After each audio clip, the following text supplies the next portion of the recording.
people. Okay, I will do it right now. Lots of people. Okay, bye. Go away. What? Just let you know you're concerned. Okay, Phoenix might get interested and keeps hopping on it and it gets dropped. Are we having competing people hop on? Well, right now we are, yes. So, you're up first with Alex. Trying. Yes. So we need to tell Mike everybody else needs to not hop on. Stop. Yes. Start. Lindsay and I can chat until you're ready.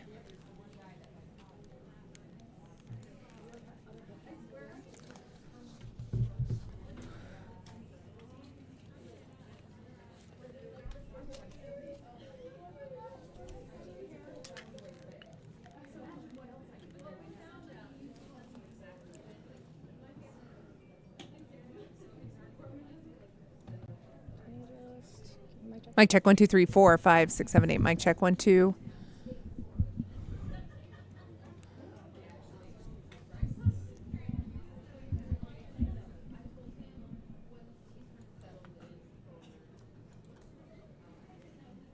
I do love.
That's right.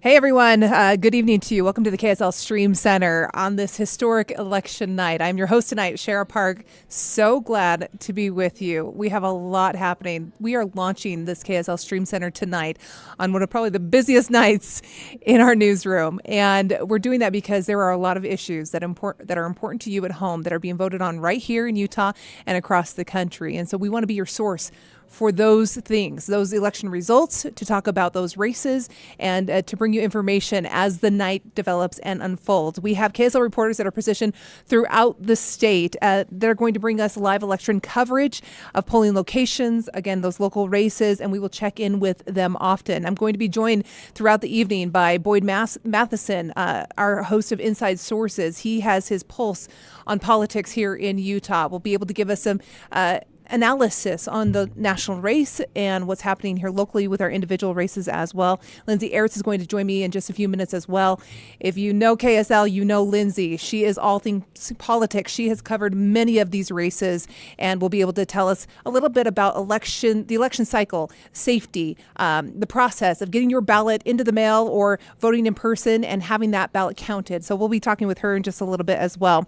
And we want to encourage you to participate through this stream, right? So the reason we want to come on this platform is it gives us some breath. It allows us to talk. It allows us to interact with you at home. And so if you're on our Facebook page, go ahead and leave a comment.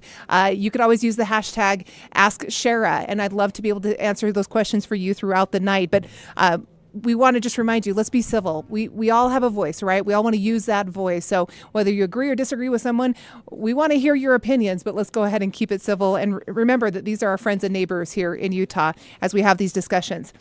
Now, I want to get started with a tweet from the Lieutenant Governor today. She posted on X that this day started off with a statewide voter turnout of 53%.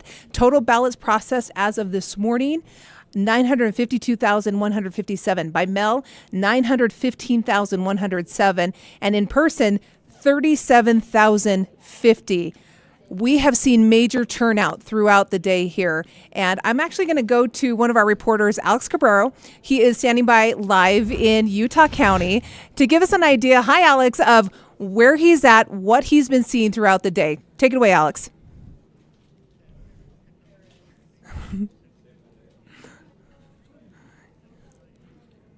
Mm-hmm.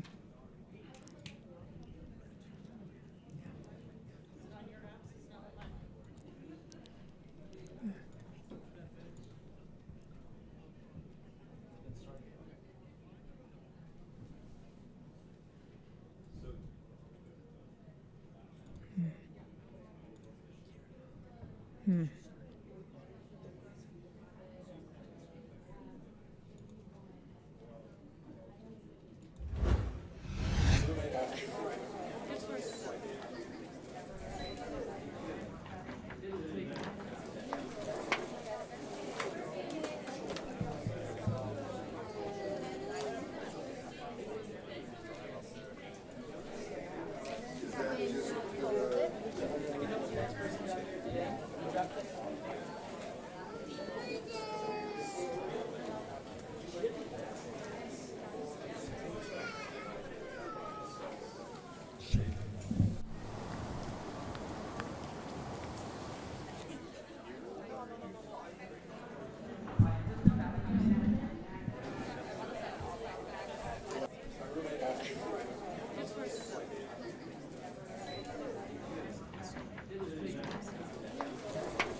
All right, Alex joining us live in Provo.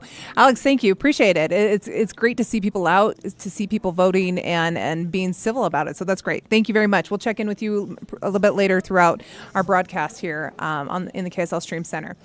I want to talk a little bit about what we have going on here in the state. We have got so many elections, all 75 district seats are up for election. We have 15 of the 29 district seats up for election as well. We've got the governor's race. We've got the attorney general's race, all kinds of bonds happening, the Alpine split as well. So a lot to talk about. I'm going to see if we have Lindsay Eretz, who is standing by with me here in the KSL Stream Center.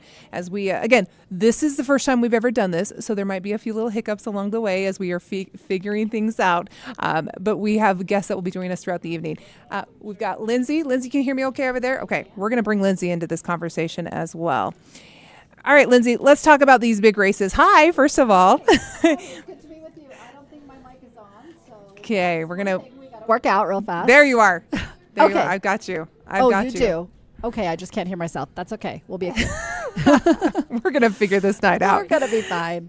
Okay, let's talk about, give me an overview of the election here in Utah. I feel like when I first brought out my own ballot, right? So 2 pages front and back. That's just to give you an idea of what Utah voters are going to the polls to do today. There's a lot on the ballot. Yeah, and for example, in Salt Lake County, a 4-page ballot, right? Front and back, right? So there were a lot of issues to vote on. If we can kind of go county by county, Okay. Obviously statewide, we've got the governor's race, we've got the AG's race, and then we also have just a handful of state legislative races. Those aren't statewide, obviously, but you've got, like you said, 75 House seats that are up. Some of those are uncontested. Then we've got locally in Salt Lake County, we've got a county council race, which is determining the makeup of the council, right? So right now, Republicans hold that majority 5-4. If some of those races split, then that could flip the power. Plus, we've got the county mayor's race. So much. Yeah, that is a lot to see. Well, let me push pause there. Yeah. Let's talk about the governor's race. Okay, so as folks are turning out today, that is the number one thing that they're going to see at the top of their ballot for Utah governor. We've got Spencer Cox, who is the Republican incumbent.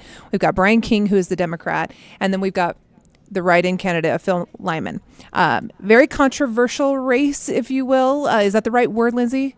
Yeah, I would say so, because what you had happened was Governor Cox ran against Phil Lyman in the primary, and Phil Lyman lost the race in the primary to Governor Cox. But after that, Phil Lyman launched a write-in campaign. So he has been pushing himself as a write-in candidate. Now, there are other write-in candidates on the ballot. We just don't have all their names in front of us. Those are like the three main ones that we often talk about. So Phil Lyman has been pushing a message that Governor Cox is an illegitimate candidate, that he didn't get his signatures, that his signatures were in some way invalid. We had a legislative audit come out about that. And so Governor Cox has faced sort of this onslaught from the Phil Lyman campaign ever since the primary. And it's gone to the courts, and there has been, like I said, a legislative audit around it. And so you're continuing to see Phil Lyman chip at the governor's campaign. And what's an interesting dynamic here in this race is not whether or not Governor Cox is going to win. All the polling suggests that Governor Cox has a big lead in this race. But what will be interesting to watch is what is the percentage Phil Lyman gets and what is the percentage that Brian King gets.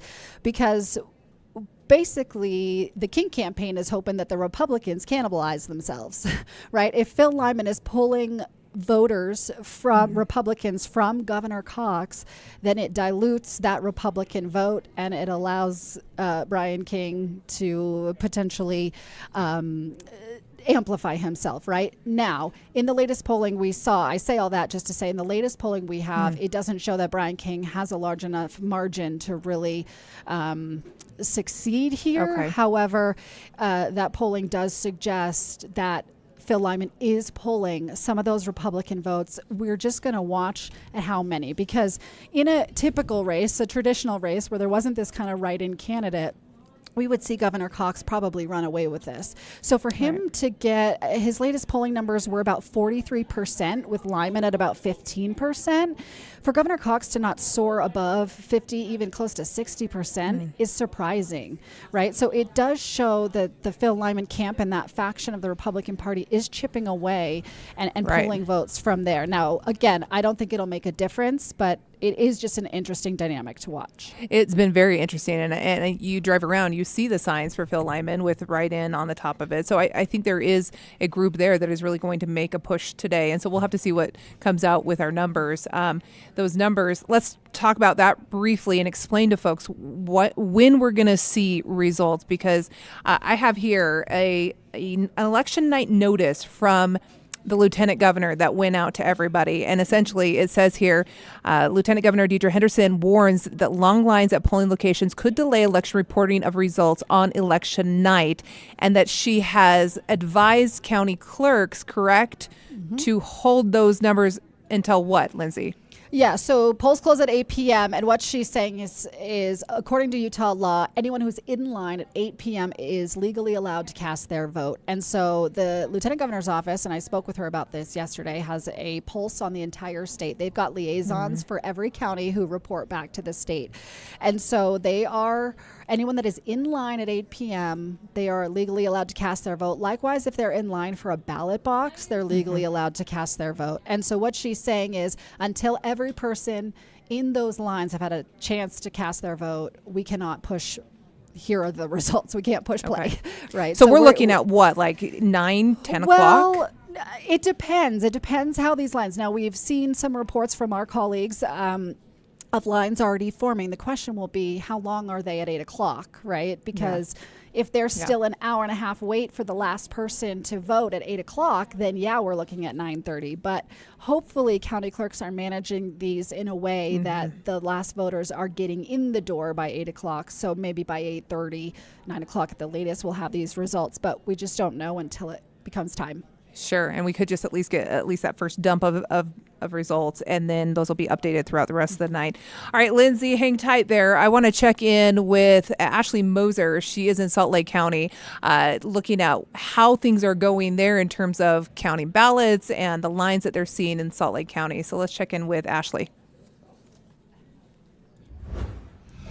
Well, we're at the Salt Lake County Government Building on State Street, and we've been here throughout the evening. A lot of people, especially now that work has ended, I think a lot more people are making their way down to this location. But take a look. This is a line for people to register to vote. We talked to a lot of people in this line, some waiting as long as 2 hours. It seems like this line is getting longer, so I wonder, if that wait will be a little bit longer. But as you can see, a lot of people making sure to make their voices heard. It is getting busy. It's getting really busy. But I'll show you some of the people in line. We just speak to a gentleman from Minnesota. So he needed to register to vote. He's decided to come down today, and he's excited to be here. I think a lot of people are. Otherwise, they wouldn't be waiting in line, right? So this is James right here in the red sweater. He's so gracious to talk with us. All right, James, tell us what brought you down here today. Well, I wasn't able to vote in the last election just to being out of town, and I figured, I was really excited to be my first time voting this year, and moved here from Minnesota, so that's, extra exciting, having somebody from Minnesota on the ballot. And it's I love it. just really exciting to be able to, play a part in the American process and be able to, make your voice heard. Speaking of the process, how has it been going for you today?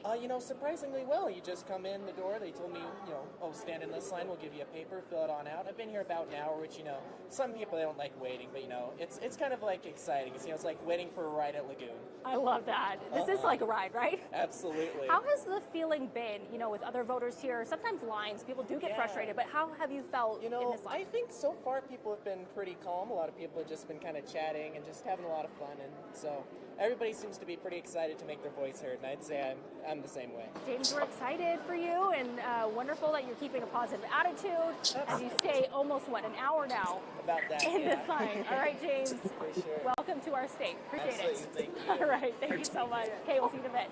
Okay, so this is the line for people to register to vote. Let's go show you the line for people who have already registered and are voting in person. Excuse us, thank you. So when we first got here a couple of hours ago, this line ended right about here, but look how long it is now. It is past and it's going out the door on the other side of the building. So we've talked to people throughout the evening about this process, again, going smoothly. We don't have any numbers at this point. We do know that polls close at 8 o'clock, but if you are in line, also if you're in your car ready to drop off your mail-in ballot, you can still vote. We won't get any numbers until that last person vote. So again, we don't have any big numbers at this point, but of course we'll keep you updated. We also spoke to the county clerk, and we'll get some more information from her throughout the evening about how this process is going. They did have a little hiccup earlier today. A ballot worker opened up a mail-in ballot and there was a white substance in there. Investigators quickly contained that. They sequestered the ballot worker and also that mail-in ballot, and everything is okay, we have learned. But again, just one little hiccup throughout the evening here on Election Day. We'll send it back to you.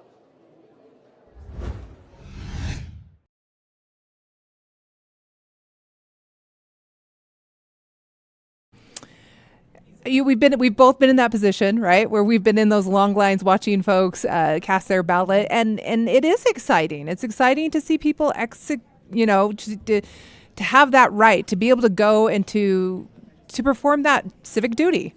Yeah, and I think there's one thing about voters sort of know when they go to a polling place, lines aren't ever anyone's favorite, right? But they are willing to do it because of what the reward is, right? Their willingness to wait in line is greater, right, for a vote than it is for the grocery store, right? Because they know the reward they're getting. So people are packing their patience, right, in these lines. But I know this is just the popularity of the election, but we vote so much by mail in Utah. We shouldn't really have a ton of lines. Obviously, we do just because of the sheer volume. Right. And also, it speaks to a little bit of the message of perhaps a distrust in the mail in the system, right? And so people obviously should have the option no matter what. But just seeing the amount of people that are there in person sort of speaks to me about maybe there's just more people, who just want to make sure, they just want to go in person. They just don't want to deal with the system at all, have to think about it, just know that their vote is in there. Is it nostalgic as well? Sure, absolutely. Yeah. I think there's a lot of people who just like the pomp and circumstance. I like that pomp and circumstance, right? Where you get the I voted sticker and you can bring your kids in and fill out your ballot. You stand there. Yes, there's a lot of pageantry to it. So people do just have a lot of that, like you say, nostalgia for voting in person. And where we've transitioned to a largely by mail state, some of that is gone. But also there's the convenience and the access that it gives to voters, the homebound, right? People who can't get to a polling place, the disabled, right? So that access to be able to vote is coupled with the people who still want the nostalgia, right? Which is why we have both options. Yeah, that's great. Hey, let's take a minute. I've got Mike Anderson standing by right now. He is up in, I believe, Davis County. Mike, are you there? And if I'm wrong, tell me where you're at. And I just see a lot of people behind you. Yeah, sure. I'm actually in Weber County at the Weber County Fairgrounds. And yeah, the crowd here has really grown a ton. And I'm going to actually step behind the camera and try to show you around here. But they've been trying to keep people inside by kind of having the line wind back and forth, kind of like a Disneyland ride. But if you look out here, I'm told now the line is going outside. You kind of see the door open and goes, I'm told by some of the poll workers that it goes the length of the building all the way down here. So that's what I was told about, I don't know, 15 minutes ago, so it could be longer now. But once you're inside, I'm told the wait from there is about an hour to get through. So they are keeping the line moving, and enthusiasm is pretty high here. In fact, County Clerk / Auditor Ricky Hatch told me that this morning when they showed up at 7, they had 200 people waiting to get inside and get going. So a lot of enthusiasm, and workers here expecting to be here late tonight. Wow, 200 people in line waiting to get in when they started. Mike, I'm seeing people wave, which is nice to see people having a good attitude. Has it been that way? Have people, been friendly there? Or what's kind of the temperament there? Yeah, people have been really friendly. People even just recently have said that, despite having to wait in line, they're just happy to be here, happy to be able to vote in person. I'm going to try and get back in front of the camera so I can talk to you. But yeah, people have been very enthusiastic about the whole process here. They say that the line keeps moving, but they understand there's just a lot of people here, and so it takes some time to get through. And so they're understanding of that. But people are really excited, really friendly. A lot of people trying to get the camera. But, I see them behind you waving their arms. I kind of love this, Mike. Mike, tell me, have there been any issues? I know we heard some of the precincts in Salt Lake County, I guess, were running out of paper ballots, but they said not an issue. They got them printed. They were fine. But any issues there that you've seen? yeah, nothing like that here. They haven't had to get more ballots or anything like that. The only thing I've seen is actually just behind me, the ADA area. They kind of pulled it back so they can add more people in the tables behind there to get people checked in. So they're trying to kind of extend and grow to kind of grow with the crowd here to get people through as fast as possible. But of course, they are limited on how many poll workers they have. Okay, Mike, tell me a little bit about your story last night. So you talked about something that does impact folks up in the Ogden Valley. Walk me through what's going on the ballot up there that folks will be voting on.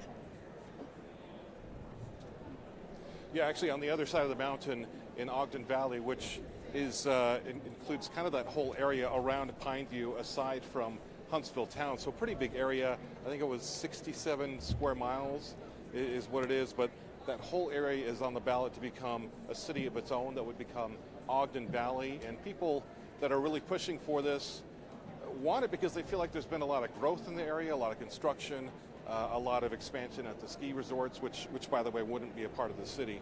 But they want some better control over the growth for the future there, and so they think by creating their own city they can do that.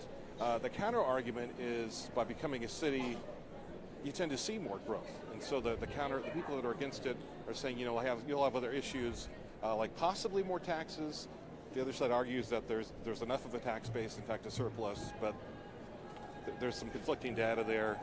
But then you've also got state mandates to put in affordable housing that each city faces. So the group against it argues that they'll face more of that and could possibly backfire. But that's what people are voting on. A lot of people excited on that vote tonight.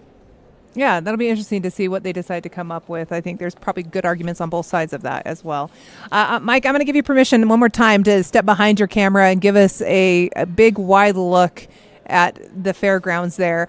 You kind of mentioned it. It does kind of feel like a Disneyland line as you see people winding back and forth through that area. What would you guess? About how many people do you think are in line right now? Oh, boy. Now I'm putting you on the spot there. I'm going to say, maybe a couple hundred. Inside here, about 300. And then you've got a long line out there that, goes down the length of the building. So maybe another close to 100 out there. Yeah, it's a great turnout right now. Okay, a lot of folks voting there. Hopefully we'll get some of those results once polls close. It'd be interesting to see how those numbers turn out in terms of Weber County, Davis County, those folks up in that area. All right, Mike Anderson, thank you so much. Appreciate you giving us a look at what's happening up there, and we'll check in with you a little bit later.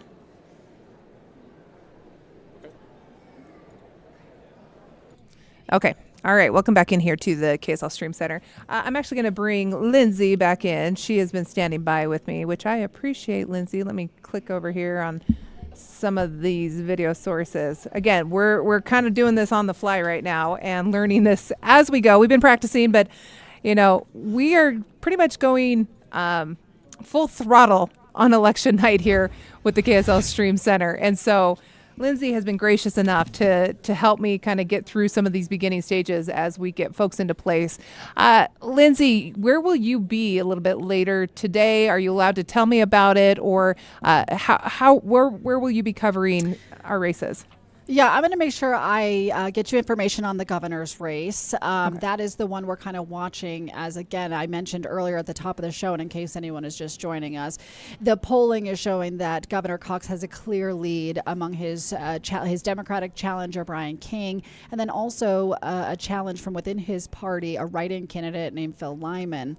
Now again, that polling suggesting that Governor Cox has a really significant lead, but the interesting thing about that race will be to watch what are the returns, how much does Phil Lyman pull from the base of Republicans over to write-in vote. You remember write-in votes are not, your name's not on the ballot, right? So it requires an extra step for voters to remember that he's writing, and for whatever reason we can't be asked to do anything extra as voters. We have to have it in front of us, right? Or we don't know.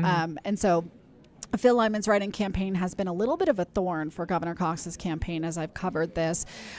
He has claimed illegitimacy of Governor Cox's campaign, namely how he got on the ballot. He has had two other Lymans jump in the race, and he has claimed that the Cox campaign bribed them to get in the race. And that just made everything confusing.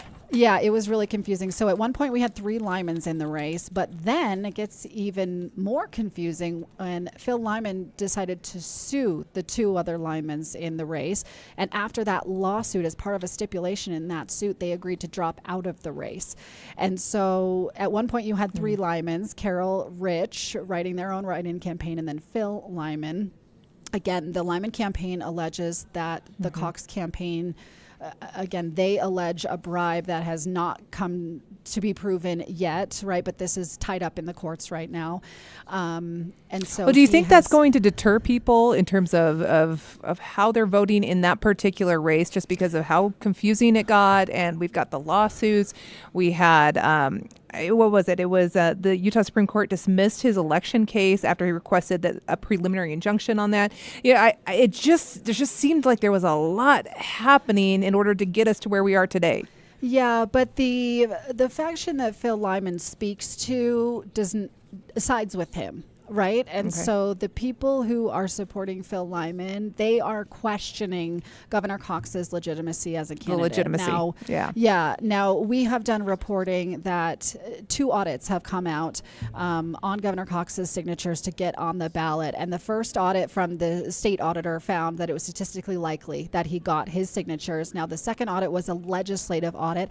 And that audit, what it did was come up with an error rate. So it basically said when this error rate was applied to his 28,000 signatures, which he has to gather statewide, there's a possibility that based on that error rate, he didn't gather enough. But now, it was Phil's a campaign, thin, slim error rate. Yes, and also that audit pointed out that he would have had more time to gather signatures, and he gathered more than he needed, but the Davis County Clerk's Office, who verified those signatures, said, you can stop, you have enough, right? So that audit said that they met all the requirements, they followed the law to get on the ballot, but when that error rate was applied, that's where some of the question comes in. Now, Phil Lyman's campaign has taken that information and run with it, alleging again that Governor Cox's campaign is illegitimate and he didn't actually qualify to be on the ballot. But so far, that hasn't been proven out. But that's where a lot of the confusion is coming. But again, when you just see a message of Governor Cox as an illegitimate candidate, you were like,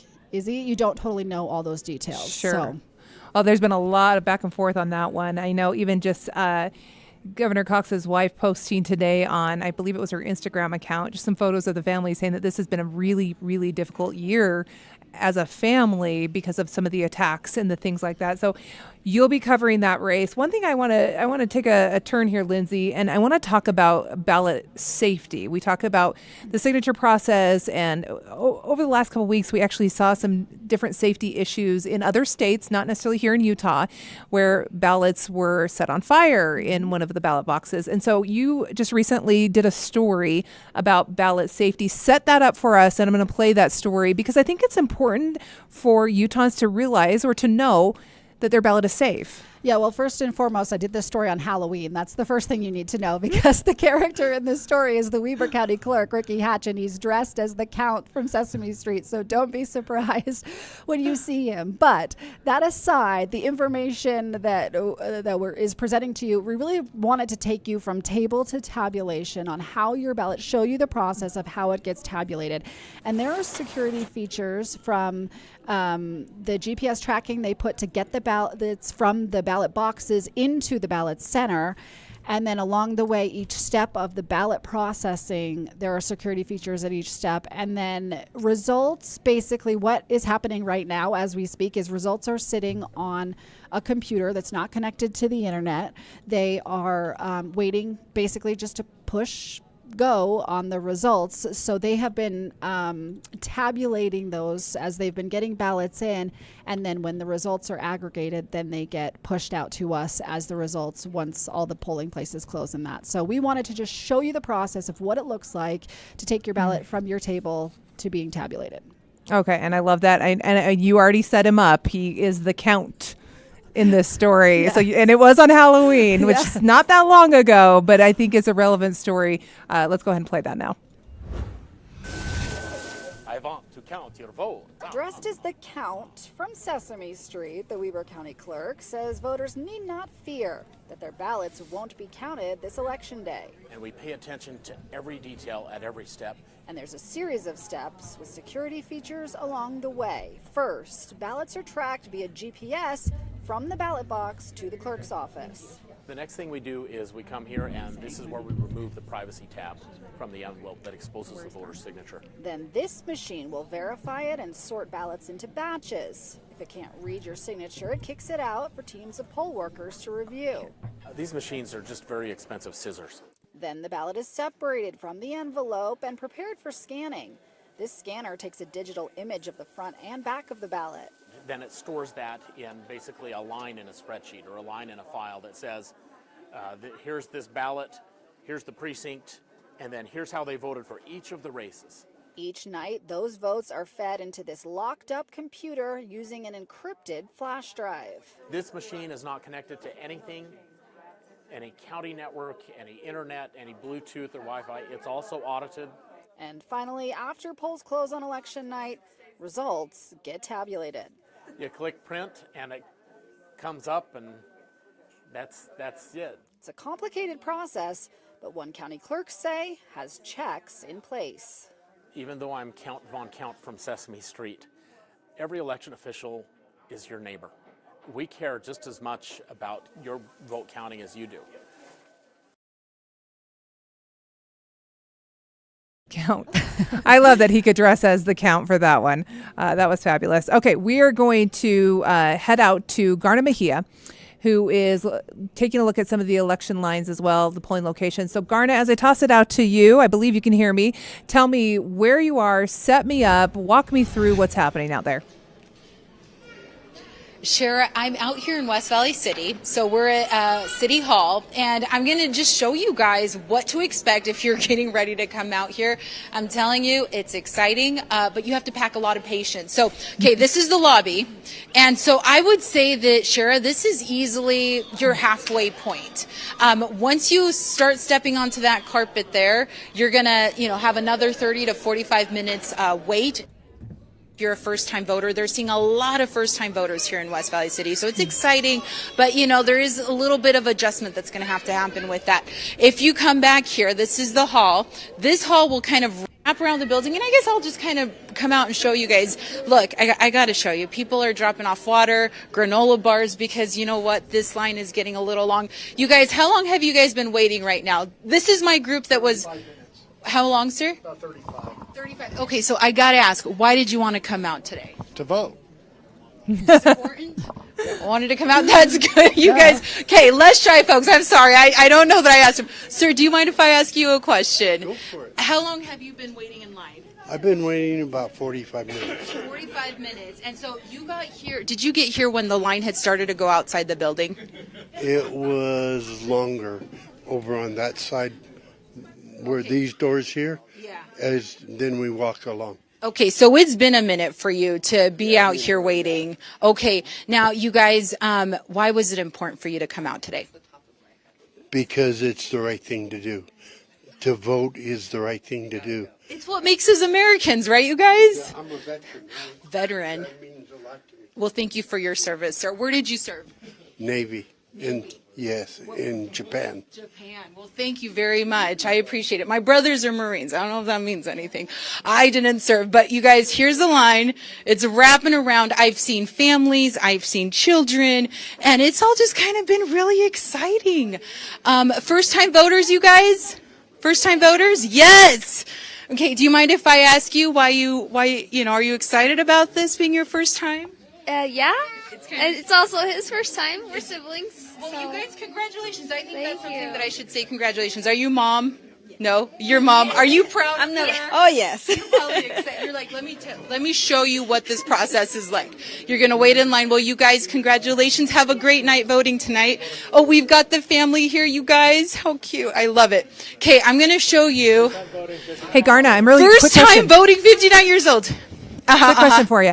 I asked some of these folks for me, what is it that's bringing them out to vote? I'm curious, is it the presidential election? We're showing some of those results starting to come in right now, or is it something local? I'm curious. Sure, I think that's a really great question. And ma'am, what's your name? Lorna. Okay, so you're 59. I'm sorry that your son gave away your age. You're 59 years young. So tell us, what's bringing you out here today? Shara wants to know. My daughter and my best friend are razzing me about voting, and every year, and this year they've called me like daily. Have you voted yet? Have you voted? In fact, my daughter called me just a couple hours ago. Have you made it to the voting? I says, when I get off.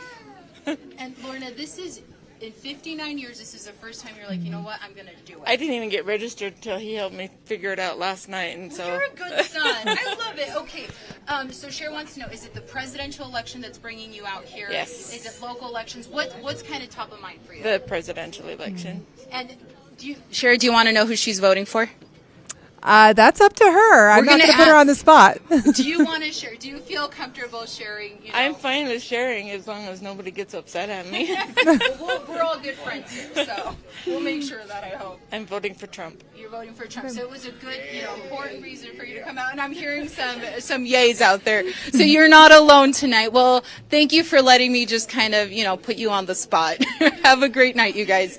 Okay, so Cher, there you go. I've heard that from both sides.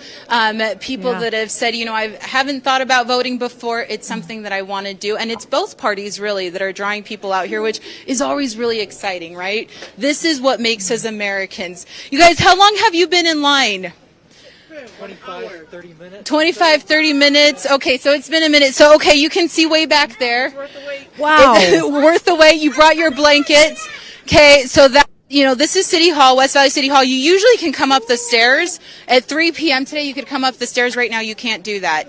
You have to get in the line, and you're coming in kind of through the back lobby area. And then when Nathan gets a chance, I'm going to have him pan for you. Nathan, let's find you a good spot so you can show everybody at home. Okay, if you're getting ready to come out, this is so impressive to see this many people. Yes, and Shara, expect the traffic. Can you see that? So just to get into the parking lot, you guys, was it tricky to get into the parking lot? Yeah, it was. Yeah. So even from 2700, we could see that even at 3-4 today, and it's only gotten worse. Go ahead, you guys. I'm so sorry. Okay, let me get out of your way. Like I said, there's families here, there's parents. I just think it's awesome. Alrighty. So since 3 o'clock, you could see that line on 2700 West to kind of turn over just to get into the parking lot. It's tricky. And Shara, can you see, Nathaniel, can you pan over to the line that gets them over to the ballot box? So if you want to just do the drive-through thing, there's a steady line that's just of cars that are just dropping off if you have your mail-in ballot. That's a line too. That's a process in and of itself, right? The other process is if you want to get out of the car, come inside and vote in person, or drop off your ballot in person, you can do that. You can come to City Hall and do that. So, wow, it's pretty Garna. fun. It's pretty fun. I got to tell you, it feels like Disneyland. Like, you know, Space Mountain, the line at Space Mountain, we're all excited, right? But at the end, you get a sticker and you get a vote. You get a sticker. I wish they gave us stickers at Disneyland. Jeez, you pay enough money for it. Right. And, you know, and here you just pay taxes. You know, Disneyland is what? However, you know, to vote, you just pay taxes. You just pay taxes. I'm sorry, sir. Did you just get done voting? You already voted. I see your envelope. That's your daughter's. Well, what a good dad. Thank you for letting me just stop you there. Yeah, what a good dad. Anybody comfortable speaking with us and sharing a little bit about, you know, how they're feeling about coming out today? I love it, Garna. You're so brave. It's chilly. Are you cold? Oh, yeah. I should have brought a larger jacket. He forgot his. Okay, so did you guys get home from work and say, you know what, let's just go do this? No, I just got off work. I meant to do this sooner, but I didn't. I just barely got off work. I'm with you. I finished my ballot this morning, so. Yeah. Okay, so what brought you out here? What are some of the issues top of mind for you? I'm mostly just concerned with the political climate as a whole. This is me and my husband here, so it's just like, you know, that whole I don't know. It's concerning, especially with just everything, and sorry, my brain's all over. Yeah, it's been a long day. Yeah, it's been a long day, got off work, so I'm a little all over the place. But yeah, no, I'm just generally concerned. I can't think of anything off the top of my head because, you know, put on the spot. Well, thank you so much. What was your name? My name's Jeremy. Jeremy, nice to meet you. And congratulations on voting today. I'm going to say that. You guys, congratulations. It's not Christmas. Otherwise, I would say Merry Voting Day. Anyone else that wants to chat with us, you guys, maybe we could go to the back of the line. Well, Garna, can you hear me still? What time did you get here, ma'am? Yes, I can hear you, sure. 25 minutes Yeah, ago. Okay. I feel like it's moving. It is. I hate to break it to you, though. You still have... I know. I got to go in and go all the way down and zigzag through the line. Yeah, I've been here before. Yeah. It's like Disneyland. It sure is. All right, you guys. Well, you have a great night, ma'am. Thank you, guys. Stay warm. I'm sorry. It's feeling chilly out here, isn't it?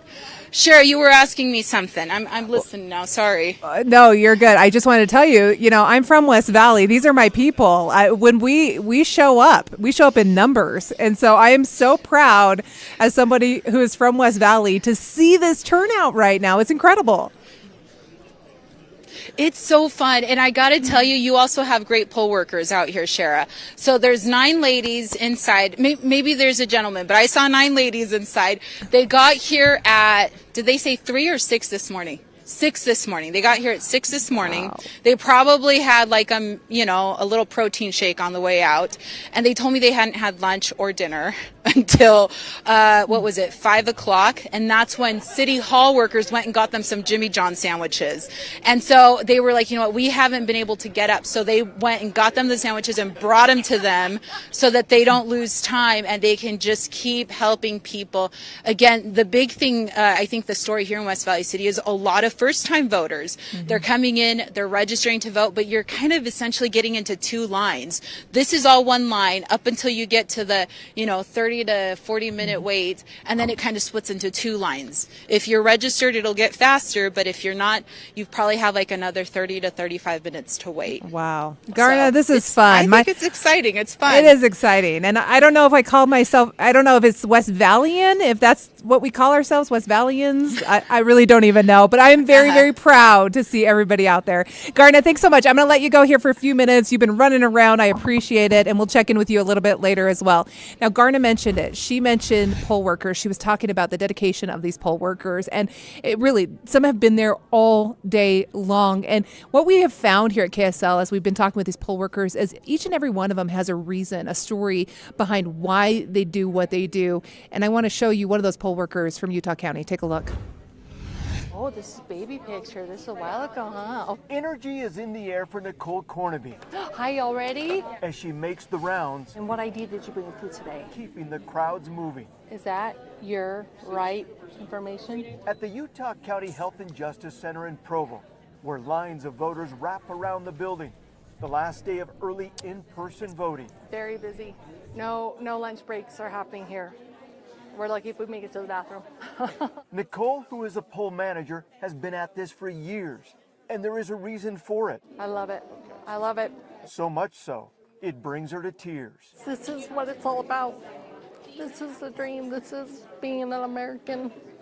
It's getting to vote, and it starts with us exercising our rights to do this. But what even makes it more enjoyable, You ready to vote? So this is your ballot envelope. This is the best friend of your ballot. Nicole's 21-year-old daughter, Avery, is right by her side. It's my mom. Mom's mine, right?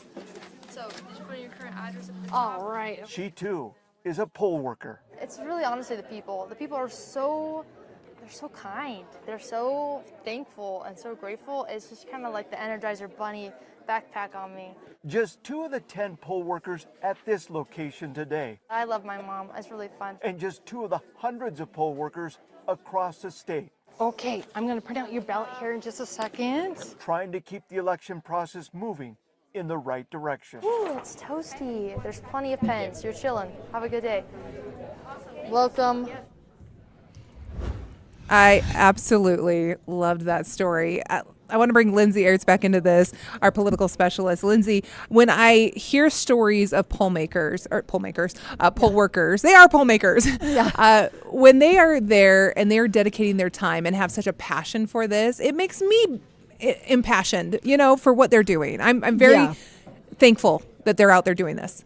Yeah, there's a lot of people who are just good-hearted people volunteering their time, right, just to be there. Mm-hmm. Some of them are doing the most mundane tasks, like just tearing privacy tabs off of their ballots, right? But because they believe so much in helping the cause, helping the system, the security of elections, they're willing to do it, right, and just giving back to their community. And I think that's the main message, is these people just want to give back in some way.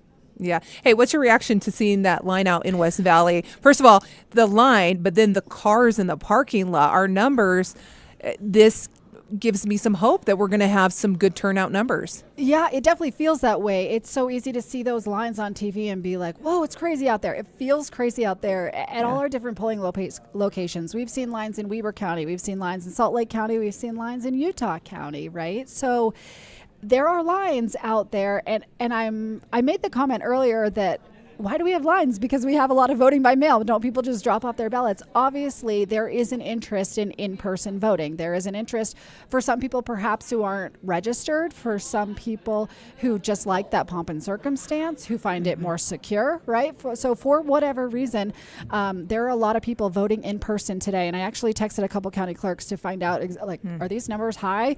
When I texted the Weber County clerk, he just wrote back with a kaboom emoji that they are seeing a lot of people vote in person.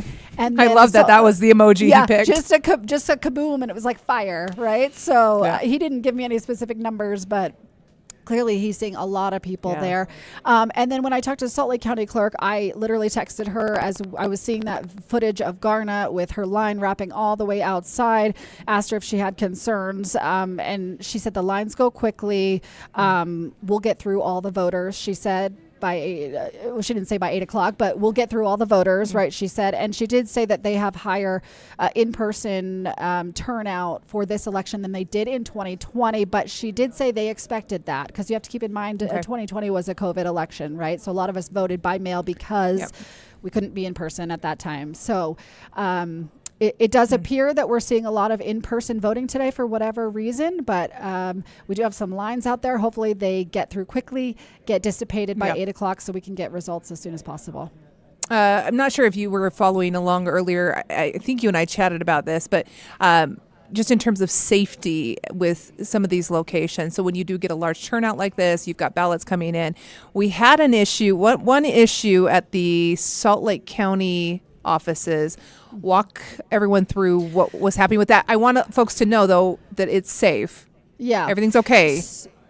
So according to police, Salt Lake City Police, they apparently found a ballot envelope with a white substance on it. They tested that right away and determined it was not anything to be worried about. So the staff acted quickly, the law enforcement acted quickly, and then you saw a tweet from the lieutenant governor who said any attempt to halt the process of election administration could be considered a crime, right? And so they will, it's not just intimidating a voter and potentially preventing someone from voting, it's disrupting the process of counting the ballots or of allowing that voting and that vote administration to happen. So they well, and it put people on alert. They had, was it a, not SWAT, but they had a more sophisticated team come in to handle that situation. They kind of locked things down for a little bit. So it kind of does give you some pause. Yeah. And they have to take all threats extremely seriously because you just don't know in this climate. We know the rhetoric is out there. Yeah. We know that we've seen our own elected officials receive threats, right? That stuff is out there. And so law enforcement, and I even did a story with Salt Lake City Police as they were prepping for ahead of Election Day, where they said, we will not tolerate violence. We will not tolerate destruction of property, right? Again, this was sort of focused more on after the results, but even just these threats, right? Again, from the lieutenant governor, we will not tolerate possible intimidation here, and there could be prosecutions if you're caught, right? So just this warning from election officials that this stuff won't be tolerated. And you just never know why people are doing this. You try to get into the mind of someone who would do this. Like, what is, I mean, it's a disruption of the democracy, right? Of the casting of the vote. And so for whatever reason it's happened, but I mean, just the rhetoric. Well, we and the saw climate is out there. swift action today on that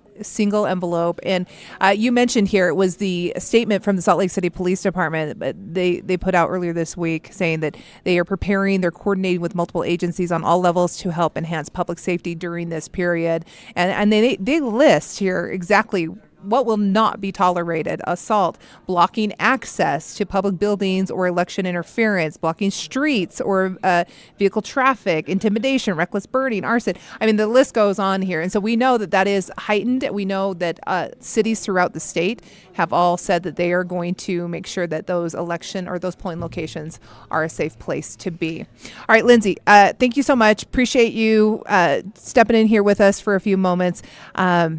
I want to go back to some of our election results here.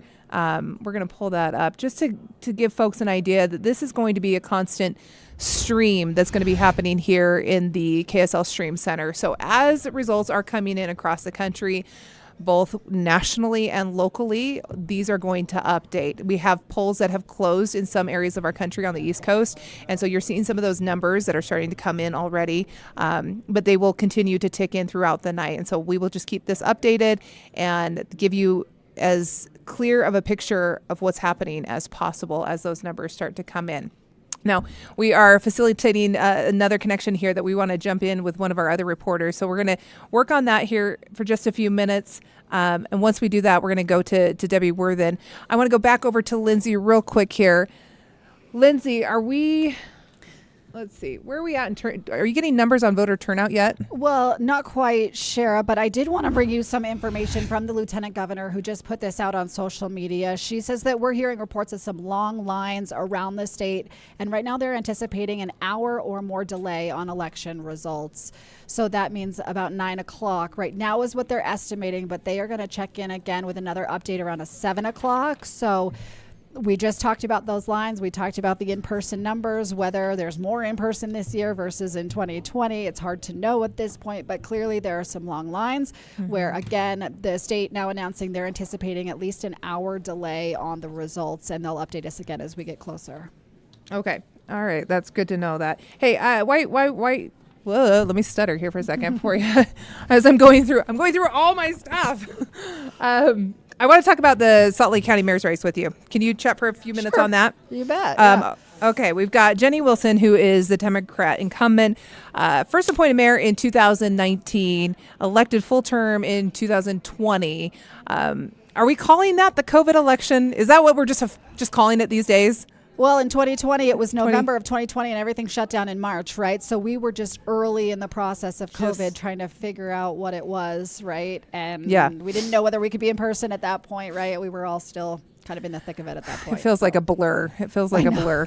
I don't even want to think about it. Okay, so she's going up against Aaron Ryder. So they're both looking for the Salt Lake County mayor seat at this point. Tell me what you know about this race, and is the likelihood that Jenny Wilson comes out on top again? Yeah, I think that is the likelihood. I think it's really hard to compete with name ID and an incumbent, no matter what race you're in. But even on this local level of a county mayor's race, everyone, I should say most people know that Mayor Jenny Wilson is the mayor right now, and that just comes with inherent name ID. And sometimes when it comes to voting, especially at the local level, if I recognize your name, you might get my vote, right?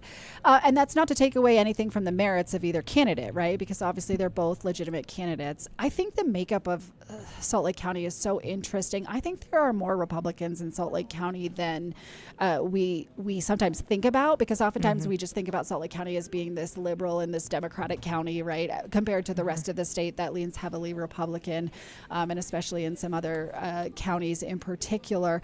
But this makeup, the Democrats have, pockets of Salt Lake County that are very Democratic, but there are a lot of Republicans in Salt Lake County as well. And so at the beginning of this race, it was interesting to see whether Aaron Ryder could capitalize that. And likewise on the independents, there are a lot, unaffiliated voters. There are a lot of just people who will not affiliate with a party, but they tend to lean center right. Again, we're in a heavily Republican state, right? So they tend to lean that way, but they will not subscribe to the party politics, right? Or they will not put their name on the Republican Party or likewise the Democrat Party.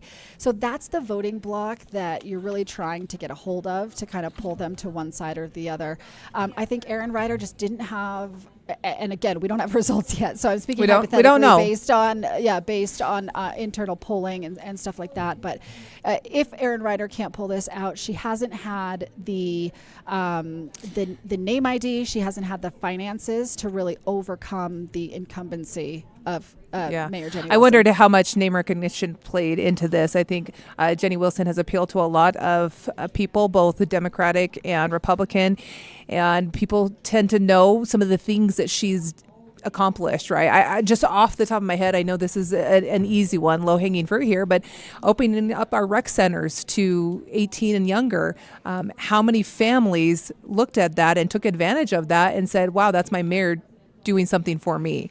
Yeah, that was a big issue that I think Mayor Jenny Wilson got a win for. The other thing that Aaron Ryder tried to push Jenny Wilson on was the decision over Abravanel Hall. And as we were debating what should happen with downtown Salt Lake, when we saw SEG and the Salt Lake City Council raise the city's sales tax to fund the entertainment center, sports and entertainment, culture and convention center in downtown. I'm glad you know the full language of that, because well, they don't want to call it just a sports and entertainment center, because that makes it look like we're just funding renovations for the Delta Center, which is it's true. We will get a whole new downtown, right? Yeah, and this kind of corridor and Abravanel Hall is part of that, and it's still undecided how we will fund renovations. Now, Mayor Wilson has been clear that she plans to leave Abravanel Hall in its current form, in its current location. But you saw Aaron Ryder come out and kind of hit her on the waffling she did early on with that issue, and she sort of just made this a campaign issue, because there was a time where it was being discussed, could we tear down Abravanel Hall? Should we just rebuild it? Should we move it, right? And so I think Aaron Ryder capitalized on that issue to try to make that a campaign issue. Okay. All right. Well, it's interesting. I want to point out here that both these candidates, another topic is the gondola, right? Little Cottonwood Canyon. Both the candidates oppose the gondola in Little Cottonwood Canyon and a proposal for additional mining happening in Parley's Canyon. And so in some areas they have the same campaign rhetoric, right? And the issues align, but we'll see what happens with that race. I do want to stay in Salt Lake County, though, as we talk about the county council. We've got 3 longtime council members that are retiring. We've got David Alvared, we've got Ann Granado in District 4, Jim Bradley, who is the at-large C seat. For folks, I want to make sure we explain what that is. So at-large represents the entire county for a 6-year term. District members, so District 2, District 4, which are those other 2 seats, they are 4-year terms. So that's what folks in Salt Lake County are also in those districts voting on. And then in the District 6 race, we have incumbent Dia Theodore is the Republican. She is the that's a name a lot of people, I think, in District 6, they know. That's Sandy, White City, some of Midvale, Draper, the Alta area, against Zach Robinson. And what do I know about Zach Robinson? He has run on transparency, focusing on transparency, open space, public safety, things like that. So when it comes to the county council races, what do you think, Lindsay? Well, I'm just watching for the makeup of the council in general. I mean, each of these races are so localized that it's really dependent on the issues in that specific group of cities that represent that district. But right now you have a 5-4 split of Republicans taking the majority, and then you have a Democratic mayor right now, where it appears, according to polling, that Jenny Wilson will hang on to her county mayor's seat, but you never know, right? So with a Democratic mayor, if Democrats flip the county council, then we have a Democratic council and a Democratic mayor, and Democrats really can control the messaging and the issues that they get accomplished there. But likewise, Republicans could pick up seats and make that margin wider. And so at the end of the day, I'm sort of, I guess, just less focused on the individual races and more want to see how the makeup shakes out of the council and what it means for the county and the politics as a whole once we decide that mayor's race and the makeup of the council. Yeah, just looking at some of the candidates in those races. So the District 2, we've got Republican Carlos Moreno and Democrat Katie Olson. But then in District 4, Roger Livingston. And then we've got, for the Democratic side, Ross Romero. And then the Utah Forward Party, Nolan Cruz. So I want to ask you about the Utah Forward Party and Nolan Cruz running in this race. Not a lot of political background, right? We haven't seen him in this space before. And so does the Utah Forward Party have a stake in one of these races? Well, I think they poll from both the two major parties in whichever way, they tend to lean, depending on what party they are for. The Utah Forward Party is lesser known, and I'll be frank that I don't know a ton about the Utah Forward Party, only because, but I will say just broadly, third-party candidates are making a wave in this election cycle. We've seen our Attorney General's race. We've seen, I think it was our governor's race too, where third-party candidates were up on the debate stage because they were polling at least 10% margin, according to the Utah Debate Commission's snapshot of polling, where they decide who qualifies for those debates. So these third-party candidates are making a wave, and maybe it just speaks to, again, those unaffiliated voters that I talked about, where they just don't want to align themselves with a specific party, and they don't fall solidly Republican and they don't fall solidly Democrat, but they want someone to kind of get behind. So at least we're seeing some third-party candidates pull from some of these major party numbers, but I don't see a huge scenario in where these third-party candidates maybe take over. But I guess it'll just depend on race by race. It's nice to see some options, though, right? It's nice to see people out there pushing and trying and becoming more visible to maybe the voter who doesn't affiliate with one or the other. So some interesting races. So we'll be watching those. Again, we've got 3 seats, 3 longtime council members that are retiring, but we've got the District 6 race, we've got the District 2 race, the District 4, and the at-large C race. So 4 of those races to make up that county council. So it'll be interesting to see how that one plays out. All right. I think we have Debbie Worthen. Is she ready for us? I'm checking with Kira. You should say hi. Can you just lean over here? You guys, Kira made this all happen. Do you realize that? Kira is a rock star. She is one of our managing editors here at KSL and has put this whole thing together. She's getting mad at me for even talking about it right now. She said, move on. But I think she deserves a shout out because she's helping to coordinate this, and there's a lot happening. So if we have little hiccups here, just bear with us. Don't judge us too harshly in the comments on the Facebook live stream. Okay, we're going to go to Debbie Worthen. Debbie, I've already forgotten. She's in Salt Lake County. Debbie, walk us through where you are, what you're seeing.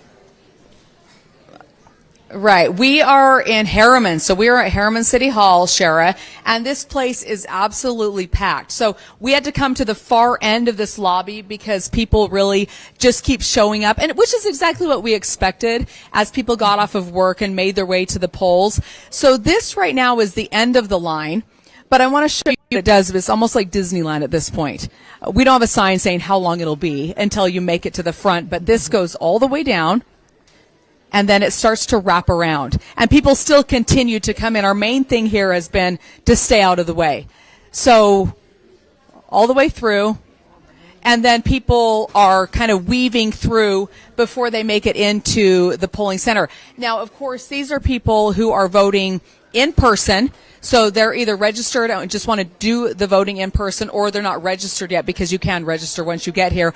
We did just hear from one woman who said, even though the line looks long, it only took her about 25 minutes start to finish. Let's pop outside, see how things are looking outside. When we first arrived here, and that was about 3 o'clock this afternoon, full-fledged snowstorm. So that's not the case now, but it is chilly. And so what we're seeing out here is the drop box. So they actually told us, the PIO for the city told us, that last night they had such a turnout as far as people dropping off ballots that they had to start directing traffic, and that really is what's happening tonight. Be careful, Mark, as you walk down these steps, because right over here is where folks are dropping off at the ballot box. And just driving through, and even when we showed up, they were directing traffic. They had parts of the street closed off so there wouldn't be a big jam up once people got here into the parking lot. But let's just walk a little bit and see how far this goes. And, you know, yesterday in Saratoga Springs, they were saying, hey, don't take selfies in line because it's just jamming things up. We haven't really spent time out here. It's wet. It's not snowing now, maybe a few flurries that are out. But it looks like, okay, just a few cars there. So we're not seeing a huge line as far as dropping off ballots. The line really, from what we have seen, is inside. So we'll head back in. And, you know, we have been putting up those graphics as far as the temperatures by hour as people are making their way out. Luckily here, and I saw Garna's live shot from West Valley, luckily here people really aren't waiting outside. They're filling the lobby. As you saw, the lobby is absolutely full. Thank you. He's getting the door for us.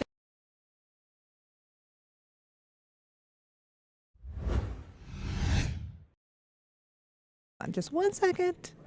Okay, I think we're back.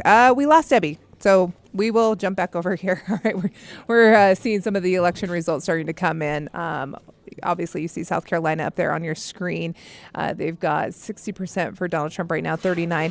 We're going to talk to Boyd Matheson coming up in just a little bit, talking about some of these early results that are coming in, what they really mean in terms of the overall picture of the presidential election. So we'll get to that in just a minute. We want to stay local, though, as these races are continuing to build, and our lines here in Utah are continuing to build as folks are trying to get in before that 8 o'clock deadline. We'll go back to Debbie in just a few minutes. I'm looking up over my screen to see what other reporters we have ready. We're going to get some of them on standby.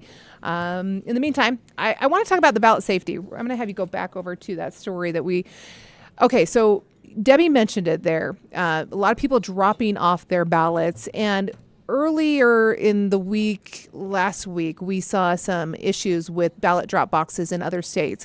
And so it prompted KSL here to look further into how are our ballots kept safe once they're in the drop box. And Lindsay Ertz was able to get a firsthand look at that.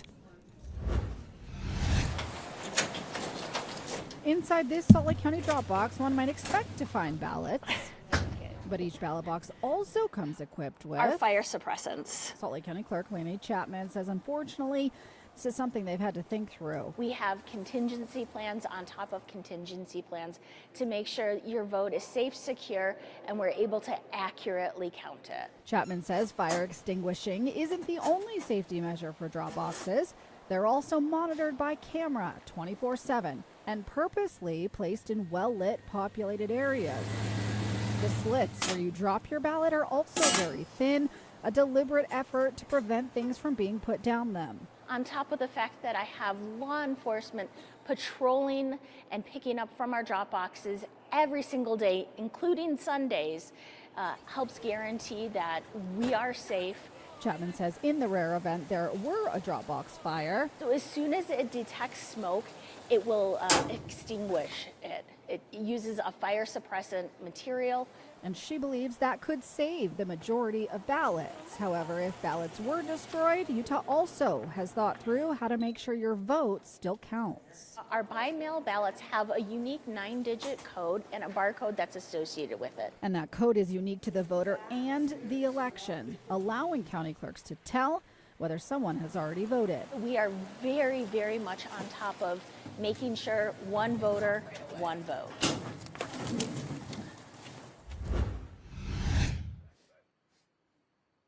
Sounds like a person. I know, that sounds like a person and a dog. Hey, Lindsay. Okay, I'm going to bring in Daniel Woodruff. He is in Utah County. I just got the alert from him. He looks over. Daniel, talk me through where you are, what you're seeing. I can kind of see the shadows off in the background behind you that tells me you've got some lines out there. Yeah, Cheryl, we are at the St. Francis of Assisi Church in Orem, and we had gotten word at a polling location in Provo that this location had run out of some sort of paper, and so I came over here to check out what was going on, and I was able to confirm with a poll worker that for a brief time this location did have no registration forms for new voters, and they had to send some of those people to other locations here in Utah County. But he said that was a very brief time that happened, and since then that problem has been rectified, and now they've got all the paper things here that they need, and people are able to come and take part in the process. So I do want to show you the line because it is fairly significant. I'll have our photographer kind of pan over there. It is sort of in the shadows, so hopefully you can see, but it stretches from the door outside the building all around the church, and there are people arriving still right now with just a little bit of time left before that 8 o'clock poll closing time. The rule in Utah, of course, is if you're in line at 8 o'clock, you're still able to vote, and the Lieutenant Governor, Deidre Henderson, has already put out on social media that with all of these long lines, we're expecting a fairly significant delay in getting those first election results. It's also very cold out tonight. It is very chilly here. It had been snowing on and off all afternoon here in Utah County. We saw that happen. And so we're obviously dealing with the weather as well, and people have to deal with the elements as they wait in line to take part before they can get inside to the warmth of the building. But again, this issue with paper for new registrations did happen for a little while, but again, the poll worker told me just a few minutes ago they've since got that fixed, and this location here in Orem is moving now fine without any issues, but long lines as people tonight are waiting for their chance to vote. Shara? Okay, Daniel, thank you for that. Tell me a little bit about what your plans for tonight, where you will end up. I know this is a big night for our local races, and what we can expect to see from you.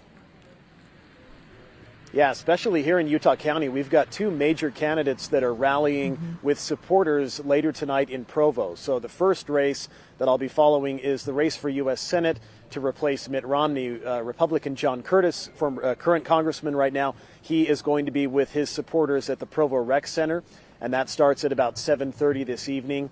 And then Mike Kennedy, who's a state senator, is running to replace John Curtis in the U.S. House of Representatives. He's the Republican nominee. And so Senator Kennedy and his supporters will be rallying also in Provo at a victory, hopefully for them a victory party, as they watch the results come in. That'll be about a couple blocks away from where the Curtis campaign will be. So two significant races, and it is worth noting that in both of those races, the Senate seat and the 3rd District Congressional seat, they have been fairly reliably Republican over many decades, but of course the results still need to come in, and we'll be watching those, but we'll be following the Republican candidates, and I know some of my colleagues will be with the Democratic candidates in those races, watching as the results come in on that end as well.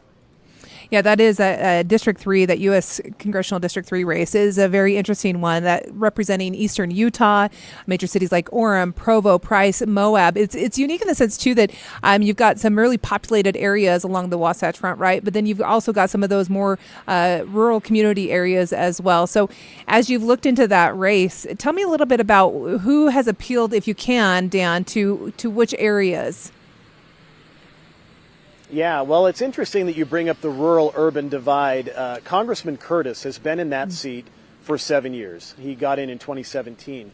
And he and I, a couple of years ago, were down in Moab for an issue that was going on there. I was reporting on some flooding, and he came down, and he was trying to get eyes on the ground, essentially, of what was going on. And we talked the other day with Congressman Curtis, and he said that he feels that the issues, both rural and urban, are equally important. And here in a big state like Utah, you're going to have that. You're going to have issues that are really critical for people along the Wasatch Front, but then there are a lot of people living in southern Utah and other counties where maybe not as populated, but the issues are certainly no less important. And so Congressman Curtis, in this time in office, has had to kind of straddle those issues. And so whoever wins the 3rd District race is going to have a fairly large amount of area to cover in terms of representing, but that's kind of par for the course in Utah. We've got 4 congressional seats, and each one takes up a lot of area, and they've been districted in such a way that they do contain both urban and rural areas and the issues, Shara, that come along with those. Yeah, and we now know. So we have John Curtis, who is now running for the U.S. Senate seat to replace Mitt Romney, running against Caroline Gleick. Dan, walk me through a little bit more of that race as Curtis moves to that one, and the newcomer here. I call her a newcomer when we look at Caroline Gleick. Gleick, I believe I'm saying her name right. Tell me the makeup of that race, and do we just expect John Curtis to run away with this race simply because of familiarity and his record? I mean, coming from being a Provo mayor and his service in the district. What do you think? Yeah, John Curtis certainly has name recognition, and that's something he had immediately when he entered the race. In fact, let's rewind a little bit. If you remember, Mitt Romney last year announced he was not going to run for a second term. And that was big news, and everybody talked about that. Mm-hmm. And as expected, a lot of Republican candidates jumped into the race. Initially, John Curtis said he would not run for the Senate. He even put out a big op-ed saying that he felt that he had more to do in the U.S. House, and he had no plans to leave it. Then, a few weeks, months later, he decided to make a 180, and he decided to run for the Senate seat. Surprising some people, maybe angering some of his fellow candidates, because when he came into the race, he came in with probably the best name ID of all the candidates, as well as he had a record. He had been in Congress for 6-7 years by that point, and people knew who he was. And he ended up in the convention not winning. Trent Staggs, the Riverton mayor, got that nomination through the convention, but John Curtis had gathered signatures. He was on the ballot for the primary. And it really wasn't close. He was able to come away with it fairly strongly and become the Republican nominee. When you put him up against Caroline Gleick, she is certainly a political newcomer. She's a skier, a professional outdoors woman, and she has been a social media influencer. So she had some name ID, but certainly nothing on a statewide level like John Curtis has had. And yeah, Republicans tend to do well in these races, Shara, and that's just a matter of looking back at history. The seat that John Curtis is running for right now was held for 42 years by Senator Orrin Hatch, a Republican. Then 6 years by Mitt Romney. That's 48 years. And then John Curtis, if he wins, would carry on that Republican tradition. And so certainly Republicans have a lot of favor going into the races like this, but you never know until all the votes are counted. Yeah, 2 candidates over 48 years. Honestly, that seems almost unheard of, but we all remember those names very well. The Gleick campaign, just so folks who may not be as familiar with her, she helped raise over $100,000 to build the Bears Ears Visitor Center, served as a board member for the Wasatch Backcountry Alliance, very passionate about our lands here in Utah, and really kind of focused her campaign on her experience in the backcountry and preserving those lands. So we'll see what happens with that race when those numbers come in. I think a lot of us are aware that John Curtis may run away with that one, but it's certainly interesting to see a newcomer come in and try to hold a position in that area. All right, Daniel, thank you so much. We'll check in with you a little bit later throughout the evening as we get more of those numbers starting to come in after the polls close tonight. But certainly, you saw there in Utah County, the lines are still very, very long, and everyone will have the opportunity to vote if they are in line by 8 o'clock tonight. Okay, we've got some of our other reporters on standby. I'm going to check in with Dan Rascone now. So, Dan, tell us where you're at tonight and what you're seeing there. It sounds busy. Yeah, very busy here, Shara. We're at the polling processing center here in Utah County, located in Provo here. This is basically the basement floor of the Utah County Administration Building. You can see a lot of people behind me here working. They've been taking in the ballots all day long here, processing them. This is where they count them. This is where they go through the whole process of getting the work done as far as who's voted and who are they voting for. But one of the big developing stories here that's happened just recently in just the last few minutes here in regards to some of the issues that they're having at some of the other polling locations as far as printers go. Apparently there's some printers, some older printers in Highland and also Pleasant Grove that are giving them problems right now. They're not printing out ballots like they should, so they're printing emergency ballots here at this location, and then they're taking them over to Highland and also Pleasant Grove. They're saying they're probably printed about 2,000 or so emergency ballots, and they've delivered probably hundreds of them already to those two different locations. I just confirmed this with the Utah County Clerk, Aaron Davidson, just a little while ago. I said, how are you feeling about this? He said, I'm pretty nervous in regards to just how stressful this is in regards to how many people are showing up at some of these locations. He says they were not expecting this many people to show up at some of those locations to do in-person voting today. But because so many people showed up and those printers were giving them problems, apparently these are some of them are older printers. You can't just go buy toner at the store and then bring them back. Apparently they've got some issues, so they have to print them here and then they take them over to those locations. But again, let me just kind of go through it for you, just kind of what's happening here. They basically bring the ballots in right now.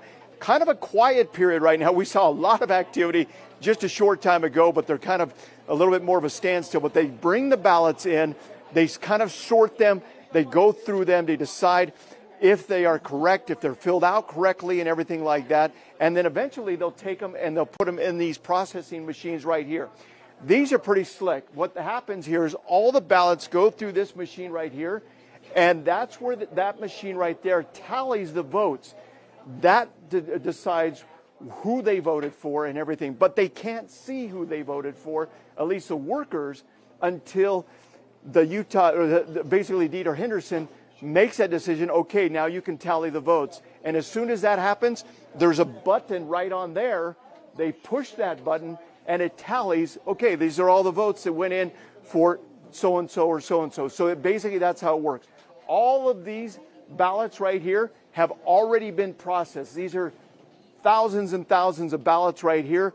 They have already been processed through that machine. So at 8 o'clock, or when the last person votes basically, and they get the green light to start tallying the votes, they push that button, and then that's when they start to break down the numbers. And that's how quickly it turns around. So that's why all of a sudden at 8 o'clock, when the polls close and Dieter Henderson decides, okay, we can go forward and start reporting, then that's what happens on there.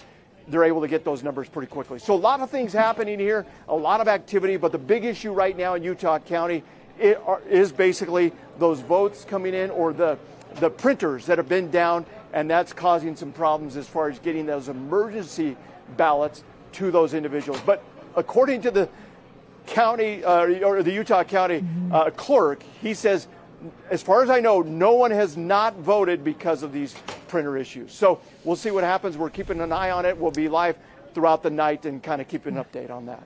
Very interesting, Dan. Interesting the fact that they had to print more and maybe underestimated how many people would actually turn out there in Utah County. Is that oversight on the county clerk's part, or I'm not sure how to read that? Well, yeah, that's a good question. I mean, that is a good question. I mean, he's saying, look, I didn't realize how many people are going to be showing up in person on something like that. I've been stressing in-person voting. That's something Utah County Clerk has been doing for a long time now, as far as asking people to do in-person voting or dropping your ballot in the ballot box rather than going through the mail. That's some of the critics that have been kind of talking a little about what he's been doing up to, kind of thing. But bottom line here is, he says, look, I don't think anybody could have guessed this as far as how many people were going to actually show up today on Election Day for in-person voting. But he also says, look, these printers, I didn't know that they were going to be old. I didn't know they were going to go out.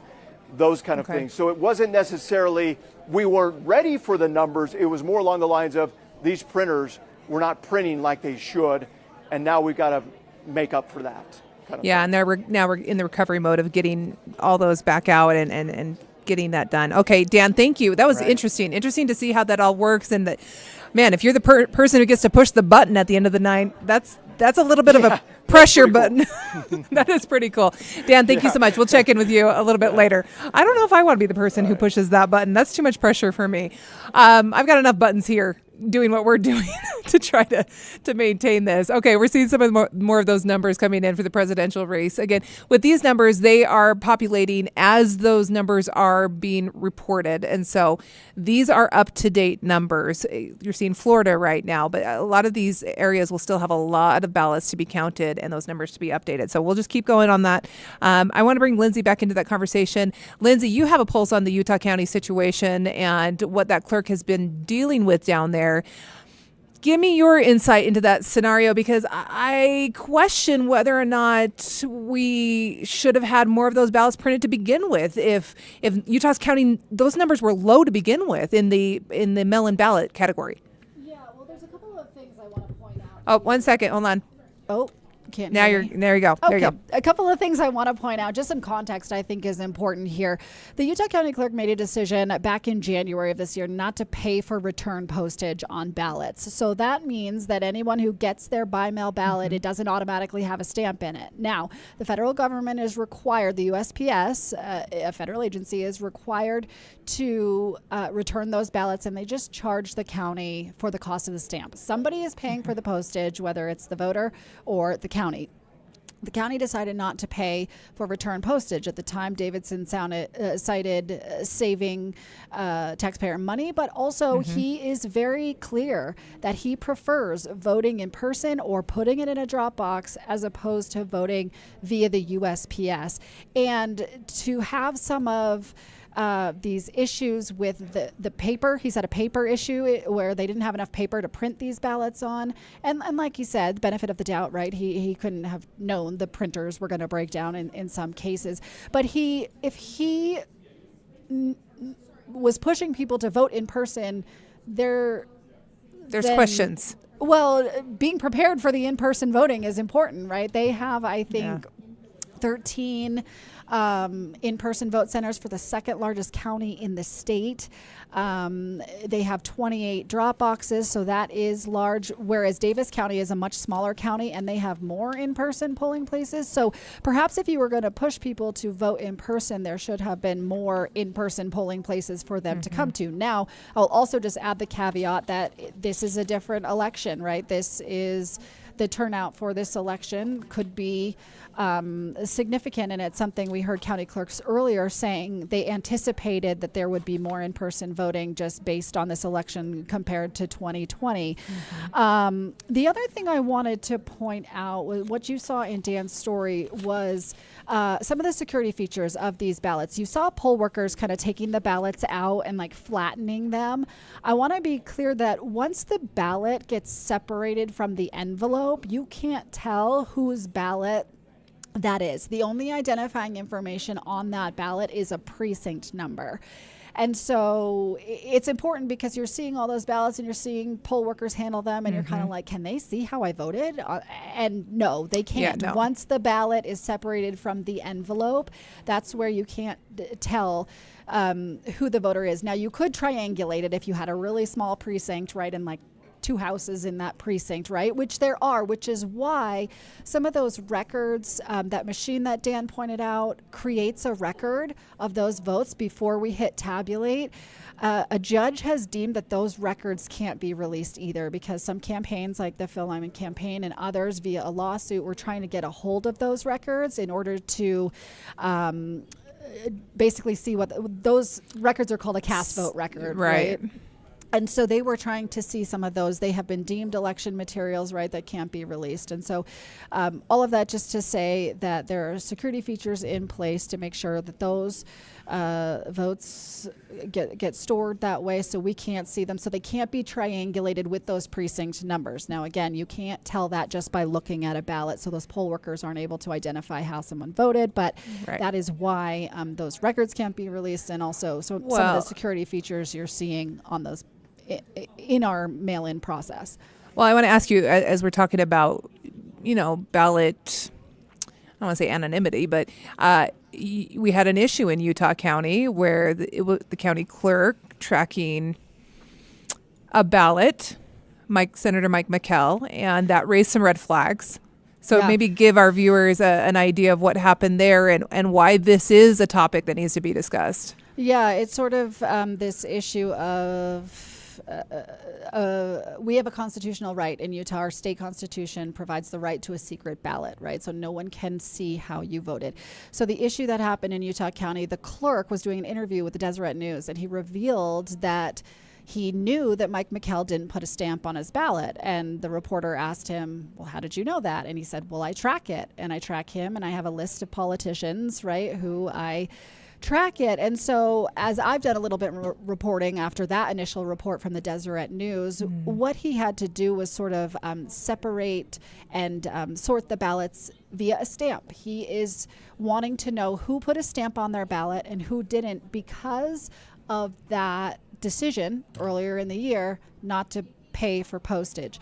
But what he did in the McKell case is, one, he revealed Mike McKell's method of voting, right? That he didn't use a stamp. And it's kind of that one step further than it is publicly available to know the method somebody used to vote. There are as-voted lists. But it's not publicly available whether or not they used a stamp. That is one step further. And also there's just the appearance, right, of a county clerk keeping a list of a group of voters and specifically politicians.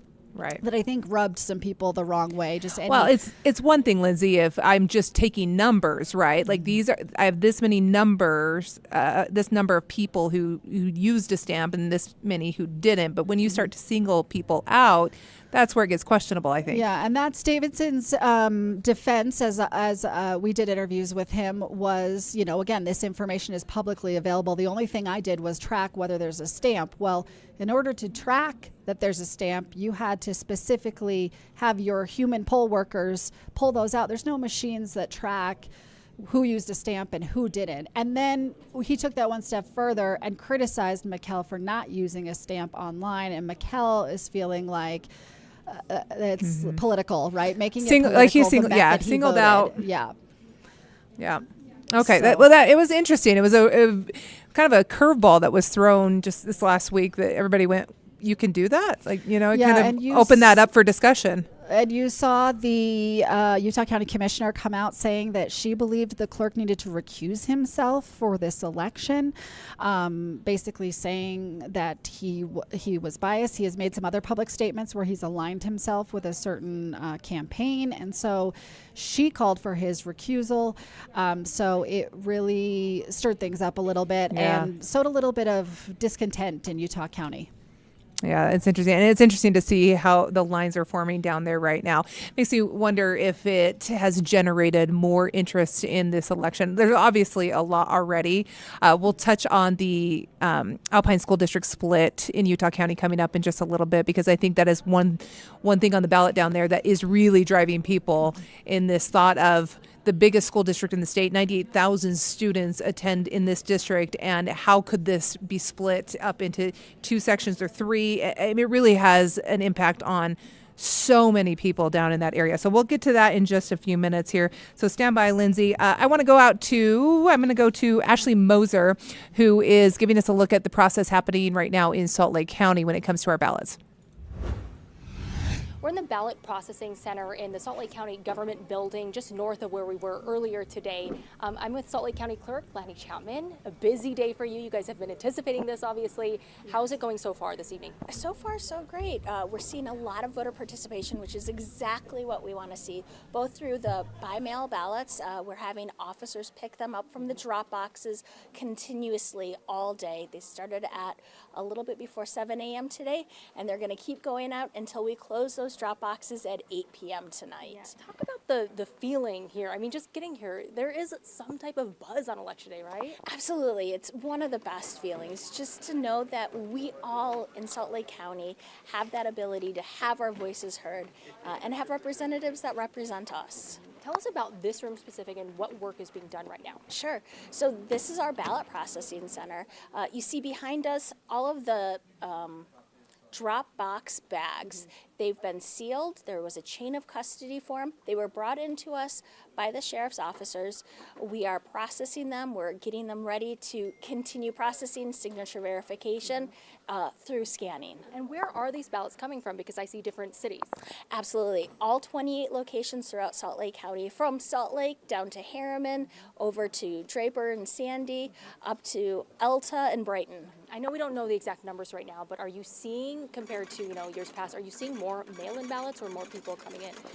This year we're seeing a lot of people participating in person, but we're also seeing a ton of by-mail ballots, which is great. We love people participating in whatever method they choose. For sure.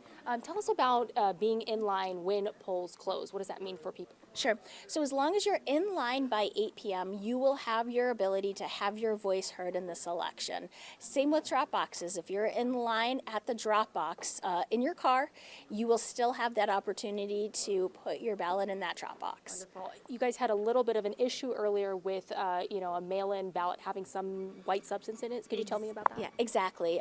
We had some protocols in place. We worked very quickly with our law enforcement, and within an hour we were able to test the substance, make sure it was not a harmful material, and we were able to continue processing, so it has not slowed us down at all. All right. Is there anything else I'm missing that you think our viewers and everyone out there should know about tonight and the importance of tonight? Yeah, so drop boxes close at 8 p.m. If you would like to participate, if you haven't already turned in your by-mail ballot, please find one of those 28 locations throughout Salt Lake County. Have your voice heard. If you'd prefer to go vote in person, I have 30 in-person vote centers throughout Salt Lake County. It's not precinct specific. If you live in Salt Lake County, you can utilize any one of them. We're all better off when we all have our voice heard, so make sure you're part of that. Annie, thank you so much for joining us. Appreciate it. Good luck tonight. Thank you. All right, guys, that's the latest here at the Salt Lake County Government Building. Of course, we'll be here throughout the evening, keeping you updated. Back to you. All right. Ashley, thank you very much. Good to see what's happening there. I've got Lauren Steinbrecher standing by in the cold for us right now in Saratoga Springs. Lauren, I mentioned it to Lindsay a few moments ago. One of the things I feel is driving voters to the ballot, or to the polling locations today is this Alpine School District split. I'm going to ask Lauren, first of all, if she does hear us, a thumbs up. Sorry, I just got you back. Okay, service is you're so okay. bad here, Shara. I'm so sorry. I don't know. Nope, you're I good. don't know if it's everybody here in line or what's going on, but yeah. It's good. It's good. I wanted to bring you into the conversation because we're talking a little bit here in studio about the Alpine School District split. And is that a reason that people are getting to the polls today in the large numbers that we're seeing there in Utah County? I misspoke with my number. So 87,000 students in this district, the largest in the state. This potential split, so Prop 11 and Prop 14, could impact thousands of families. Walk me through this, Lauren. Is this why we're seeing the numbers we're seeing out there?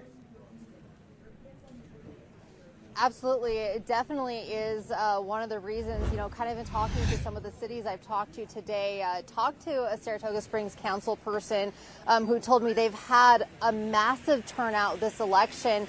And you have those national things that people are voting on. But then, yes, here in Utah County, that's such a huge decision when you're talking about potentially breaking up the largest school district in the state. So, and not even, here in Saratoga Springs, they've got Prop 14, but you've got Prop 11, and there's 5 different ways that this could go tonight. It could be Prop 11 passes, 14 doesn't, 14 passes, 11 doesn't. They both pass, they both don't pass, or maybe it's so close that they have to do a recount. So there are a lot of different scenarios that the cities here, as well as the school district, are potentially preparing for and looking to see what happens when those first results are out, which they won't know until every last person here has voted. And we have seen incredibly long lines in Lehigh. I'm told it's a 2-hour wait in Highland. Here in Saratoga Springs, this line right here is actually only for those who need to sign up and register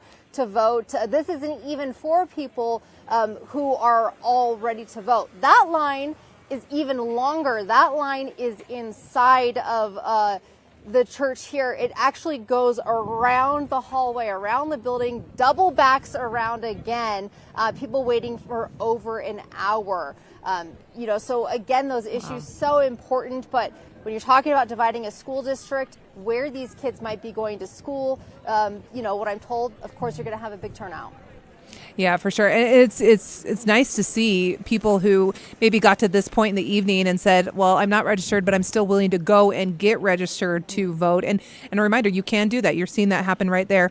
Lauren, stay with me here. So I just want to give people an idea. So Prop 11, this would create a new central district. So Lehigh, American Fork, Highland, Alpine, Cedar Hills, and portions of Draper, just south of the point of the mountain. So about 35,000 students would make up that district, making it the 6th largest if that were to pass. Prop 14 would be a West District, Cedar Fort, Eagle Mountain, Fairfield, and Saratoga Springs, where Lauren is right now. Lauren, as you've talked to folks out there, do you have any sort of an idea of how they really do feel about it? Do they want that? Do they not want that? What's kind of the temperament out there right now with that? This is an interesting issue because it really, it doesn't come down to politics or political parties. It really comes down to some of these views that people have that, may align with one side or the other, and you really do see people who are divided. Some people who say, no, I think we should keep it as one school district. Then you have people who say, no, I really think it is time to split off.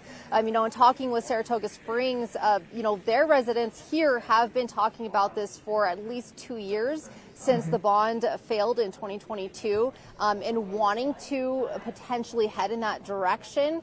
But the city's saying they're really not sure, how these numbers are going to turn out until we start seeing those results, because there really is that divide of opinion, and it really does not align with any, sort of ideology. It just comes down to what people individually want to happen. Well, and you look at the growth out in that area. So when you look at basically folks on the east side of I-15, yes, there's a lot of development and growth there, but they can only grow so much in that area. When you look west, the growth out there, the potential is absolutely incredible. That is an area that is going to need more representation, right, Lauren?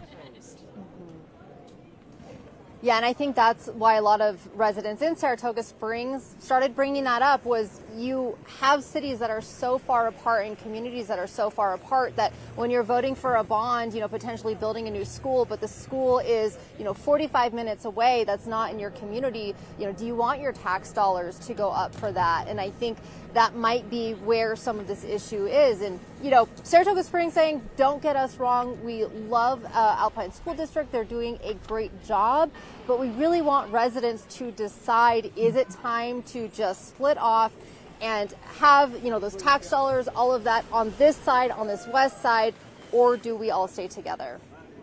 Yeah, it's definitely an interesting debate. Okay, I'm going to ask you to give us one more look at this line, Lauren, and just kind of talk us through how many people you're seeing in that area, and just kind of the feel out there right now.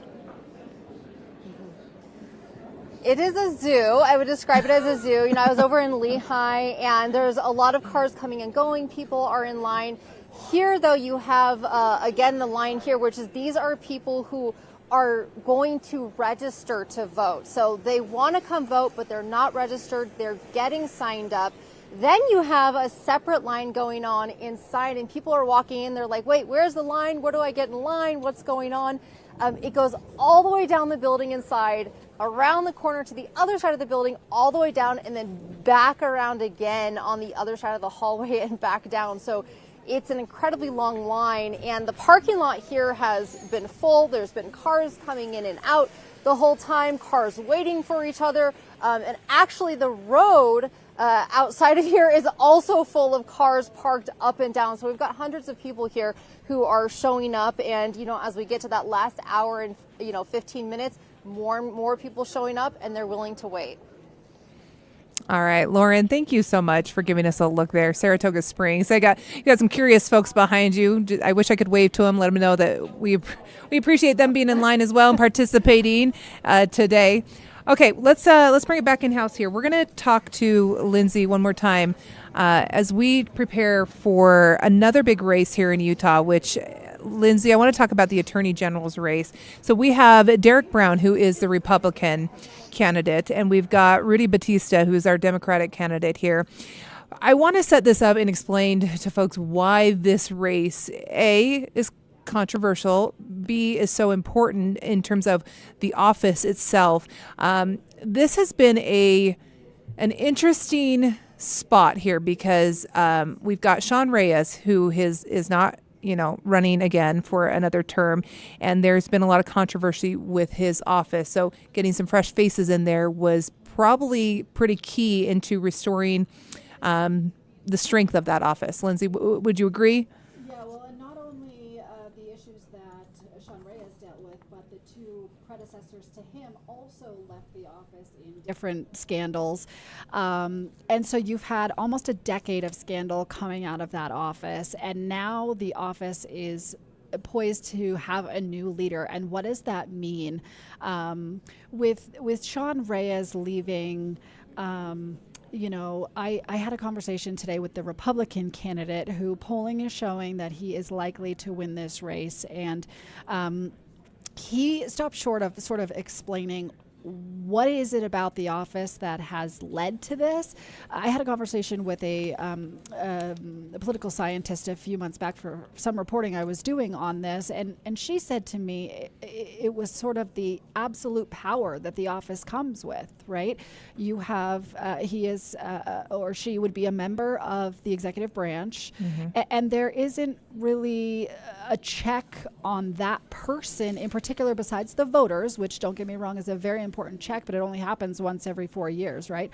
And then us as the media, right, who comes in to represent, the people and kind of report on issues in the office. And so I talked to Derek Brown about this today. I talked to him about his philosophy on, the Attorney General has to defend the laws that the state legislature comes up with. And so how does the office do that when the state legislature maybe creates laws that they know are going to face a legal challenge? And he talked about working with them ahead of time to prevent some of those legal challenges, right? Or at least have a more sure legal footing when you go in to pass those laws, so that if and when you get sued over those laws, they're easier to defend, right? So we talked about some of that. Well, I actually have that sound for us. Should we go ahead and play that for you? Yeah. Okay, let's listen. This is Derek Brown, a candidate for Utah Attorney General. One of the questions I get all the time, which is not a dumb question, it's a very good question, is what does the AG do? Because it should be a pretty straightforward legal job. But a lot of people wonder it's one of the few constitutional officers of the state. To put it bluntly, the Attorney General runs the largest law firm in the state of Utah. There's upwards of 300 people, 300 attorneys, over 500 individual people that work at that firm. And so what you do is you provide legal advice. In the same way that, say, a general counsel's office provides advice for a large company, the AG is the one that helps provide all the legal advice and the legal strategy for the state of Utah. And so from every conceivable board, commission, office, the universities, and everything. And then you also work with the different individual sheriffs and counties. So law enforcement is a huge portion of what the AG does as well. You also defend the state and the laws that it creates, right? That's correct. So that's kind of one of my broad questions is what happens when we've seen the legislature pass laws that are often controversial. A few of them are being tied up in the courts right now. What happens?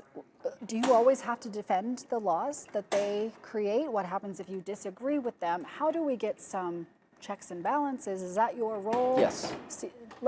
How do you feel about that? And that's a great question, because the reality is you function much like when you hire someone to represent you. That person's job is to represent you as legal counsel. And so if there are laws that are being challenged from a state level, what you do as Attorney General is you defend the state. So I look at it twofold. You don't just wait until a law gets passed and then defend the state. I think it's also important for the Attorney General to work with the legislature in advance, help them understand some of the ramifications of what they're doing. If there are legal issues, then you work with them in advance. I mean, that's what a good lawyer doesn't wait until his or her client gets in trouble and then defends them. They work with them in advance so they don't get into trouble. So that's the give and take that I think exists at the AG's office. And I've spent a lot of time working with the legislature in other roles. I've been in the legislature. So that's one of the things I hope to bring to the position, is the ability to work with them in advance. And then when the laws, as you mentioned, are challenged, which they are all the time, it's the job of the AG to represent the state and put our best arguments forward. We know that your previous three predecessors have left the office in different types of scandals.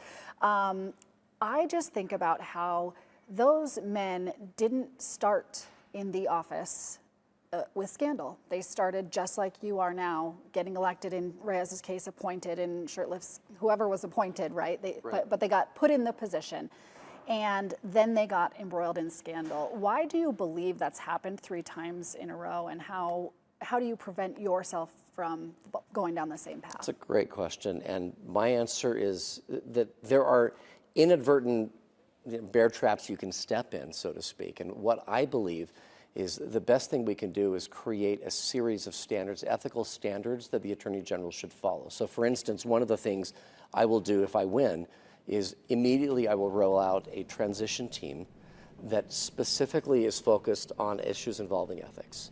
And so, for instance, I have very well-known attorneys in the state of Utah with a background in this area, and I've charged them with basically looking at what it is the Attorney General does, how you operate, and how we can set up guardrails, firewalls, walls essentially that will prevent those kinds of things from happening. So I think it takes... Okay, great question, Lindsay. Saying all the right things. Yeah, and one of the things we talked about after that was the transparency of the office. This is an issue we have seen with current Attorney General Sean Reyes. Reyes does not do media interviews. He doesn't like to be one-on-one with journalists. We've had his people tell us that. But he will speak at a rally all day long, or he will speak in front of a crowd all day long. Derek has vowed to make that office transparent in a way to restore trust in that office. And he went so far as, before I even asked him about it, to reveal that he would make his calendar public. It's one thing here at KSL that our KSL Investigates team has challenged Reyes legally on whether or not we can access his calendar. And a judge has sided with us in that case. And so we are expecting any day to get that calendar from Sean Reyes. But it's something that Derek brought up before I even asked him about it, to say, I will be releasing it. It is his intent at this point. Again, lots of talk ahead of a campaign, right? But at least at this point, he's vowing to make that public. Well, and all of the candidates definitely ran on that transparency key, right? Making sure that that was something that the voters knew that they would make a priority. Rudy Batista, though, he's a strong candidate in this group as well. He criminal defense attorney, one of only a few attorneys qualified to defend clients facing the death penalty here in Utah. BYU grad, when I looked into his record, very impressive as well. And the thing I like about both these candidates is that they have been very complimentary of each other. I wanted to point out here something that Batista said to KSL.com. He said that he thinks that even Brown would be an excellent attorney general if he wins. He said, I can say with utmost confidence, Derek will bring integrity back to that office. And I like that both the campaigns were focused on that word integrity, because after 3 AGs having been involved in controversy, scandal, including allegations of pay to play, extortion, using the office of the AG as cover for other activity, I think that integrity and transparency is critical moving forward for our state. Yeah, and one of the things Derek said to me was he plans to kind of work with his transition team on how to get the media more inside of his office, right, to be able to see that. The other thing I'll mention is that Michelle Quist is another third-party candidate who's running in this race as well. When we saw her at the debate, she took a much harder stance on pushing back in the against the legislature than Derek did, right? And this is where you see the party lines come in, right? He sort of towed the Republican Party line where he's going to work with the legislature ahead of some of the laws that they passed in order to make them more defendable, less controversial, less likely to be challenged. Whereas Michelle Quist and Rudy to some extent came in just saying, no, the legislature cannot pass unconstitutional laws, period, full stop. So that's sort of the difference you're seeing in their party politics there. Okay. All right, Lindsay, we appreciate you being with us here in the KSL Stream Center. I know you're going to get out and about and continue our coverage, and we are excited to see where you pop up and continue these discussions. I know the governor's race is one that we're watching closely, the AG's race as well. Lindsay, any other final moments or thoughts you want to give with us in terms of what races really are catching your attention or your thoughts on the voter turnout right now? Because it's very impressive to see the lines we're seeing. Yeah, it is, and it's great to see all the turnout. That is one huge thing. We never want to discourage people from voting. It's so interesting to me how much in-person voting we're seeing as opposed to, we're still seeing by and large the majority vote by mail, but these lines that we're seeing in the 2-hour plus lines, what does that say? I mean, is it just a county by county issue? Is it just the turnout? Is it the local issues more so than the presidential race? So I'm excited to see some of the analysis on that once we get the numbers. I did want to kind of just leave you with a focus on the state legislature and some of the races that are interesting there. I want to point out an Ogden race with Rosemary Lessard and Coford up there. We've got House District 42. Some of these races could flip. Some of them could stay the same. There's no threat of really upending a Republican supermajority in our state legislature, but there are some races that are really close where seats could flip or we could lose some Democrats, pick up Republicans in different cases. So we'll see how the state legislature all shakes out when the night is done as well. It's not really something we're looking at broadly right now, but there are like 6 to 10 races that are competitive to see kind of how the state legislature makeup looks when the night is over. Yeah, when you look at the Utah House of Representatives, all 75 district seats up for re-election, you mentioned it here. We've got Republicans currently have the supermajority 61-14. 20 of those candidates are running unopposed right now. So is it possible they could flip that? We'll see. But on the state Senate side, 15 of the 29 district seats are up for election. 3 of those candidates are unopposed, and the Republicans currently have the supermajority, 23-6 in that House or in the Senate. So it'll be interesting to see how these all shake out. This is one of those elections. It's fun to watch the results come in because you can see it building, right? And then all of a sudden you see the direction the state is going to take. So yeah, and just keep in mind that results are going to be delayed tonight. We've already seen a message from the Lieutenant Governor's office saying at least an hour, and they're supposed to check in here again with where they're seeing lines. We are an hour until polls close in Utah, and if those lines are right now 2 hours long, then presumably we've got an extra hour after polls close for people that are in line right now. So we'll wait for more updates on that, but we are standing by. Buckle up. Where's dinner? Is dinner here yet? Is the famous newsroom pizza? Yes, has that arrived? No, Lindsay, pizza? there's no time for pizza. I'm not on election day. Shara. No, they need to feed us. It's the least they could do. No. For those who are watching, that is a thing. Like newsrooms, they make it a meme that election night pizza is like the thing. So we'll see if any shows up here. I'll let you know. Lindsay, thanks so much. We're going to let you get out of here. I know you want to be out with folks. So this is Lindsay's, what would you call this? My Super Bowl? Yeah. It's my Super Bowl. It's the All-Star game, the Super Bowl. It's all the things. The World Series. It's the World Series. All the reporting we've been doing for months and months. What's it called? The Stanley Cup? Yeah, the Stanley Cup. Yeah. You're the hockey girl. Yeah. This is your Stanley Cup. This is my Stanley Cup, my World Series, my Super Bowl, my MLS championship, all the things. Yeah. All the things. Yeah. Politics, sports, I don't know how much they mix, but we just did that. So, all right, Lindsay, thank you so much. Thank you, Shara. Okay, we're going to pop this up here for a second. Okay, so you're just kind of looking at our KSL Stream Center. Can they still hear me on this camera? Okay, that's what we're trying to make sure we figure it out. We're going to take just a quick break here for just a few minutes, get a few more pieces in place here. One thing I'm very excited about is Deanie Wimmer is going to join us.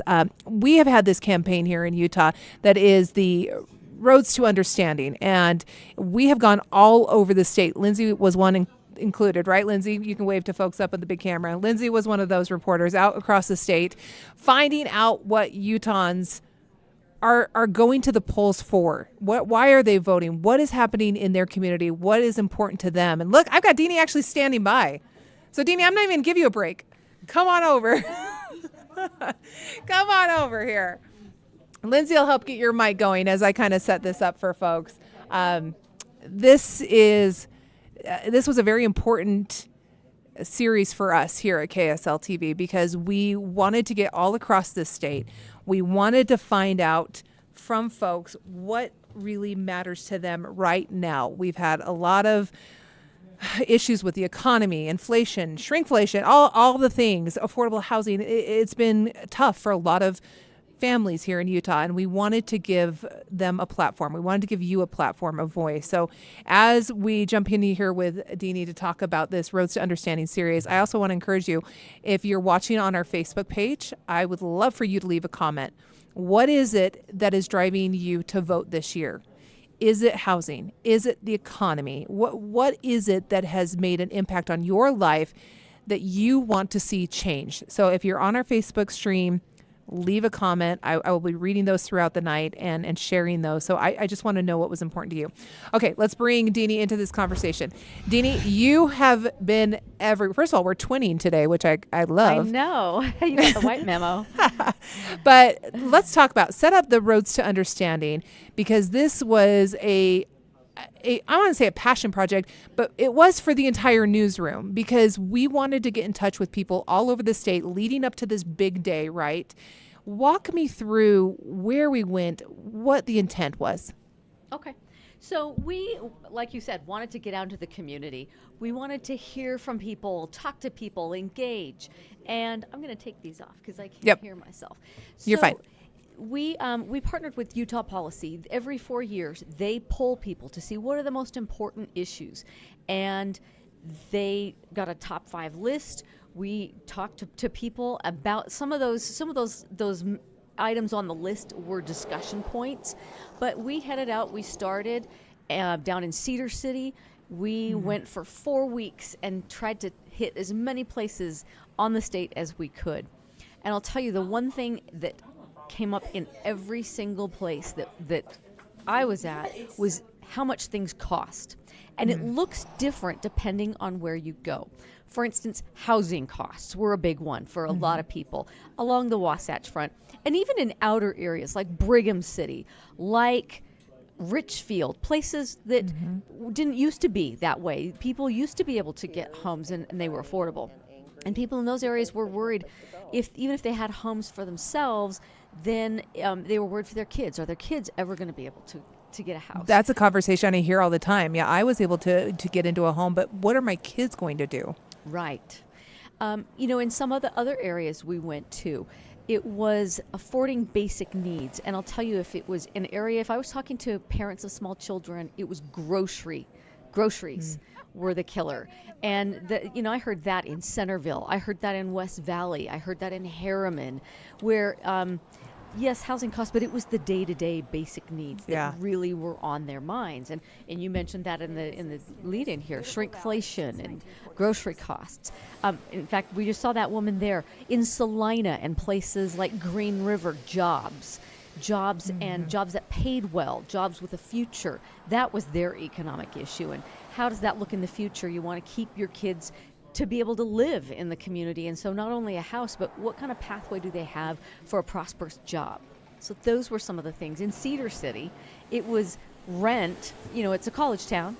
So you're talking about rent and you're talking about tuition. And a lot of those kids were first time on their own. And they appreciated that many of their parents were helping them, but they were petrified of the idea of man, if my parents cut me off or if they want me to help pay for more of my share, I don't know how I'm going to do it. So these, it's amazing to hear. Utah's a big place. And all of those takes on economic issues were helpful and insightful. What I found very interesting about it was that hearing all these different voices leading up to election, it gave me, as a fellow Utahn, more of an understanding of what my neighbor is dealing with that perhaps I just didn't know. Like, when we looked at what Cedar City is dealing with, Richfield is dealing with, what our friends up in Cache County are dealing with, it's not the same issues that I deal with, but I do now have empathy for what their day-to-day lives are. And I feel like we got that, and it was perfect timing to do that leading up to the election, to maybe kind of, I don't know, maybe calm folks down a little bit, perhaps, as we went into the election. Yes, I agree, because you get a sense that we're all in it together, but we all face different challenges depending on where you live and depending on where we are. And it does, I heard over and over again people saying, we appreciate that you're listening to us, that we feel listened to. That was one of the issues that Utah Policy found was on the top 5 of their list, is that people don't feel like government leaders are listening to them. They're not voting or proposing things that are reflective of what people want. And so they really want to be heard. And sometimes that's what it takes. We're not all the same, but at least if we feel heard, if we feel listened and understood better, that's enough. That's enough to bring us together. Yeah, and hats off to everyone who participated in those stories as we came into your communities and asked you to share those things, because it's not always easy to say, well, this is what is impacting me and my family, and to be able to share that with the rest of the state. So hats off to all those folks. Deanie, I know you got to go. Tell me about some of the places. I saw you live at, I guess it was a farmer's market, or? Yes. We've been to farmers markets, fall festivals, Halloween trunk or treats. We went to high school football games. We went to just community events, outdoor a variety concerts. It was fun, and it was interesting just to hear, like, for instance, the take on growth. It wouldn't surprise anybody that growth was an issue that cropped up a lot. But in Herriman, you learned the specifics of a community. We went to Herriman, and growth for them, the issue was that 11,000 Venezuelan immigrants have been relocated to Herriman in the last year. And so for a lot of people, that's a positive thing, to see how they've acclimated and to see how the community can help. For others, it was not that positive, but unique to the city of Herriman. In other areas like Brigham City, you're hearing about traffic. And who'd ever think you were, the traffic in would Brigham be an City, issue. Box Elder County, right? Yeah. In Cedar City, Iron County, they need a new jail. They can't put police can't take criminals off the street and put them in jail because there's no room, and it's outdated, and the jail wasn't working, and so the bond failed, but they had a new law that would allow them now to build a new jail. So it's very specific things like that. We saw growth, you've been talking about it, I'm sure, in Alpine District. The school district has 82,000 kids in it, and the largest in the state. Exactly. That is what's on the ballot right now, is what's going to happen to that district. Exactly. And so it'll be interesting to see what happens. And we noted in some of our live shots tonight, those were some of the longest lines that we've seen all night, were people voting in that area of Utah County where Alpine is looking to split. And well, let me ask you this, Deanie. What do you take away from this Roads to Understanding series? First of all, one thing I take away is we've got a lot of work to do as journalists now, that maybe we didn't realize some of these issues. Now we get to go really look into those. So that's great. Right there, it provides us an opportunity to look more into these communities and what's happening. What else do you glean from this and take away from this in terms of what this provided to the community? One of the things I took away from it is that despite the fact that we're talking about what's on your mind, what concerns you, what are the issues, over and over again, people were at community-oriented events and things with their families. They felt a sense of optimism, of pride in our state and of their community. They love coming together, and they're hungry for that sense of belonging to a community. And so, again, even though we're talking issues, it didn't feel like they were more concerned about the issue than they were about coming together as a community and celebrating, whether it was the holiday or the tradition or whatever it was that they were coming together for. And that was really heartening to hear, that above all, that sense of community and pride and tradition are really important to people. I love this series. I loved hearing from folks from every corner of the state. I did too. It was Yeah, so, honestly, people were so it was kind refreshing and welcoming. I agree. And it was fun to meet so many people. Yeah, it's not often that Deanie Wimmer shows up to your fall festival. Well, no, I don't know about that, but it's not often that you get to taste some Utah Utah entrepreneurs gourmet peanut butter or Utah honey. You know, I mean, you got a taste of Utah and a sense for things that you wouldn't experience otherwise here along the Wasatch Front. Yeah, and it generated a lot of good conversations, and I think that was what the intent was here, is let's find out what is really impacting Utahns. Do we really know, or do we think we know? And to hear from those folks, it was great to hear that. So I want to let everyone know you can go onto our KSL TV Facebook or KSLTV.com page. We've got the Roads to Understanding tab there that you can look at some of those stories and you can see what's impacting your area or your neighbor and still participate in that conversation. Deanie, thank you very much. What does the rest of your night look like? Well, you know, we have hourly cut-ins. We're watching the network closely. We're watching our local reports closely. And as soon as the polls close here at 8 o'clock, then we'll start to get results coming in, and we'll be reporting those excitedly. So, it's a busy night. Yep, it is a busy night. All right, Deanie, thank you very much. We'll let you get on your way. We kind of snagged her and asked her to come over here. She's the best. She is the best. Okay, all right. So we're taking a look at some of the, we've got the presidential numbers coming in right now. You just seen Missouri on your screen in this decision 2024. As Deanie mentioned, as soon as we get some of those local numbers, polls close at 8, but we heard from the Lieutenant Governor not to expect any results at least until about 9:30. Maybe we'll get surprised in some areas of our state with some of those numbers, but the bottom line was she told our county clerks, we are not going to report until everyone in line at 8 o'clock has had a chance to vote. So if you're looking at a line like we saw in Saratoga Springs, that could be a while, or in Utah County. Those numbers are very, very big in terms of voter turnout right now for in-person voting. We've had some Salt Lake County lines that we've been seeing as well. We saw from Debbie Worthen and Ashley Moser, who've been covering those lines. So we'll continue to track those and check in with them as we move throughout the evening tonight. But once those numbers start coming in, it'll be really interesting to see the makeup of our state House and Senate and the governor's race, the AG's race, a lot of bond measures in terms of school bonds. A lot of schools are asking for a lot of money here in the state to try to rebuild schools and bring schools up to code. So we'll see what happens with that, and we'll kind of debrief on those as well throughout the evening. It looks like we're attempting to get somebody live for us here in just a minute, so give me just a second. One of the bonds I do want to talk about, we could talk about right now.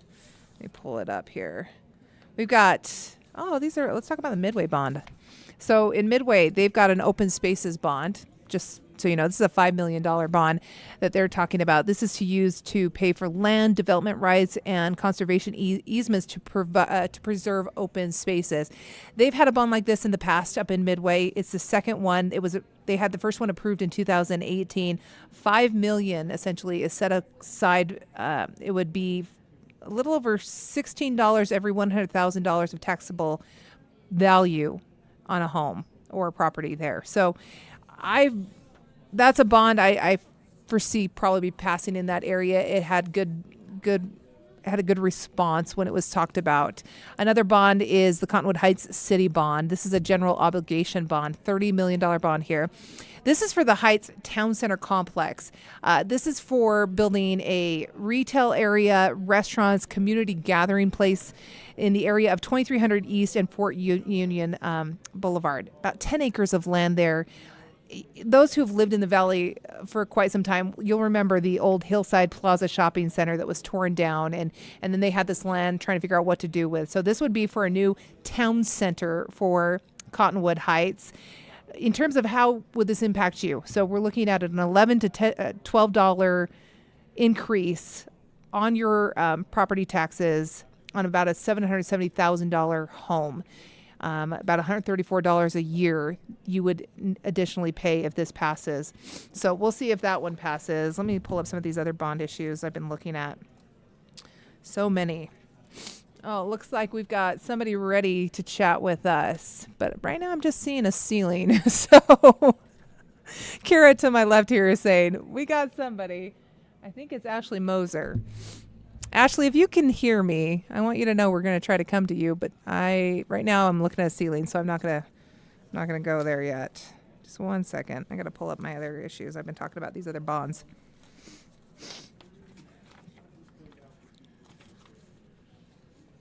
I'm getting my papers all mixed up with how many people we've been talking to today. Okay. This is an interesting one. The Salt Lake County Public Safety Bond. So this is something folks in Salt Lake County are voting on right now. This is a very big bond, $507 million.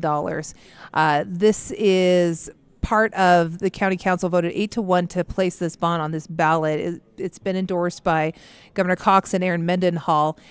Basically, it is to combine the Salt Lake County and Oxbow jails into one expanded complex, to create a new low-level repeat offender justice and accountability center here in Salt Lake County, to install or to create new mental health resources at the jail.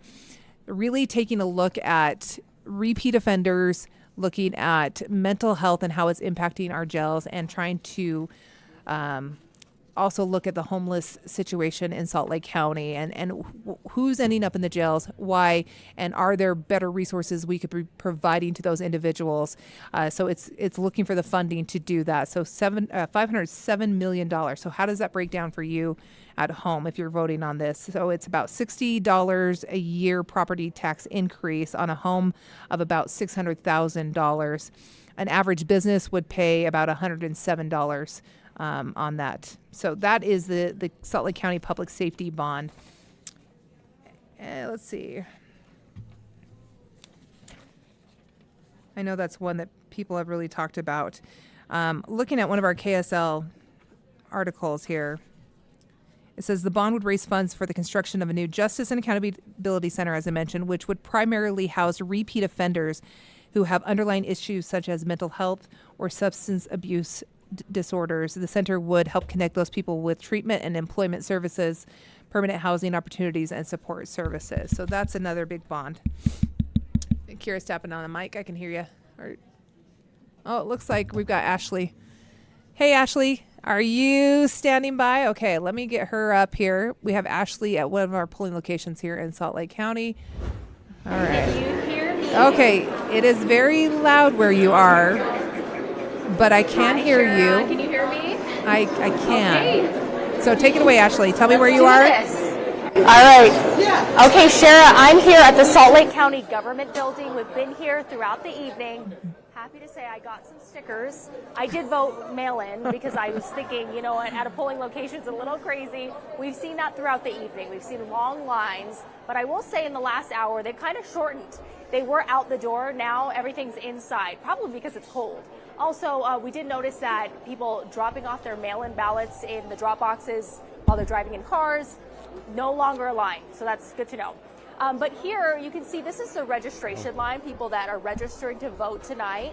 And on the far side of the building, that's where people are in line to cast their ballots. So it's been a process, but thankfully it's gone smoothly. We've talked to the Salt Lake County clerk. She says no issues other than what we reported earlier with that white substance in a mail-in ballot. So right now I've got registered voter Alexis. Thank you so much for joining us. How are you feeling tonight? Pretty good. I'm excited that I got the opportunity to vote. Okay, how long have you been here? In Utah? No, here tonight. Yep. Oh, around like 45 minutes max. That's with driving in, finding a parking spot, and then getting in and voting. Okay, and you were registered, but you actually had to do some work ahead of today. What Yes. happened with your registration? I was pre-registered, and then I went to check my registration, and it wasn't registered anymore. And so I just re-registered, got all ready to vote. Okay, how was that process when you were waiting in line? Did it move pretty Super smoothly? quick, honestly. It wasn't too bad. It was like 45 minutes max, if that, but it was really quick. Awesome. And I love what you were telling me earlier about posting on social media. So tell me about what your main cause was today, what your message was to your friends. Really just voting, because obviously the biggest thing is 100 years ago women were fighting for the right to vote, and so just encouraging women around me to vote and get out there and get registered and posting links for them. And you had a couple friends have questions about even registering, right? Yeah, so a lot of people didn't know that we could, in Utah, register day of to vote, and so I was encouraging them to come in or just get signed up online by 5 o'clock, and we got some people in and voted. Thank you for doing that. We love it. We love to see that. Alexis, thank you so much. Thanks for chatting with us. Have a wonderful evening. You're going home to eat some soup. You said it is cold outside, so thank you so much. You're welcome. Nice chatting with you. You too. All right, we'll see you soon. Again, she was encouraging friends who didn't even know that you could register in person day of to come down here to the Salt Lake County Government Building. Again, that's this line that people have been waiting in. Earlier today, we asked the person at the end of the line, we kind of followed their path. We asked them how long it took to register. That got upwards to 2 hours, but now it seems like it's a little bit shorter. So that's the good news for people waiting to register. Another note, I'm sure you've been reporting this, but people in line at 8 o'clock that haven't voted, they can still vote. And we won't get any of those numbers, any of those results until the last person in line has voted. So we'll be waiting for those numbers, waiting for that. But again, busy, not crazy, pretty calm, and really quite exciting for people to be here in person casting their ballot today on Election Day. Back to you, Sarah. It is exciting. It's nice to see these lines right now. People out voting, doing their civic duty right now. Ashley, thank you very much. Appreciate your time. We'll check in with Ashley in just a little bit as this night continues on. I'm going to bring in with me the man of the hour, Boyd Matheson, host of Inside Sources, the person I depend on when I have a question about politics, races, people. I'm Boyd, you're the man to me when it comes to what is happening tonight. This is also your Super Bowl. It's Lindsay's, but it's also yours. It's a big night. There's a lot going on and a lot to track here in the state of Utah, a lot to track nationally as well. And so many things. I think one of the most important things for all of us is to just exhale. As was just reported, if you're in line by 8 o'clock, you are going to get to vote. So regardless of what else is going on in your world, if you're there by 8 o'clock, you will get a chance to vote today. And that's a real important one. And on the national scale, we should also exhale. And it's going to take a little bit of time, and it's all going to be just fine. Really interesting in the exit polling, over 78% of the American people are confident tonight that at the national level, their vote is going to count and we're going to get it right. Even more so at the local level, over 84% of Americans are confident tonight that their state's going to get it right. And so that's an encouraging thing. I think that's an important thing for all of us. It's good to hear that. Let's talk about what's happening on the national level at this moment. So we've had some polls close already on the East Coast. We're starting to see some numbers reporting. We've been really focused local, hyper-local right now. So walk me through what you're seeing already on the national front. One of the most interesting races to watch thus far is in Georgia. We knew that was going to be one of the real battleground states. There's about 65% of the vote is in Georgia, and former President Trump is actually leading and outperforming expectations there in Georgia. And probably the interesting subset of that is the former president is leading with independent voters in Georgia by about 11%. So he's really overperforming in that space. So that's an interesting twist. But he needed to. Correct. In order to win that state, he needed to come out early, and this is a controversial state. So maybe, Boyd, give folks a 30-second background on why Georgia is so important to the former president. Yeah, and remember in 2020, it was Georgia that was delayed and delayed and delayed. They really didn't have their act together. Tonight's results coming in from Georgia shows that Georgia got their act together in a significant way, and they're really doing a great job in terms of moving that forward. But as you look at it in terms of former President Trump, he really has to win North Carolina and Georgia, and then he's either got to pick up that crucial Pennsylvania that we'll keep coming back to tonight, and then he's also got some chances there in Arizona and Nevada. But Georgia, North Carolina, absolutely crucial, and then all eyes will be on the Keystone State. It will be the key to either the Harris campaign or the Trump campaign before the night's over. The big blue wall. That's what one of them needs to punch through that. And it's President Trump if he wants to win. Yeah, that's right. And actually for both campaigns, I think this is important to note, the Harris campaign is equally dependent on winning Pennsylvania. Because if the vice president doesn't hold Pennsylvania, that blue wall that you just mentioned, Shara, then she's got to run the table somewhere and flip a Georgia, a North Carolina, or even if she were to win Nevada and Arizona, it wouldn't quite be enough. And so there's some very interesting dynamics going on there. Those blue wall states of Wisconsin, Michigan, and Pennsylvania, they tend to go together in terms of which way they swing. We'll have some new numbers coming in from Wisconsin coming up here in the next few minutes. Okay, you mentioned Nevada. I've got a question about Nevada. I feel like Nevada is... They really get 4 days after the election to tally their votes, so they could either make or break or have no factor in the election whatsoever. Nevada is a question mark to me. Am I wrong here in assuming this?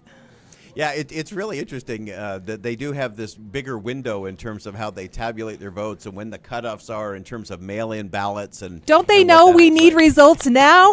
They do. But we should get some historical perspective, though, Shara. It used to be that the elections simply had to be done before the middle of December. Okay. That's how it used to be. So it was 179 years ago. We want instant results. That's right.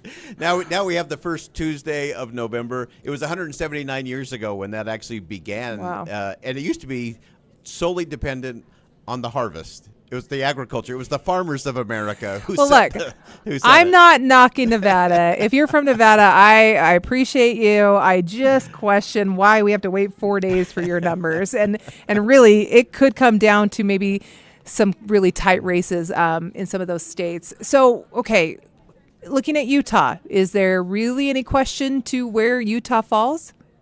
On the presidential ticket, I don't think there's any question. It will be interesting to see how many split tickets there are in the state of Utah. How many people chose to vote for Vice President Harris at the top of the ticket, but then maybe voted for Republicans for the governor's race, the Senate race, and the other House races. So that's always an interesting trend to watch. It tells you more about the future than it does this actual election, as you see more people being willing to say, I'm not just going to do a straight party ticket. I'm going to really think this through, and I think that's actually a good thing for all of us to think through. That's good for the Republic. I mean, is there a reason our state has the ability to vote straight party? Tell me more about that. Like, I know that's something that is different here.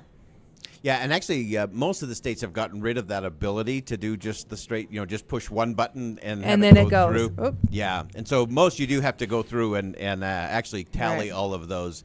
But the trend has been, even if you're doing that manually, more and more people are willing to say, I'm going to look at each candidate a little different. Our allegiance has become less to party and to politicians and more to what is the policy, and to recognize for all of us, every vote that we cast is an expression of what we value.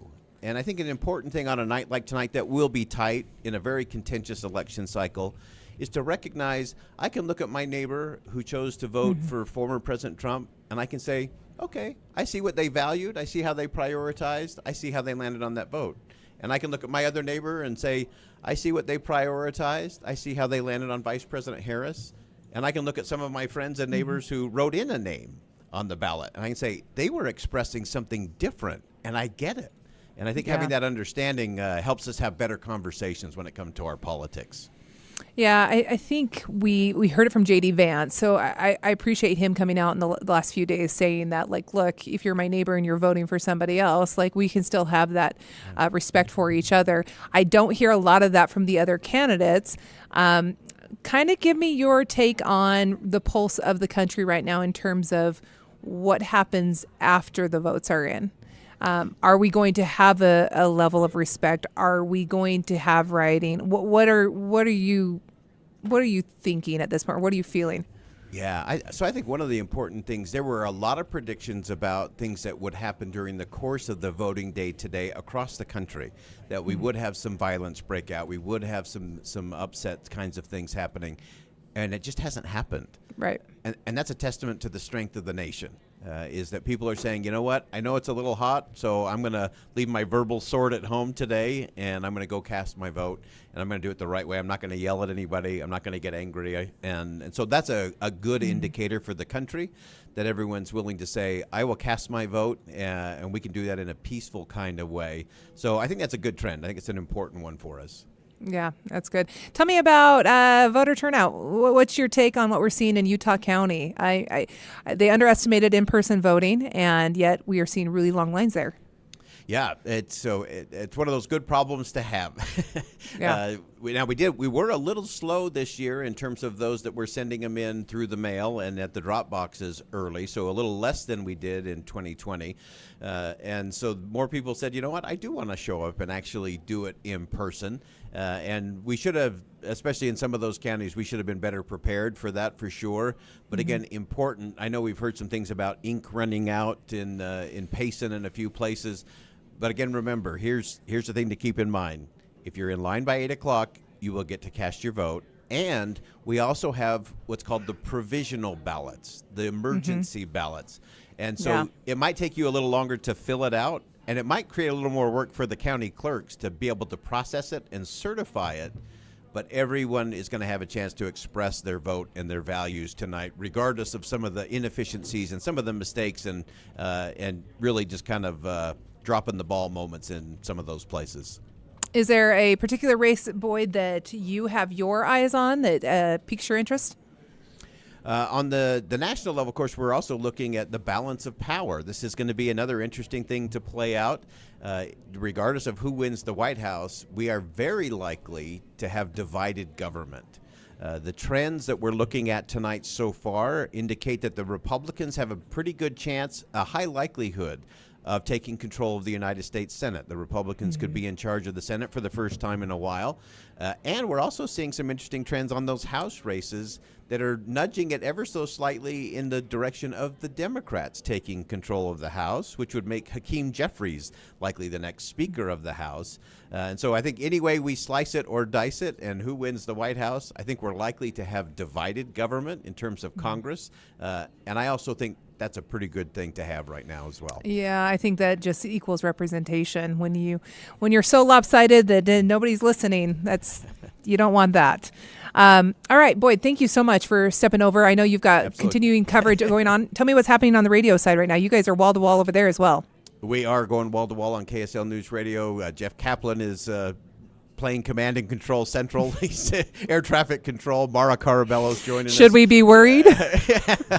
No, we should not be worried. It's great analysis, and we're watching all the national races. We're watching all the local races and up to the minute. And some of the nuances underneath, some of the things that are being expressed by voters, not just in terms of who wins or loses, but what matters. I've been looking at a lot of the exit polling, Shara, and that's fascinating to me. Democracy is on the ballot for a lot of people. 35% of those in the exit polls saying that's why they showed up to vote. 31% focusing on the economy. And then a lot of them, 69% the price of gas. You had 90% worried about housing, 92% worried about the price of food. And so you can read some of the tea leaves in there in terms of the issues that are driving the votes today. And ultimately, that will hopefully respond with our elected officials doing what matters most to the people. Well, Boyd, I'm going to sneak you over here a couple more times throughout this evening. We'll be back. But before you go, though, I want your classic Boyd sign-off, because every time I hear it, I just get warm, fuzzy feelings about politics. Well, especially on an election night, I always say to close out the show that wherever you're going out into the world today, and especially today, especially on election night, make sure you see something that inspires, say something that uplifts, and do something that makes a difference. And today, you've still got 36 minutes to go do something that makes a difference. Go cast your vote. And then I want everyone to wake up tomorrow, Wednesday morning, and I want you to intentionally go out and do an act of kindness for someone else. Intentional. That'll change the world. That'll change the country more than anything we talk about tonight. I love it. I feel like we could even just end there and say Boyd Matheson for president in what should we call it? Should we put a number on it? 12th of never is when we should put on that. Oh, sorry, you've already got my vote. You're my next write-in. All right, Boyd, thank you so much. We appreciate it. He is so great to talk to. I am so glad that he was able to sneak over here. He's not too far off over there in the studio behind that big blue wall, speaking of blue walls. And there he goes. Thanks, Boyd. We'll sneak him over here again because he's just got so many great things to say. All right, I want to send it back out to one of our reporters right now. We've got Brian Carlson ready to join us live. Brian, tell us where you are, what you're seeing, what is the temperament out there? Well, Shara, if you're a Republican running for office here in Utah, this is the place to be. I'm live at the South Mountain Golf Course in Draper, but this is the Utah Republican Party celebration headquarters. So they're hoping to celebrate a lot of Republican victories here tonight. And you can kind of see here behind me, they've got a band playing here, so there's definitely a big party atmosphere. You have the candidates, you have delegates, you have their supporters, you have a lot of their families are all here to hopefully celebrate those victories. You've got a number of people who are supporting President Trump, the red MAGA hats you can see here behind me. You've got Fox News up on all the television screens where they're watching the national coverage. I have seen Utah Attorney General candidate Derek Brown. I've seen Congressional candidate Mike Kennedy. I'm expecting Burgess Owens to be here. We know Utah GOP Party Chair Rob Axum is here. In fact, he's standing right next to me. I'm going to bring it over here, Rob. Hey, good to be with you. Good to have you here. I know that this is a big party here for the GOP. Their GOP party. Yep. Right? How big of a party are you expecting tonight? So it's putting the party back in the party, right? Oftentimes politics is kind of the trench work, the hard work. This is where we get to go and celebrate. So up here we've got this going on. Downstairs we've got food and drinks. It's a lot of people out here celebrating what hopefully is a very good night for Republicans in Utah and throughout the country. What are you expecting tonight? Tonight, the nice thing is you're seeing a new chapter. You have a number of new individuals that will be taking office here in Utah. We have a new U.S. Senator. We have a new member of Congress. These are exciting opportunities where you get new flavor coming in, folks that are going to fight and advocate for Utahns. I think that's a good thing. Here in Salt Lake County, where we're at, right here, behind your shoulder, edge of Salt Lake County. I see the entire valley. We're hopeful that we'll see a number of new Republicans be elected and a chance to really put forward the vision for what we need to see in Utah and in Salt Lake County in the years ahead. You mentioned a couple of those races. We know Mike Kennedy, if elected, will be a first-time congressional candidate or Utah congressman here from Utah. And then you've got Derek Brown will be a new member for the AG's office. You have Curtis Brown, or John Curtis. I'm mixing some of those names. John Curtis will be a new senator if elected here tonight. How confident are you in those elections? Very confident in those elections. They not only are they Republicans in a very Republican state, but they're good men. They're good individuals. They are good candidates. They will very well represent the state of Utah and the people of Utah and what matters to all of us. So I'm very much looking forward to their taking these new offices and being good advocates for our state. What are you hearing from the Utah voters that are the issues that matter to them? Economy. Right now, it's the affordability of things. And this is a key question, not just in Utah, but also around the country that I think is going to play out in our presidential election. The question is, can you afford the livelihood that you have? Can you afford your housing? Can you afford groceries? These are hard questions for a number of Americans, and we need to do better as a country. And this is one of those things that resonates with my wife. You know, we've had many political conversations at home about who do you vote for, and for her, a lot of the things come down to how much is the price of eggs, how much is chicken, and so a lot of that is driving. I know there's a lot of the Utah voters like her viewing things exactly the same way. We know that the president is that the election is going to.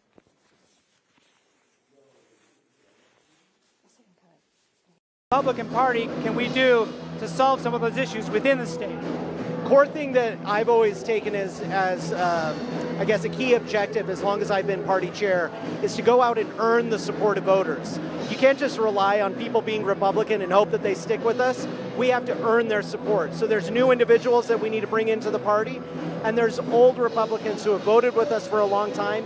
We need to remind them why they're Republican. And as you commit to that, we can deal with the challenges of growth and infrastructure needs and an Olympics coming and economic opportunity and how to really create affordability for our kids. That's what we're going to continue to do. Obviously tonight you're hoping that those issues will resonate with voters to come in and vote for those Republican candidates you have here tonight. Who else are you expecting to show up here, are those candidates hoping to claim victory?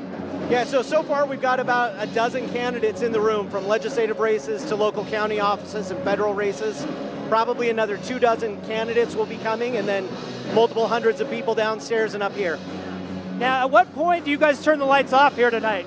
Because, I mean, you know, this party's going to be going for a long time because we know the results are going to take a minute to get in. How late does this party go?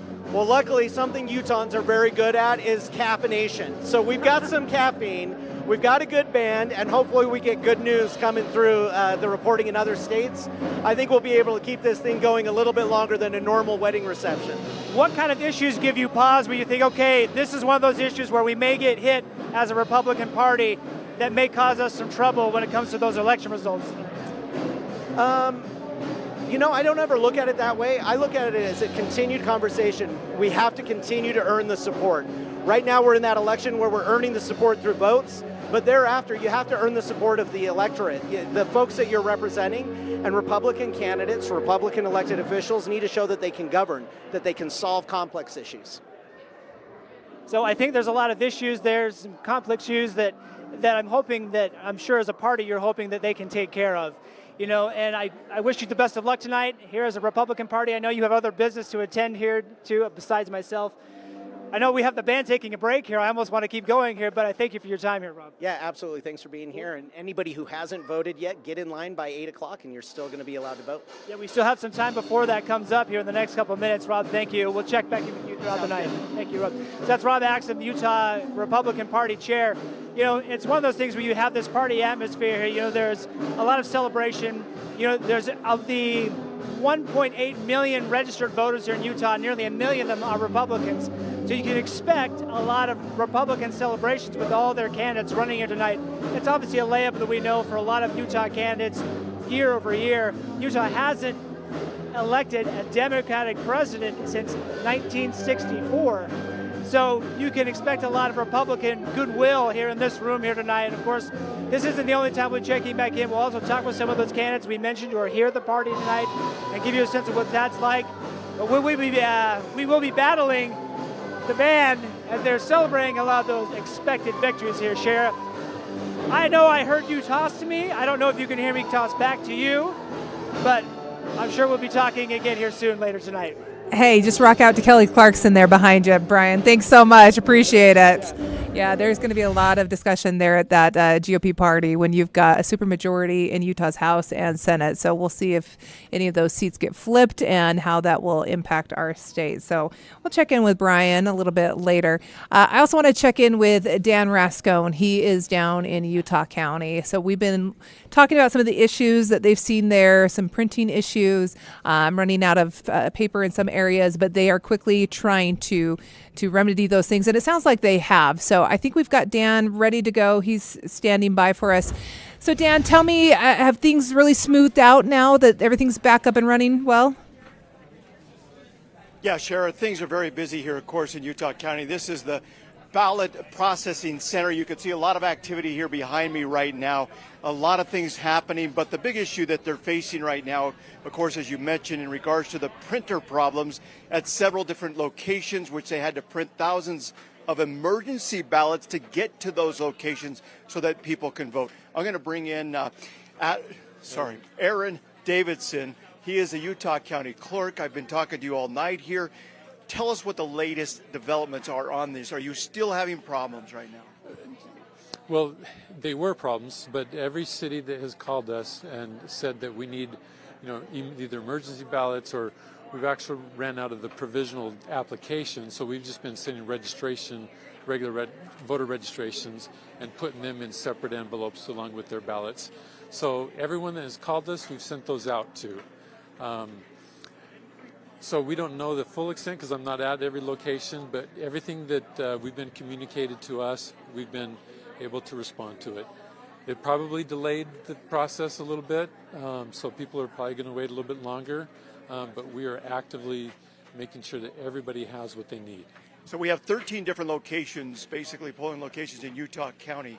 Tell me how many are affected by this. And when you talk about printer problems, you're talking about toners. They're not printing the ballots, right?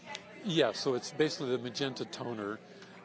It prints black and white, but somehow it slips on a little bit of magenta in there, and and they stopped manufacturing the magenta toner.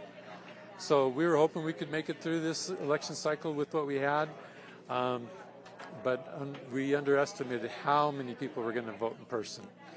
How many locations then are we talking about? So I think there were 5 or 6. Minimum 5, max 6. It's listed, but I've got so much going through my mind, but I think there's like 6 locations that we've had to send those out to. We have heard kind of off and on reports of possibly people being turned away at some of these locations, like Payson, being told, sorry, you can't vote here, we don't have all the ballots we need, you're going to have to go vote somewhere else. Is that true, or are you turning people away? I'm not. And that I did receive notice of that, and I immediately talked to our call center gal that has contact, and she called and she said they haven't told them that. They've been saying, you can go vote here where they've got shorter lines. So they weren't necessarily turned away. They were just instructed or given information that they could go somewhere else, but it's being interpreted as being going away. So we're still looking into that. I'm not going to say we didn't, but I'm not going to say we did. So that's still being investigated by our end. But from our end, the absolute is if they're there by 8, they get to vote. Even though the toner problems or issues are those? Yeah, because we're trying to address that, but they would have to wait there for the ballots to get down there. So, it is frustrating, and I take responsibility for that. I'm not going to shun it, and I wish it didn't happen, but it's people turned out and showed that they have an appetite for in-person voting that we didn't expect. Tell me about what you didn't expect here. I mean, how many more numbers are we talking about here, and is this a result of maybe not being quite prepared? We don't have a glass ball. Things happen. They say the best battle plan, disappear when the battle starts. So we tried to prepare for it. We expected a lot, and we got a tremendous amount. So I still haven't updated my numbers. So it's at 4:30. I think I told you we had 15,000 people that checked in, whereas at the primary we had 33. So we were expecting, double, triple, but it exploded. And we're not the only one. So we're getting information that polling locations throughout the state have long lines.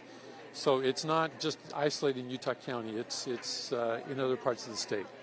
But if you didn't have maybe these toner problems or you didn't have the printer problems, do you feel like it could have been handled there, or you just ran out of ballots in general? No, we had ballots, and they still have ballot paper there. But if you can't run that ballot paper through the printers that are specific for those, we have to print the ballots here and take it out to them. Okay. How are you feeling? Exhausted, yeah. But still, I love to see everyone working. It's a great occasion. It's a great election, one of the most important elections in my lifetime. So I'm excited to be a part of it. Disappointed that we didn't have a glass ball to foresee that we're going to need so many extra printer cartridges. And then, like I said, the manufacturer stopped making those cartridges, and we've replaced some of the printers. So we thought by consolidating what we had left to those printers, but apparently we misjudged. But the new printers that we bought, they're still functioning.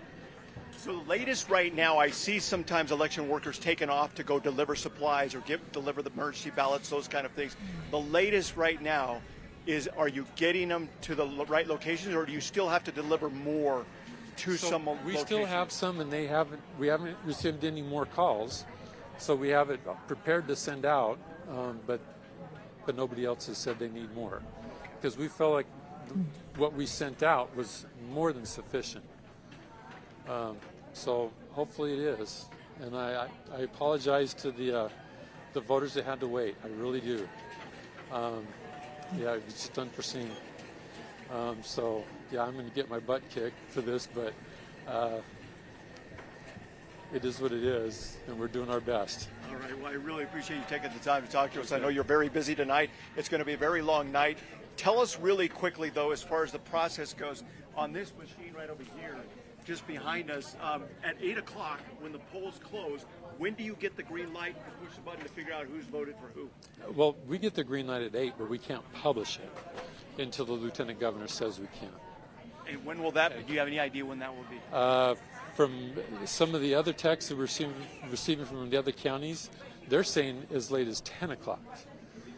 Before you'll be able to tabulate? For their lines. So our lines probably 9:30, as late as 10. Some of them have like 20-minute lines, so there's some smaller ones that they'll be handled really easily. It's just the larger locations. Okay. Thank you very much. Yeah, and actually there was one that I stopped by this morning. It's really close to BYU, and there was like no one there. And I went there pretty late in the morning. No one. I mean, there were like 10 people there voting. But I got word that, it's like once all the students got out of class, that's the location that they went to. And so a lot of students there, so it kind of lengthened the line there. Right. Thanks a lot again. Utah County Clerk here, Aaron Davidson. Thank you very much for joining us. I appreciate that. Hopefully we can get those issues worked out and get people to vote. But as far as you know, again, just to sum things up here, just to be clear, you don't know of turning away people that they were not able to vote because of this issue. That was not instructions from us. My supervisors, when they heard that, they were right on the phone calling the poll worker managers saying, that is absolutely not the word that you're getting from us, so stop saying it. And everyone that gets in line before 8 o'clock gets to vote. Okay, thank you very much. Appreciate that. All right, Shara, that kind of breaks it down a little bit. That's the issue that they've been dealing with here. Basically, you have 13 polling locations here in Utah County. About half of them or so are experience some of these issues. They're trying to get those emergency ballots and other supplies to those locations. But it sounds like they're starting to get those things worked out. You heard it from him. Hey, he had no idea they were going to get this many people showing up on a day like today. But that's the latest out here. We'll continue to stay on top of this story and see how it develops through the night. Back to you.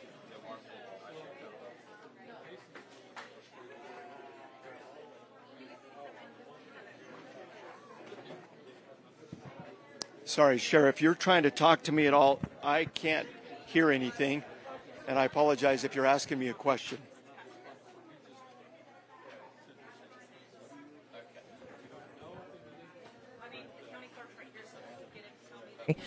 That's okay.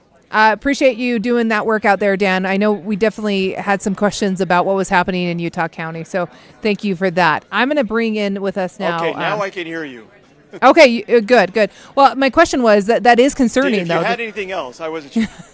Well, I'm glad you pressed him on that, because I was saying here, for them to run out of ink at that many locations and then to run out of provisional ballots, and it just seems like this is like an ongoing snowballing thing happening there in Utah County, and we are going to have long lines because of this. That is certainly concerning. So I just was passing along that. I appreciate you pressing on that, because I think that's something that's going to have to be addressed after this is all over. But, nobody...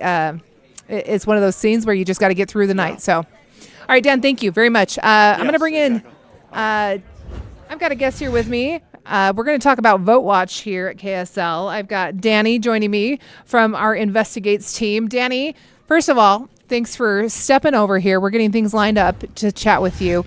Tell me about Vote Watch and what your team is doing tonight and how you're kind of keeping tabs on all of these things that are coming in right now. Well, certainly. Vote Watch is something that our KSL Investigates team does. I don't know if is my mic working for you there, Shara? You're okay, good. Great. We're getting people used to the different audio. Excellent. First time here, so happy to be here. Vote Watch is something that our KSL Investigates team is doing tonight and has been doing leading up to election day and night now. It's really an extension of our KSL Investigates brand, where we're here for you to answer questions, get to the bottom of issues you're facing, and that's no different when it comes to the election. So leading up to the election, we have looked into questions from Utahns about voter registration issues, things appearing on their ballots.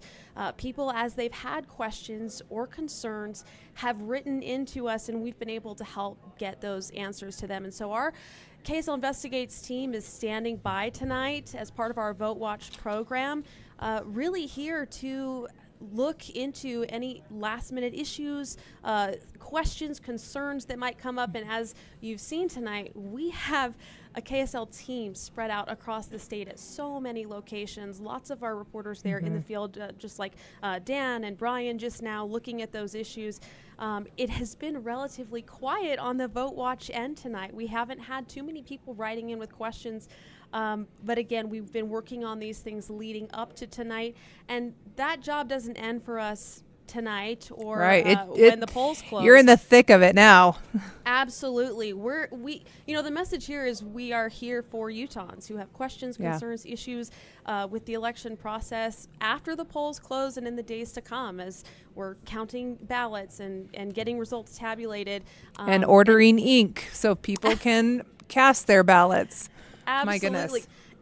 Hiccups that happen with a happen. large-scale operation, like running an election, and our team is here to look into those things. I know we dispatched Matt Gephardt not too long ago to go check out a long line situation, and so we're here standing by tonight and watching our inbox, and you can see the information here of how to reach out to us. You can call or text that number, and there's a whole form on ksltv.com for Vote Watch tips.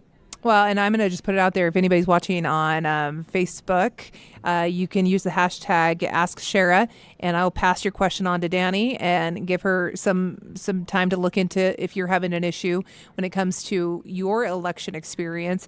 Danny, I want to talk to you about truth tests. So you were all over this with these different debates. What was the overall, take on it as our candidates went up on different stages throughout most of October and had these debates? I listened to a lot of like the CD 1, 2, the different debates.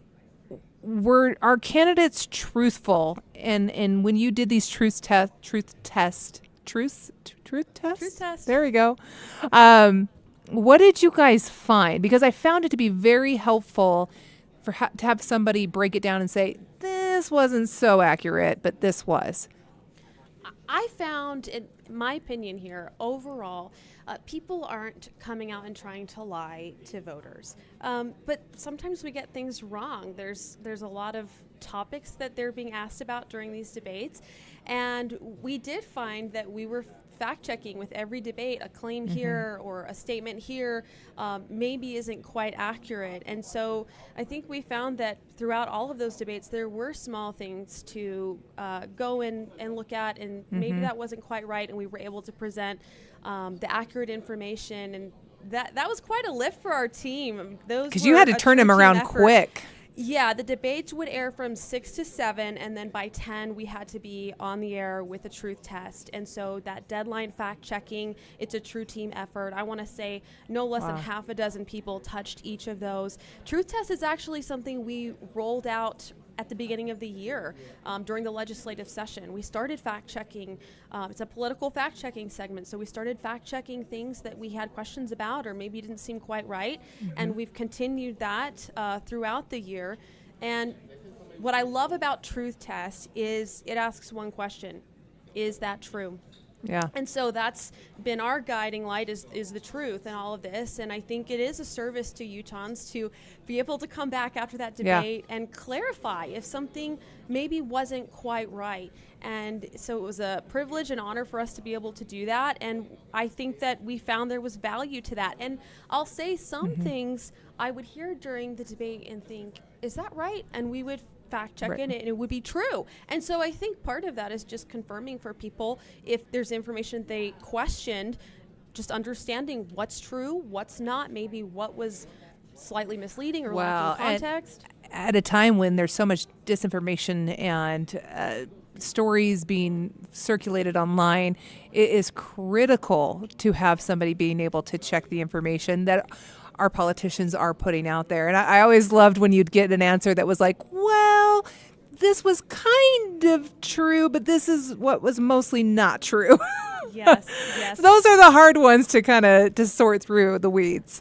It's not always a true-false binary. We found pretty quickly there is that gray area, and sometimes the value in truth test is us being able to say, yes, this is technically Yeah. true, but here's Yeah. the context you might be missing. Yeah. Hey, I want to ask you, this is a little bit off the Vote Watch subject, but you have been heavily involved in holding the Attorney General office accountable to the public. And as we look at this race, what do you think is the most important thing voters need to be looking at in terms of how they vote for this office?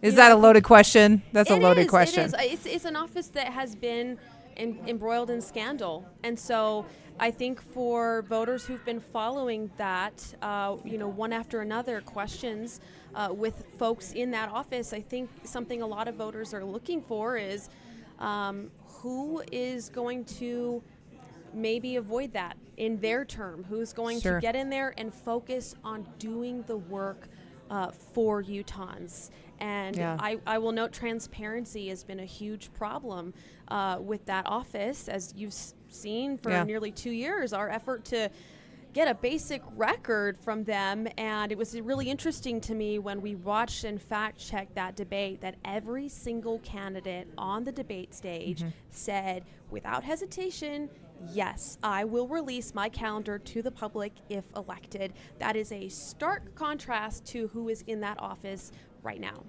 Okay.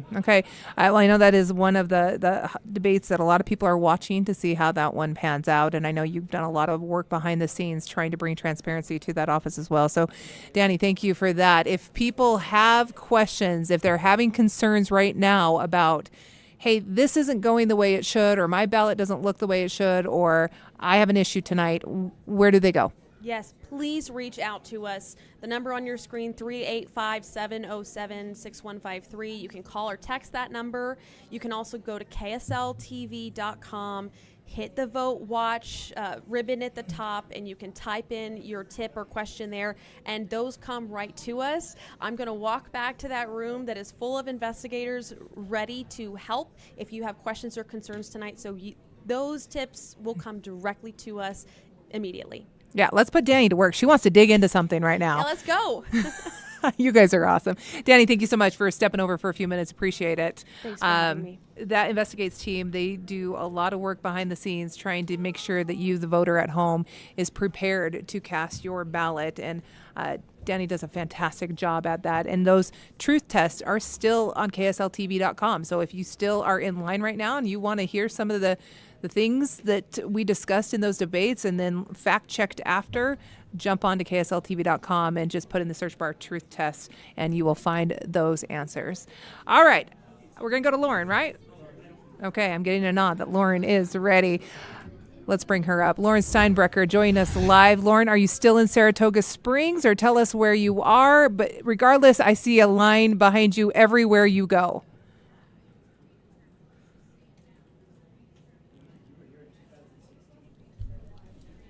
And we were kind of showing the line of people who are waiting to register to vote. This is the line inside, including the final people in line right there where it starts that will be able to vote here in person tonight. It goes all the way down the hallway, turns, comes all the way back up the hallway, and then it goes around the corner here and then down the hallway, which I'll show you. And some people told me that even to get to this point, it was about an hour long. So I'm not sure what it's going to be to actually get to vote. We actually had some poll workers who came out here and told people that it was going to be quicker to go home, grab their ballot, fill it out there, and bring it back filled out than to stand in line. And you can see it goes down the hallway there before people can go in to vote. So here again, Saratoga Springs, we saw long lines in Lehigh, people waiting up to an hour and a half, 2 hours there. I'm told also, 2 hours in Highland. But people have been showing up all evening long, all the way up until 8 o'clock when that cutoff was happening. I honestly, Lauren, when I saw you turn that corner and the line continued to keep going, I am absolutely shocked. I want to point out, it is 8:04. That means you have to be in line to vote. If you're not in line now, the opportunity is gone. Lauren, any chance some of these folks might chat with you and just kind of give them your take or give their take to you on what brought them out to vote tonight? Maybe kind of walk down that line for us if you're feeling brave. Yeah. So, and some of these people have kind of been watching us here setting up because we were live on TV. Now we're here. You were someone I talked to earlier. Do you mind if I talk to you right now? Sure. And what's your name? Ethan. Ethan. Okay, Yeah. so Ethan, talk to me about coming here in person. I know a lot of people have been waiting a long time in line. Why did you want to be here in person like this? I procrastinated, I'll be honest. But I also personally haven't mailed anything before, and so I didn't want to mess it up, and I wanted to make sure that my vote actually gets put in right. So that's why I'm here with my friends here. We're putting in the votes together. And how long were you telling me that you've been waiting in line so far? We're about an hour in right now. An hour in. When we first got here, the line was all the way down at the end of the hallway, and then it wrapped this way, and then looped back around to here. So we're near the end. Yeah, and you're with your friends, so everyone's hopefully good company with each other. Oh, yeah. 100%. Yeah, no, we're making light of it, but it's still a long line, so. Yeah, and what are, like, for you, the important things that, I mean, there's some obvious ones, but, you know, important issues that got you out to vote? I just want to make sure that I'm practicing my rights. I know there's lots of people that died for this kind of thing, and so we want to make sure that those lives aren't being wasted and our rights aren't being wasted. So. Exercising your right. There you go. Is it kind of fun to stand in line, though? Just like Disneyland. They hide it just like Disneyland, too. They do. Awesome. Thank you, Ethan. Yeah, thank you. Yeah. So, yeah, as you were just saying, this really is like Disneyland, because when I first walked into the building, I, too, was like, wait, where does the line start? Where am I going? What's going on? And so you have people who walk in, they're like, oh, it's just right there. And they're like, wait, I have to get in line. But, I mean, they're here. They want their vote to count. They're willing to wait. That's fantastic. He said something, Ethan said something that I hadn't even thought about, but he is so right. The fact that he said, I've never mailed anything before. We do have this next generation that they don't use the postal service like we have in the past. So maybe mailing something is a little scary to them, is a little foreign to them, even though you would think we all know how to do that. But you're right. That's different. Yeah, absolutely. I mean, I actually haven't thought about that either. But we really don't mail stuff as much as we have in the past. Yeah. I'm like, I don't even, other than going to the post office, I'm like, I don't even know how to mail something for my neighborhood. So, you know, you just want to like make sure that your vote counts. It didn't get lost in the mail. Something didn't happen, that you're here in person. So I totally get that. I totally get that too. I think the only thing I've mailed in the last year was Christmas cards. So we're about that time again. Cards, all right, yes. Lauren, hey, before I let you go, I know we talked about it earlier, but for anyone else who has joined in on this conversation with us in the KSL Stream Center, one of the big elements in Utah County is this potential district split for the Alpine School District. I don't think we can talk about it enough because it impacts over 80,000 families in Utah County. If you would, walk us through what is really at stake here and what these folks are voting on. Yeah, so here in Saratoga Springs, that's Proposition 14. Over in Lehigh and American Fork, in those communities, that's Proposition 11. But it's essentially taking a look at splitting the Alpine School District into maybe 2, maybe 3 different school districts, and families deciding, do we want our kids to be in a totally different school district than Alpine School District? Do we want to keep everybody together? You know, Proposition 11 and 14, as I've been talking to city leaders in Saratoga Springs and Lehigh, they're really separate. So it's going to be a matter of, does Proposition 11 pass or not? Does 14 pass or not? They're going to be doing their own things. Or does everybody stay together? Or is it so close? Are those numbers so close when they come out that there needs to be a recount? We don't know, but it is a huge issue. And we've heard from Saratoga Springs that they've had a huge voter turnout this year, you know, even beyond it being a presidential election, and maybe because of something like this school district issue. And so it is something that obviously people care about. There's been a lot of conversation going on in the community for months months, even years in some cases. And as I've been talking to city leaders, it all comes down to today, right now, what people are marking on their ballots as to deciding what they do. All right, Lauren, thank you so much. I appreciate you taking some time. I'm putting you on the spot there to go chat with some of those voters. But you know what? I have noticed one thing everywhere our reporters have been, and folks have been happy to be out there with us and to share their experience with us. So thank you. Thank you very much. I'm going to bring in somebody else here. I have got Alex Cabrero, who last time I saw you, you were in Utah County. That's right. In line with people, showing us tell me where you were again. I've had so many different ones go through my mind. I don't know how you keep track of it all. I know. Sure. But I like what kind of, Lauren, and what you were talking about, that people were happy to be in line. I was in Lehigh and in Provo, and there were long lines there. But one of the things I realized in talking to people is they kept saying that they were happy to be in line because they were part of the process. I asked them, why didn't you do the mail-in voting? That would have been a lot quicker than waiting outside or waiting for an hour or so. But people said they really wanted to be a part of this process. This video you're seeing here, this was in Provo at the Utah County Health and Justice Building. At one point, the line was about an hour long, and this was before people started getting off of work, and provisional ballots were about 2 hours long. But people said they wanted to be in line. They wanted to speak with others.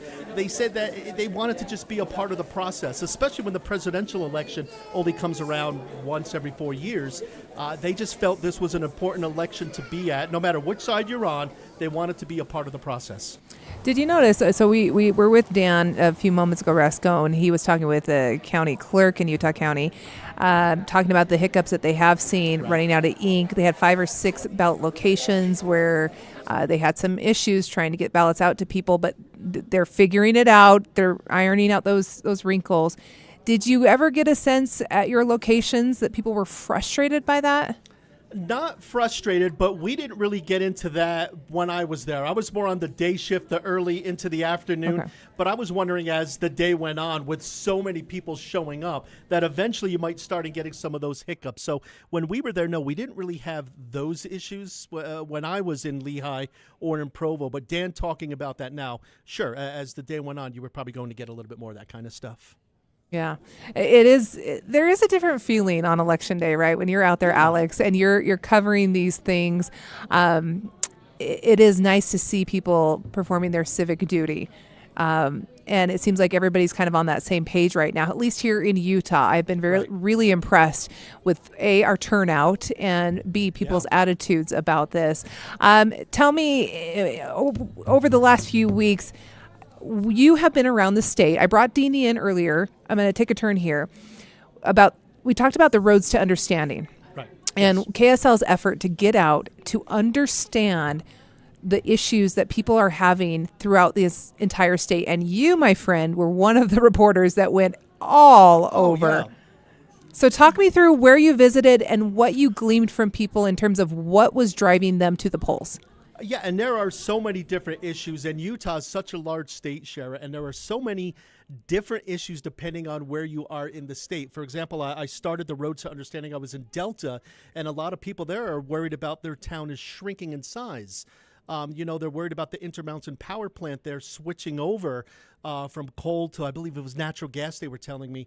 And what that's going to mean is they're worried about people losing jobs. Does that mean families will have to move away? They're worried about good paying jobs in Delta and worried about their communities shrinking.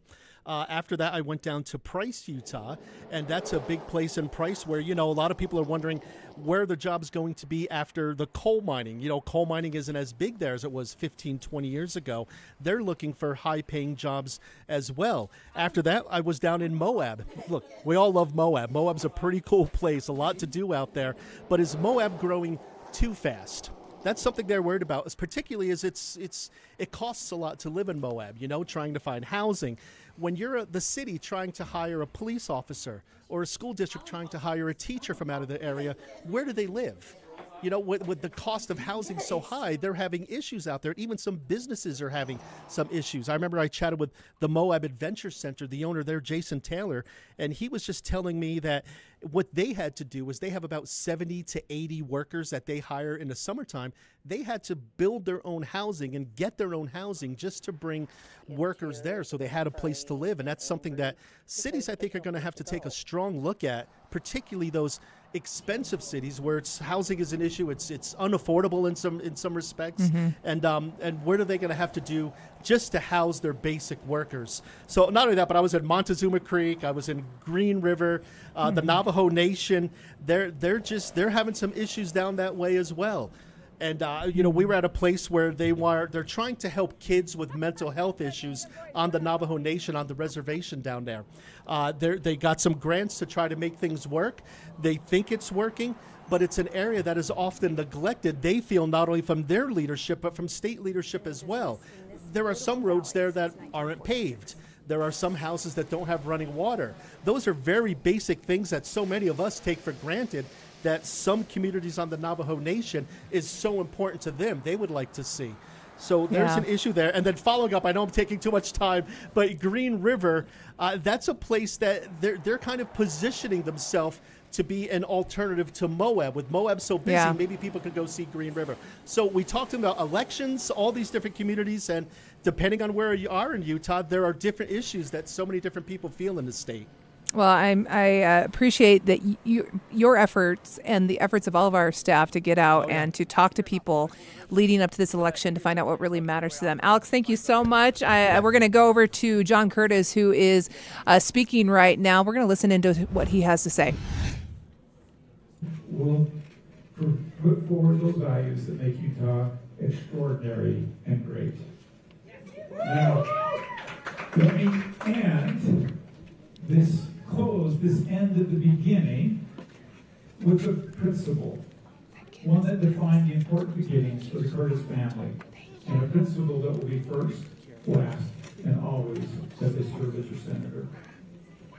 Long years ago, the Curtis family adopted as a coat of arms an artist's picture of a bundle of sticks bound together with the motto, "In unity, there is strength." So once I turned my mic off, it was like, I can't sticks left by themselves can easily be broken. That was me. It was me turning my mic off because I think it was going through mine. Broken. In unity, there is strength. Walking the halls of Congress is a cherished gift, and if you listen carefully, you can hear the founders' whispers saying, "In unity, there is strength." And if you look closely, you will see sticks bundled together in the pictures on the ceilings and in the statues, symbolizing that in unity there is strength. Or as they say in the Senate, out of many there is one. Unity is needed in our nation. You know that. Tonight more than ever. And we should remember that oneness is not sameness, and compromise is not capitulation. I hope that you'll see in my actions the dignity of working together and of unity. As Utah Senator, I will make this motto my mandate in every situation and in every setting. It's been said that unity cannot be a slogan. We must make it a national imperative and together a shared project for we the people. Now, I thank each of you. I'm grateful for you. And I invite you on this next journey. Together, we will make Washington more like Utah and America more like our kids need it to be. Thank you. God bless you.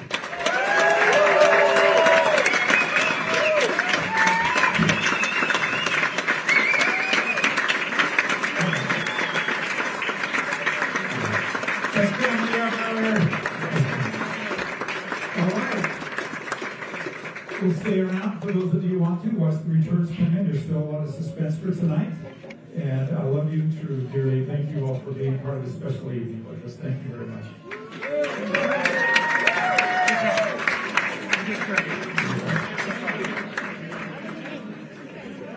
Great job. Who's that speech again? All right, you were just listening to John Curtis. Interesting here that Caroline Gleich, his Democratic opponent, has already conceded the race, and he is now claiming victory in the U.S. Senate race to replace Mitt Romney's seat, or the seat that Mitt Romney held, I should say that. Elected to the U.S. House in 2017 in District 3, served as the mayor, as a lot of folks know here in Utah, of Provo from 2010 to 2017. So, yeah, John Curtis now taking the lead there and claiming victory over his opponent there, Caroline Gleich, who we've talked about a little bit, professional skier, mountaineer, activist, but fairly new to the political scene here in Utah. So we had talked to a few of our political analysts earlier who said that this was John Curtis's race to begin with. And so there you saw it at the party, him making that speech, telling folks to still hang around to watch election results come in throughout the night. But I mean, we are just 8:20 p.m. Polls closed at 8 o'clock. We're just 20 minutes past the closing time, and we learned from the lieutenant governor that no election results would be announced, at least until everyone had an opportunity to vote. So it looks like we're just going to switch our picture there. We'll talk with our reporter who's there at the campaign headquarters where Curtis is and get their take on this in just a few minutes. But interesting. So that's our first one of this election here, where we have John Curtis, who is now set to become our next U.S. Senator. Okay, let's turn our attention over to what else is happening with our polling locations. We've got Garna Mejia joining us live once again. Garna, you were in West Valley. Are you still in West Valley? And how are things moving along there? Sure, it's been fun. We've been here in your hometown. We haven't been able to leave because there's just so much going on here. And, as we were just kind of listening to a little bit from Curtis, you've got these party celebrations, the Democratic, the Republican Party, and various others. But I think there's a celebration to be had here at the voting center still. We've had the poll workers officially get in that line at 8 o'clock. They went out there, they got in line, they said, okay, if you're ahead of me, you can carry on and get through the process of voting. If you're behind me, unfortunately, that time has come to an end. So let me give you just kind of a little bit of a shot of what we're seeing here. These are our last few people that are going to go through and, exercise their civic duty today. This is part of what being an American is. I have to take you guys over to this fun group over here. USA! So I met these guys outside, because outside is what, like a 30-40 minute wait? Yeah, it was like 45 minutes. It's cold. To inside. But you guys are sticking it out, so tell me, what drove you? Why is this important to you? It's very important. We own a Mac Tools business. There we go. So you guys. this is super important. Yes. Yeah. Yep. So Trump 2024, hopefully, because we need it for our business. That matters to you guys. Anyone else here that wants to just kind of share a little bit? We just want our life back and how we had it before, and we lived a lot better 4 years ago. So. This matters. There's a lot. We're seeing it from both sides, you guys. There's a lot of, passion here, and again, I think it's just part of being an American, right? Like, we get to do this beautiful experiment that we call democracy. I'm going to walk you guys back to back if we have time, Shara. You tell me. But we have plenty of time. You take it away, girl. Let me take you to our poll workers. We've got 9 wonderful women. I think they're like Wonder Women. They've been here all day since 6 a.m. They still they had little sandwiches brought to them by city workers that saw that they weren't able to get out of their seats. Here's Liz. She's trying to run away from me. Okay, Liz, I'm going to introduce you to all of our KSL viewers. Give me your first and last name and tell me who you are. I am Liz Ashby, currently a poll worker here at West Valley City Hall. You've been doing this for 22 years. Yes. A little bit about your day today. You've done some running today. Yeah, literally, because I like to run. We get here just around 6 a.m., and then we set up, start processing voters at 7. We have not had a break in the lines since then, and now we're at almost 8:30. Share with me a little bit about your favorite part of the day. Probably brand new voters who have just are voting for the first time, just registered. There's actually one that I think is just a titch more cool, or cooler. I'm sorry, I'm so tired.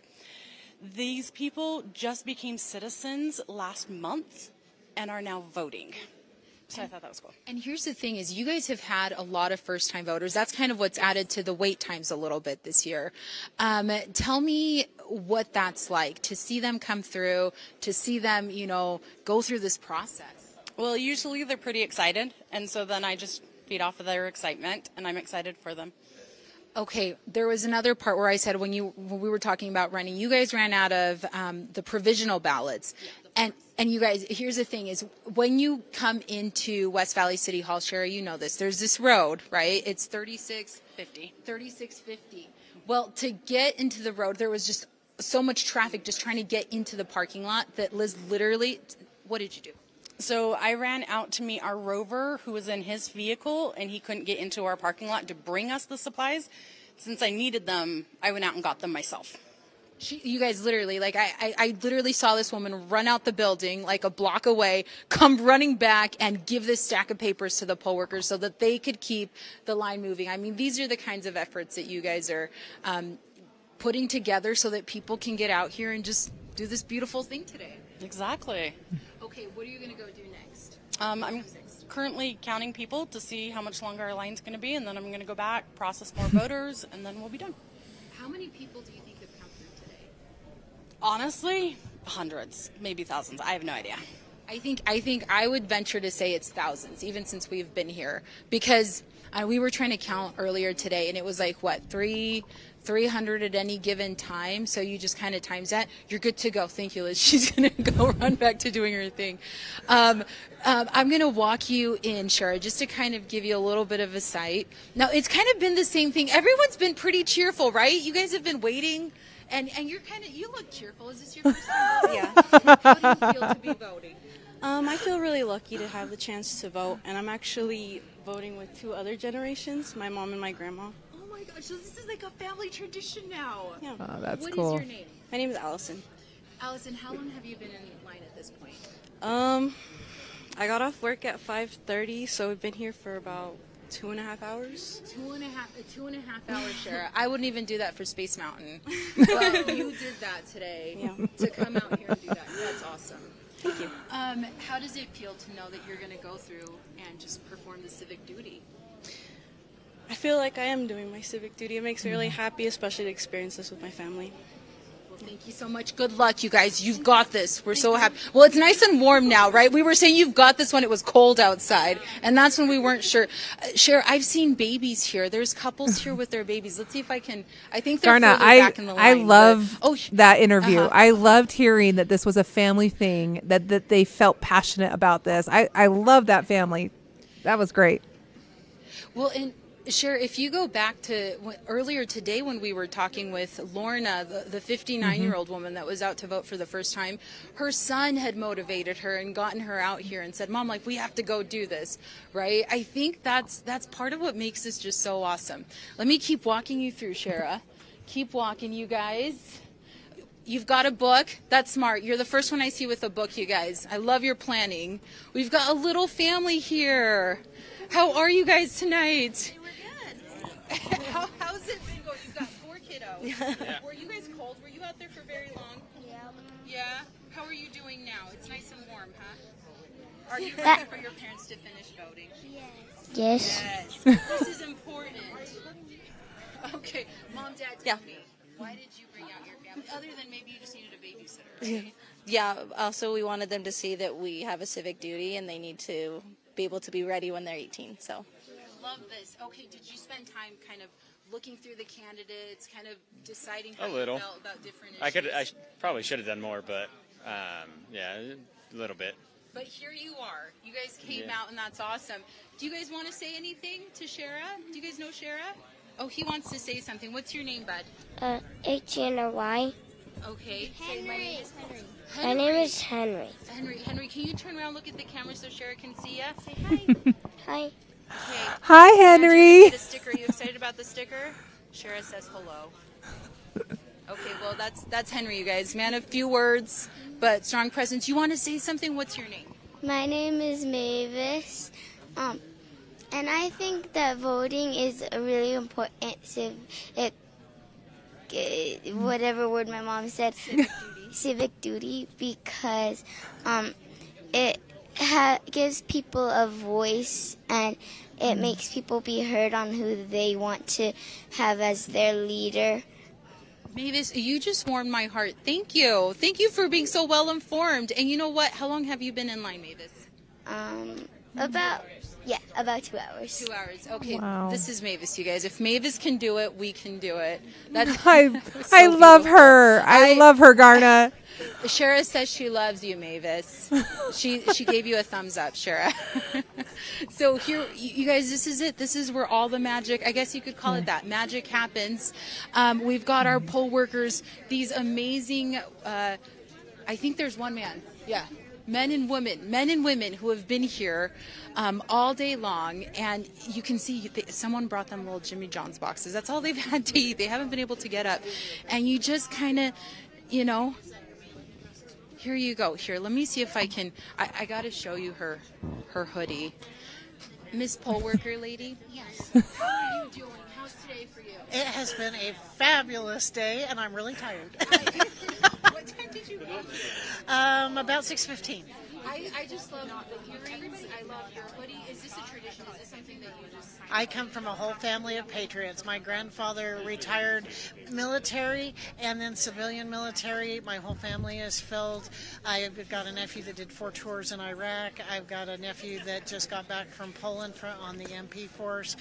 My family is just full, so we're patriots through and through. How long have you been a poll worker? This is my first time to work the polls. That is what made you want to come out here and, spend a whole day out here?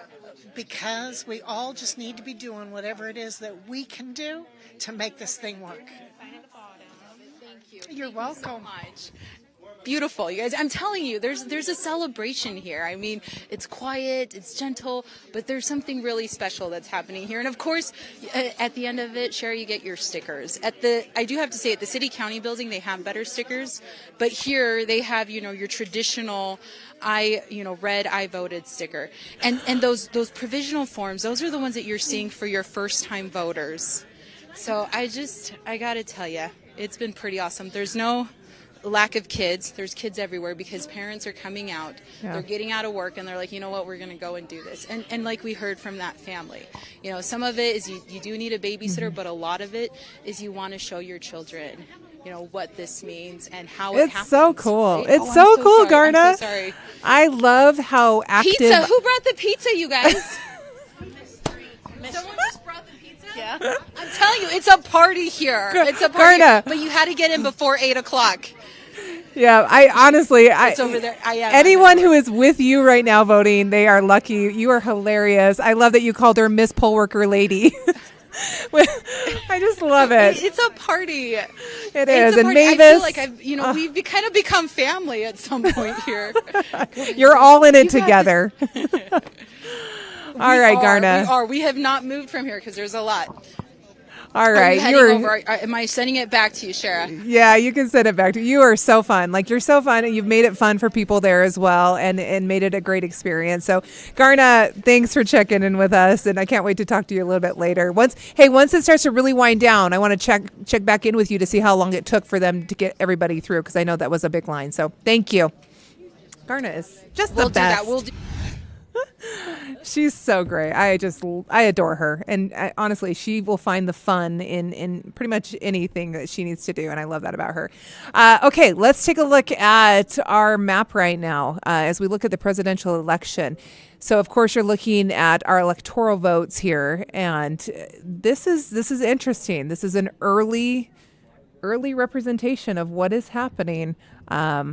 We've got the president at 198. We've got former President Donald Trump at 198 electoral votes. We've got Vice President Kamala Harris at 112. The magic number is 270 when it comes to the Electoral College. And we talked about it with Boyd, some of the critical key states that Vice President Trump would need to win in order to secure this presidency, as well as Kamala Harris. And so interesting seeing a lot of red here right now, but it is still early. 8:34 right now. We've got a lot of states that still need to report, a lot of states with a lot of electoral votes that will come in and could potentially really, even this out, swing this. And so really too early to really make a decision or determination on what's going to happen either way. That's what early polling told us. We'll see what exit polling tells us as the night goes on. But that's a look at the map right now. So former President Trump, 198 electoral votes. Kamala Harris, 112. And those are the states that have called their election. No, not haven't called it, but that's where it's looking like we're going to see some of those numbers fall today. Okay, let's go back over to Dan. I believe Daniel Woodruff can hear us. He is with the GOP right now. He was with the Curtis campaign that just declared that they were the winners. Am my understanding, Dan? Yeah, Shara. So the Associated Press is the one that called the race right at 8 o'clock for John Curtis, saying that he was projected to win the U.S. Senate race to replace Mitt Romney. It's important to put into context, no results had been released at that point, and people were still waiting in line to vote.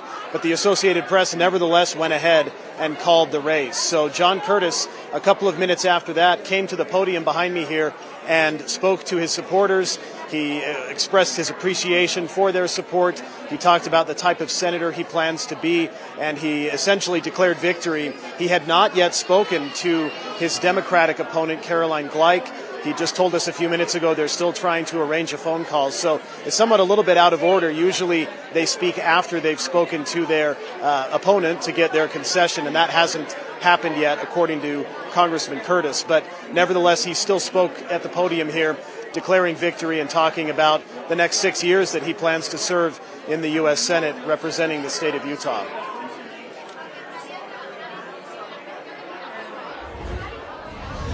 Yeah, Daniel, it seemed a little different than we've seen that happen in the past before, right? So we usually have the race called, and then there's a phone call, as you mentioned, and then we have the speech. Well, for it to land that early in the night is interesting. So who else do we have there at your headquarters that we're going to hear from tonight?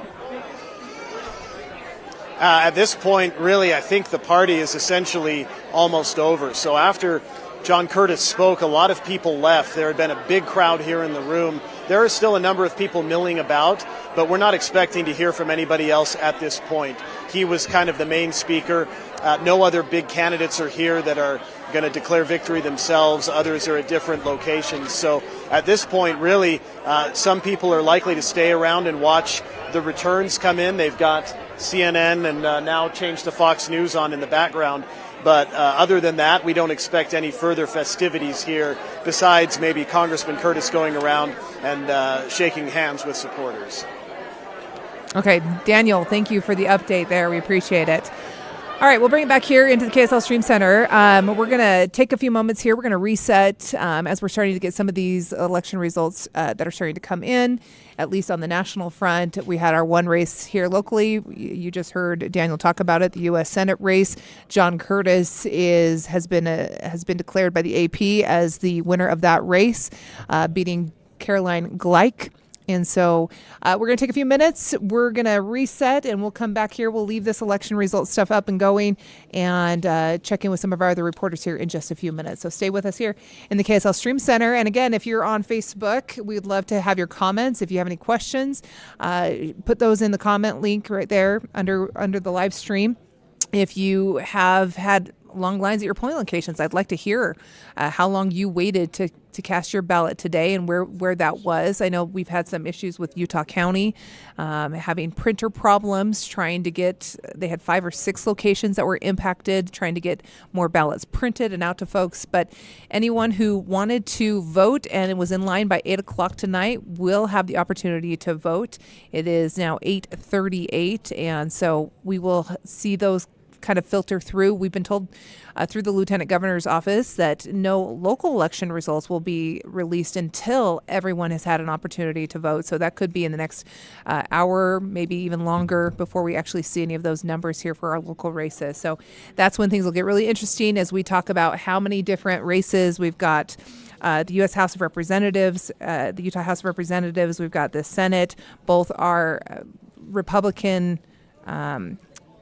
Basically, we've had, sorry, I want to pull up my notes here, a supermajority in each of those respective locations. And so it'll be interesting to see if any of those seats flip. So we'll talk about that coming up in just a little bit. But in the meantime, we're going to take a quick break and reset. So we'll see you back here in just a few minutes. Okay, thanks.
All right, welcome back, everybody, to the KSL Stream Center. Just taking a brief break there as we kind of reset and take a look at what's happening here in the state of Utah and across the nation as well. So we showed you a map a little bit earlier that was some exit polling from the AP. We'll check in on that in just a little bit in terms of the presidential race, but I want to focus here locally. We have seen some polling issues happening in Utah County. Overall, statewide, not a lot of issues, but in Utah County, it seems to be focused in that area. Dan Rascone is live at the county clerk's office and has been talking with the county clerk about what's been going on, why these issues have come about. And Dan, I understand you've got an update. So what's going on down there? Yeah, Shara, a lot of issues here at the Utah County Center here. We're in downtown Provo here where the administration building is for the Utah County Administration Building. And right now things are actually kind of quiet here right now because the polls are just beginning to close. Of course, they are closed across the county.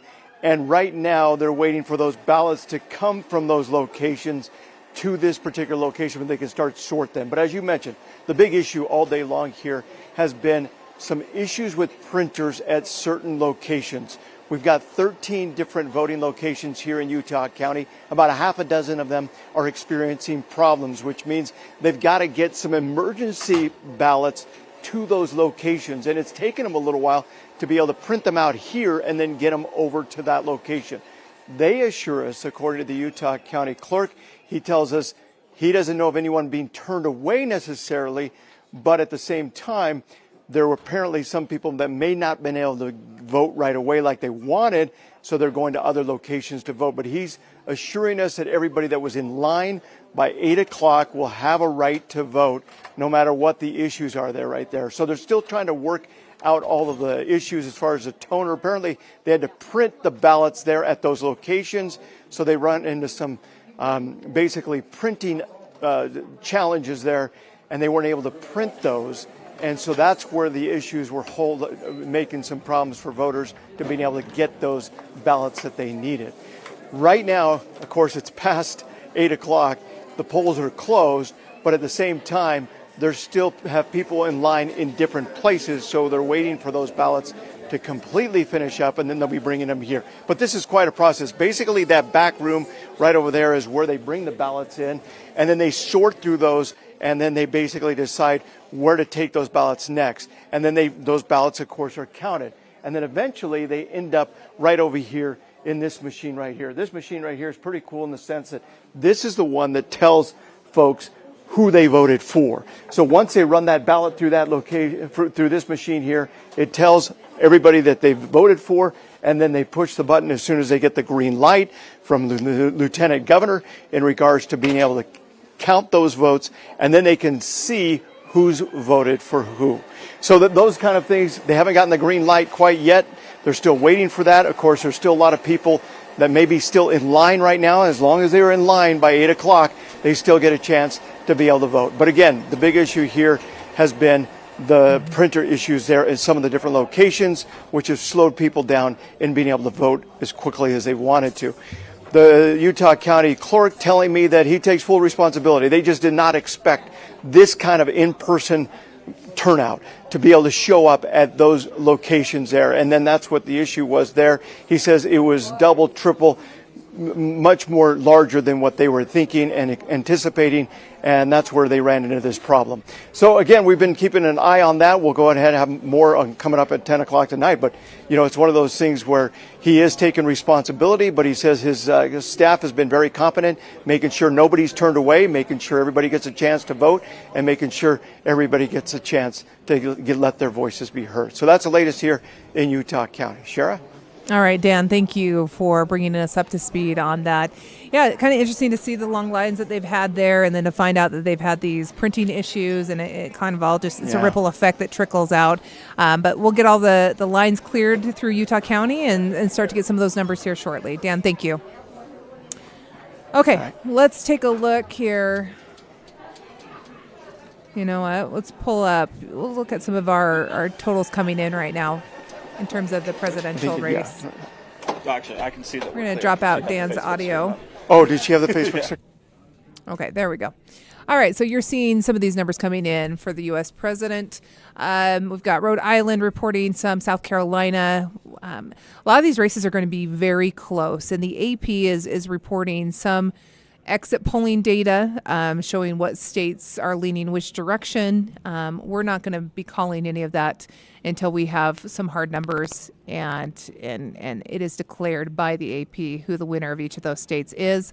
But this gives you an idea of how many votes have been counted, the projected winners at this point, and then as the night goes on, as we look at the map, you'll start to see which candidate is going to potentially win this race. Now, officially, we won't likely find out for a few days, but it'll certainly give us an idea of the direction that this is going. Okay, as we talk about some local races, I want to talk about some of the bonds that folks have been voting on. And these will be interesting because they impact a lot of people, right?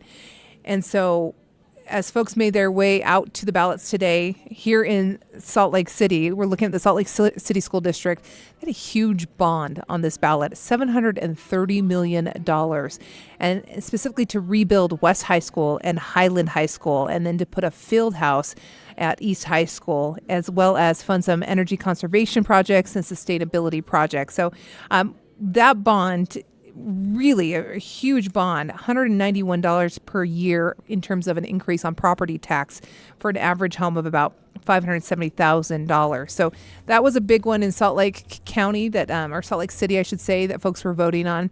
There was another one in the Murray School District, and I was looking into this one, found this one to be really interesting. This was a $125 million bond that folks in the Murray School District were voting on, and this was to rebuild Riverview Junior High School. It was built in 1961, so 63 years ago.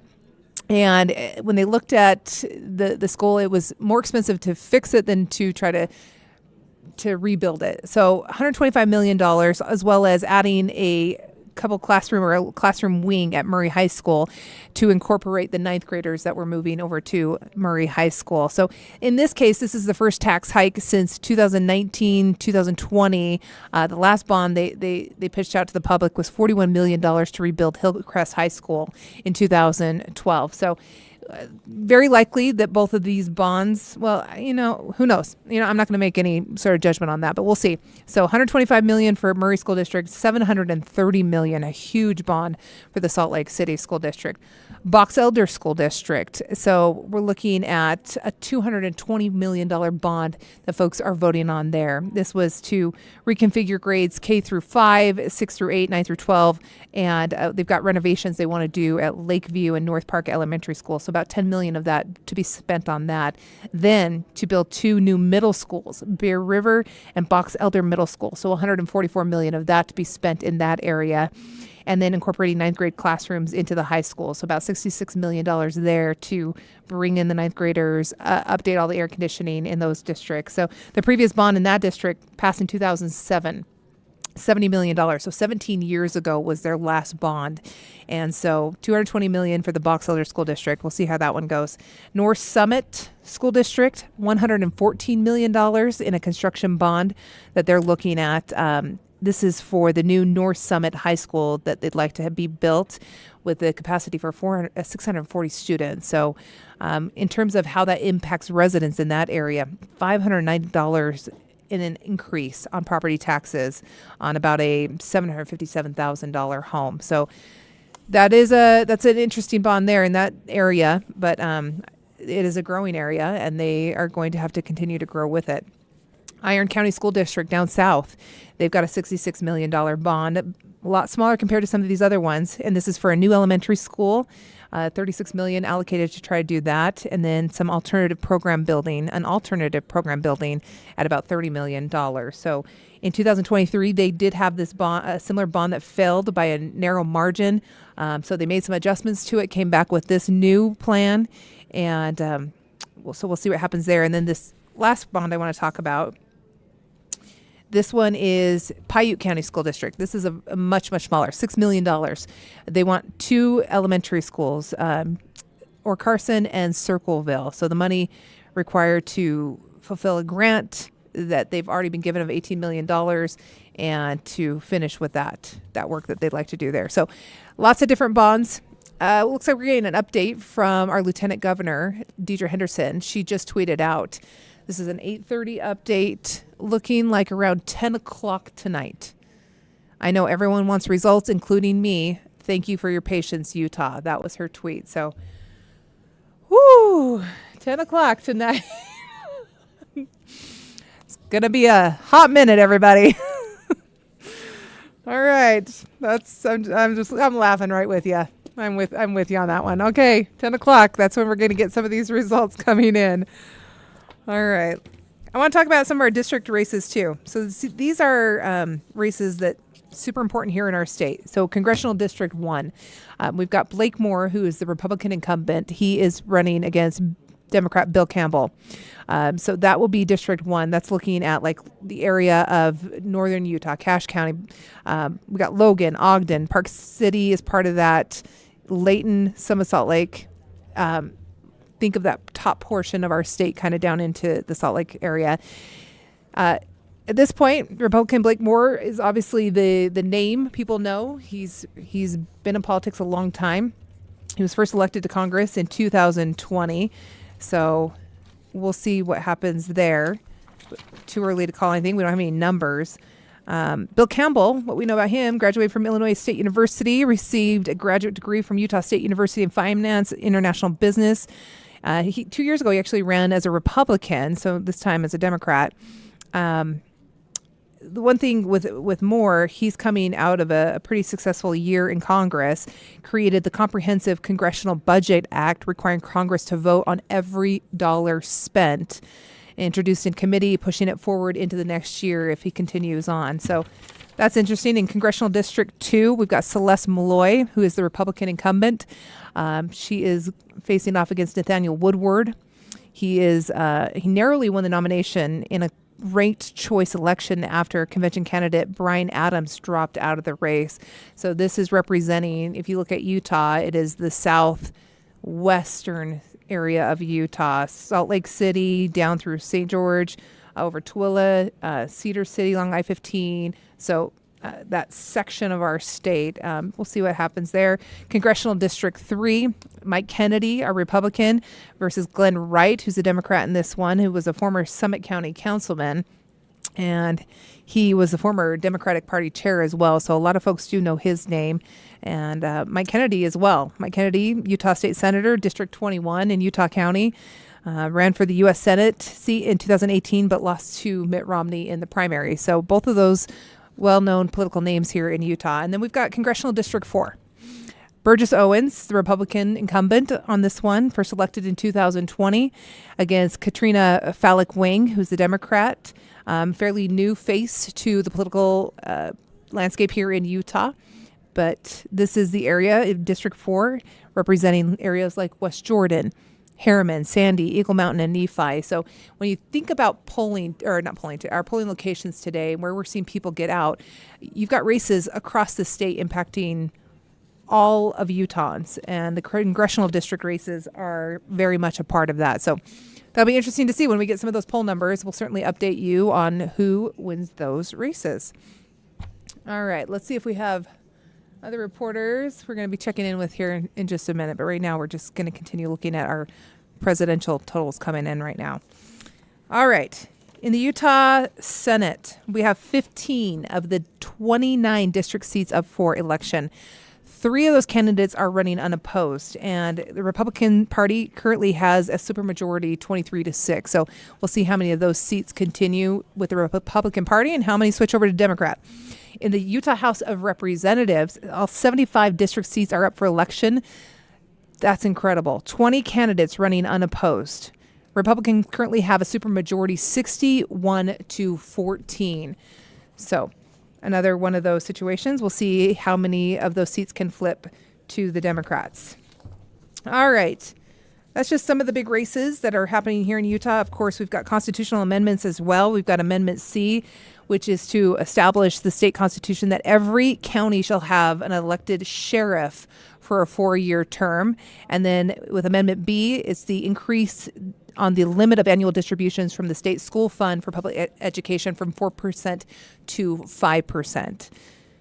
We had two other amendments that you probably saw on your ballot. Those were void after they went to court. Amendment A, and that was, it would have removed the earmark on income tax to be used for public education. Judge ruled that lawmakers failed to properly notify the public about it. And then Amendment D would have allowed the state legislature to amend and repeal citizen initiatives. That one got a lot of people talking about that one prior to it being voided. So those are on the ballot.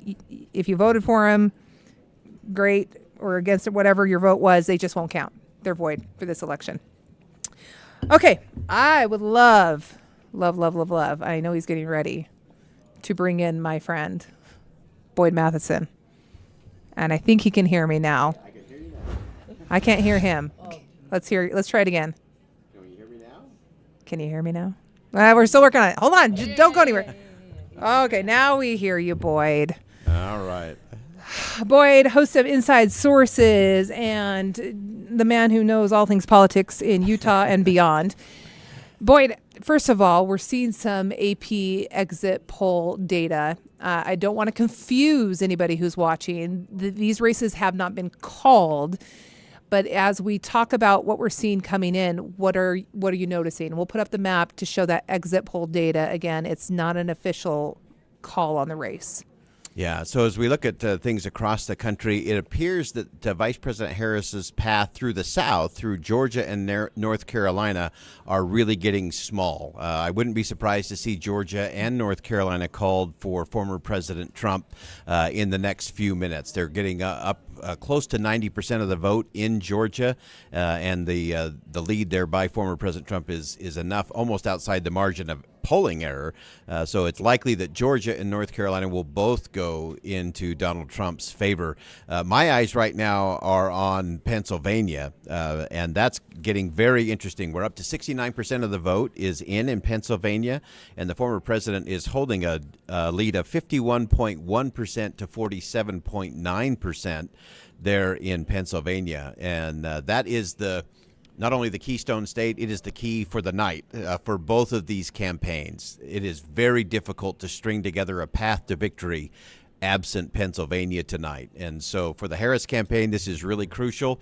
Again, we're about 69% of the vote is in Pennsylvania, and the former president is holding a lead there by a bigger number than I think anyone thought it would be at this point. But again, still a lot of votes yet to be counted in Pennsylvania. I would say this isn't a moment for the president to feel like there's a victory there yet, is it? I mean, no. It seems like we've got way too much time. Yeah, long way to go. All those votes need to be counted, and it'll move through. So it's interesting to look at that blue wall piece. That's the real crucial piece for the Harris campaign. And even places like Wisconsin are a little closer, and surprisingly, former President Trump is in front in Wisconsin. They're about 60% of the vote is in Wisconsin. So still a long way to go in Wisconsin. But I think a little surprisingly, the former president is in the lead. I can see Colorado up there as well, Connecticut. Those are places where Vice President Harris is kind of running away and really controlling things there. Also interesting, out here in the West, Arizona has 50% of their vote in, so they're moving pretty swift there for Arizona. And that one is razor thin. We are talking about 0.2% difference between former President Trump and Vice President Kamala Harris. So that's going to be an interesting swing state there in Arizona. Remember, Joe Biden won Arizona, flipped that state in 2020. So that would be a very important one. There's also a lot of very interesting Senate races going on. There was a big upset just called in the state of Ohio. You had Sherrod Brown, longtime Democrat there in the Senate from Ohio.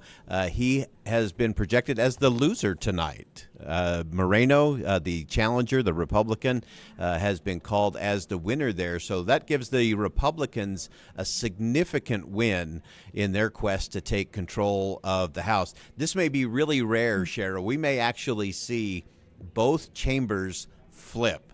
So currently I would project that the Republicans will flip the Senate and take control.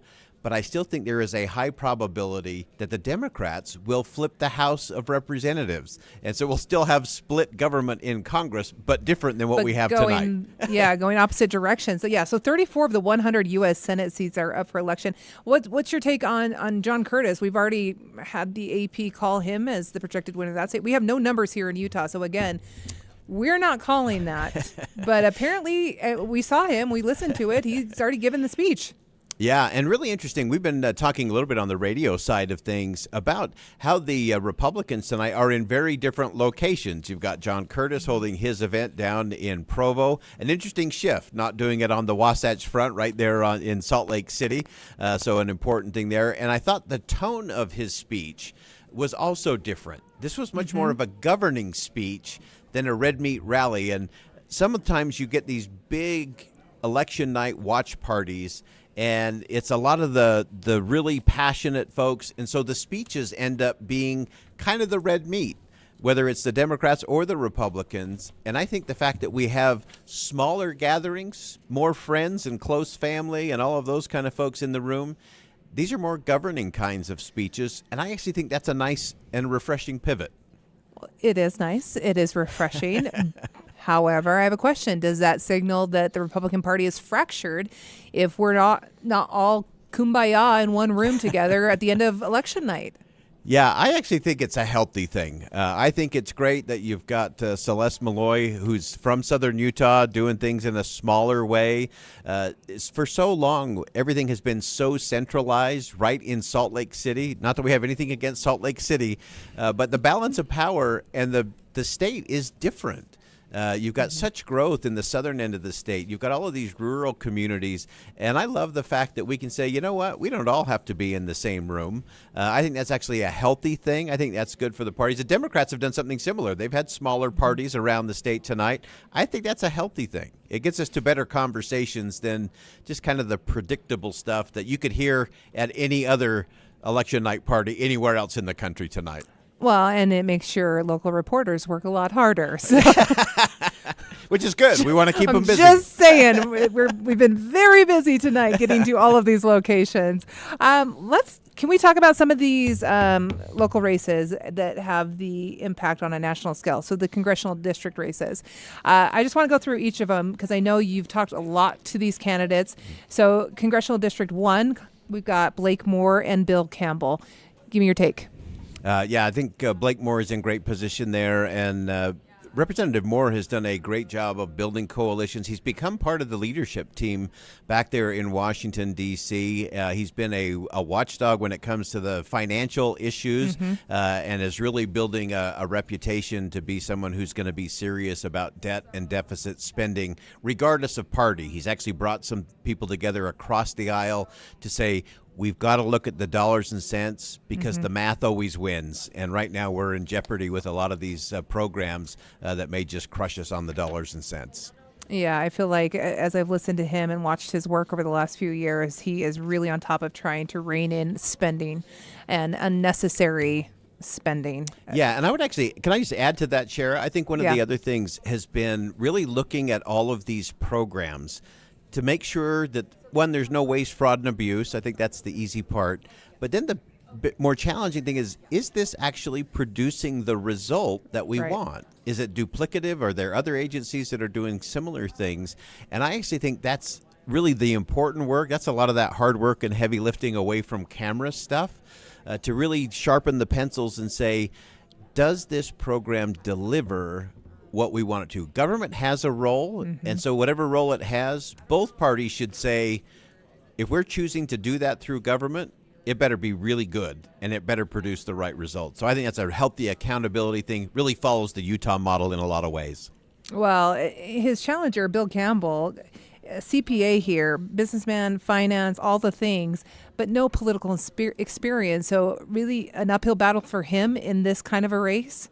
Yeah, I think it was a tough race for him to get into. I think Representative Moore has had a lot of that momentum. And so if you start with not a lot of campaign cash, not a lot of name ID, it gets harder to tell the story. And I think there was a story to be told. And I think they had some good conversations in terms of how could we do this. And for a lot of these, Shara, one of the things that I always ask candidates as they're running. It's actually my favorite question of candidates, and that is, what will make all of this worth it for you? All of the headache, all of the heartache, all of the exhaustion, what will make all of that worth it, even if you get to election night and you come up short and you lose?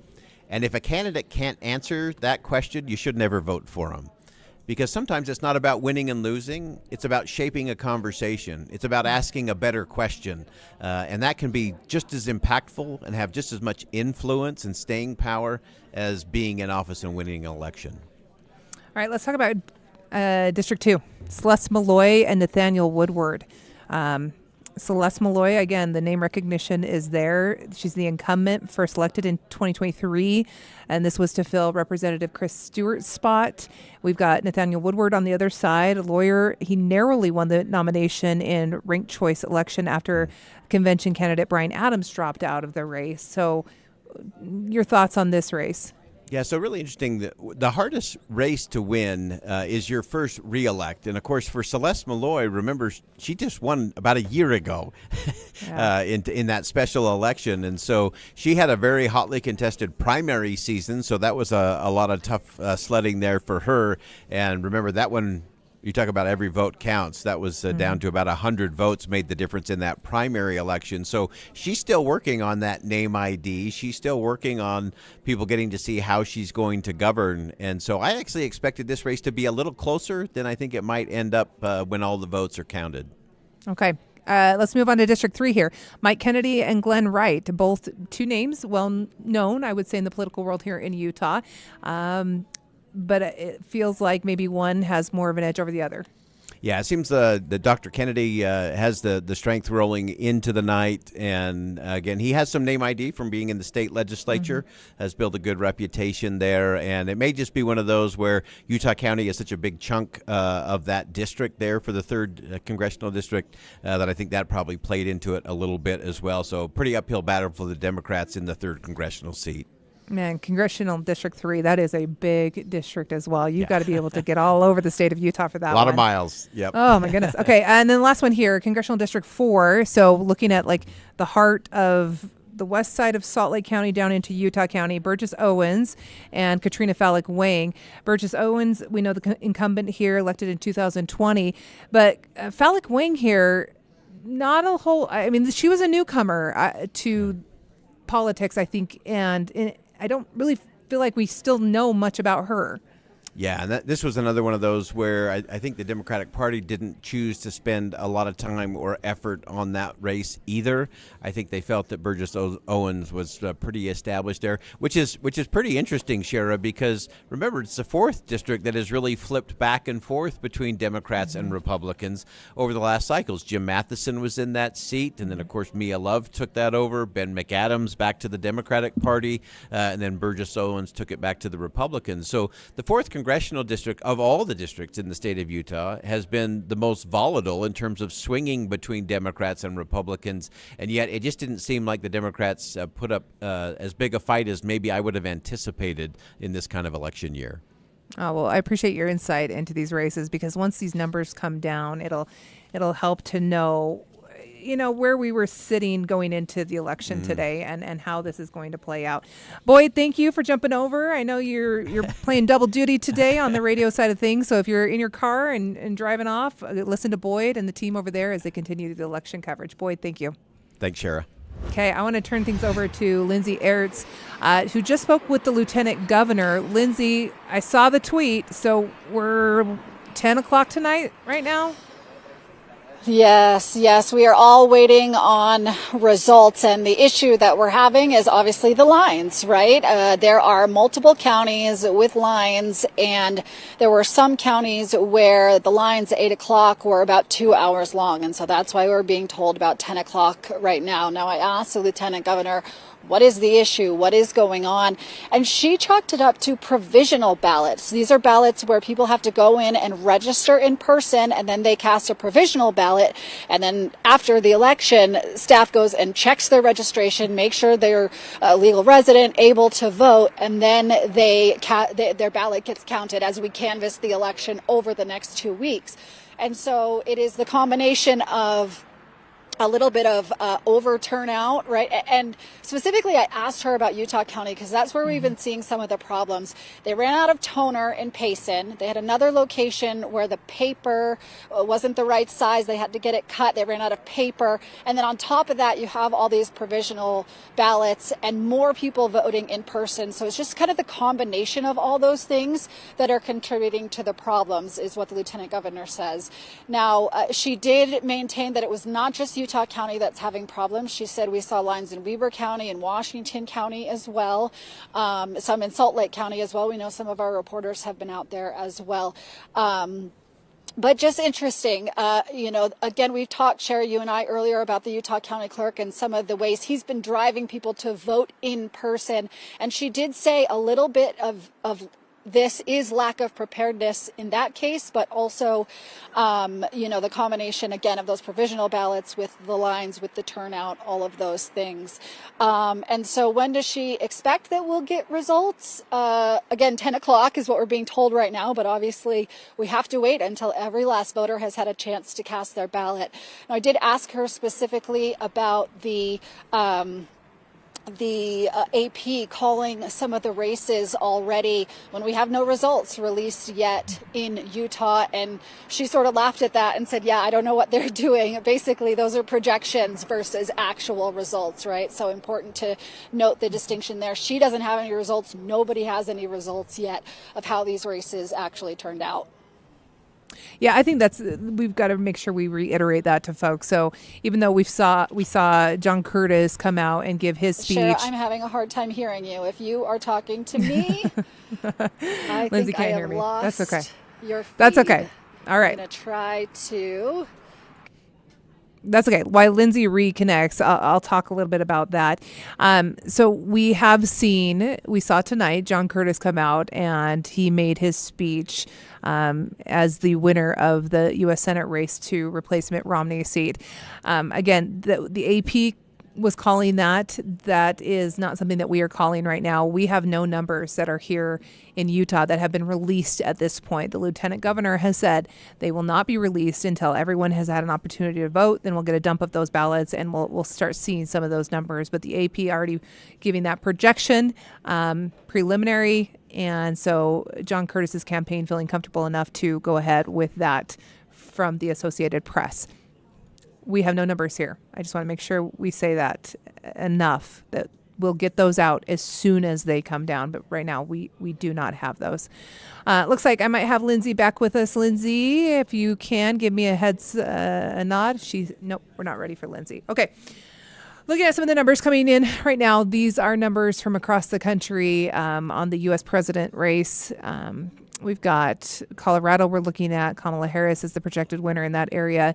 These are exit poll. This is exit poll data. And Donald Trump at 43%. I think we're going to see some pretty close margins in a lot of different states across the country. That's why this is a really interesting night to be watching all this, to see where certain candidates are going to land or where they're going to take those states. All right. So here in Utah, one of the big races that we are following is the governor's race, of course. We've got Spencer Cox, who is the Republican incumbent. He was first elected in 2020 with 63% of the vote here. He defeated Lyman in the primary. He's got Brian King as a challenger, a Democrat, current representative in the Utah House, District 23, representing Salt Lake and Summit County. And he served as the House Minority Leader in 2015 to 2023. And then, of course, we've had a major push for a write-in campaign for Phil Lyman, the current representative in Utah House District 69.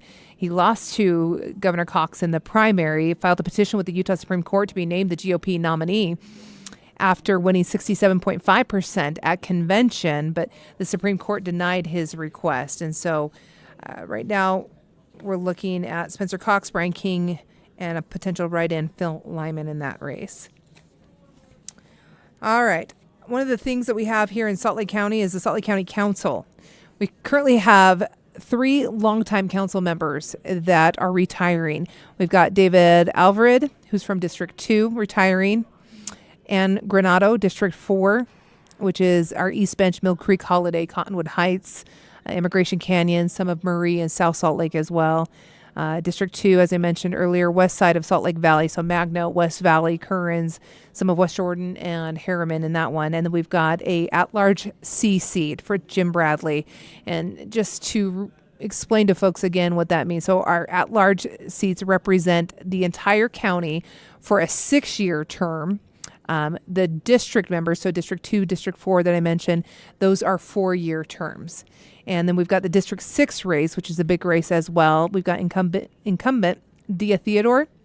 She was elected in 2020.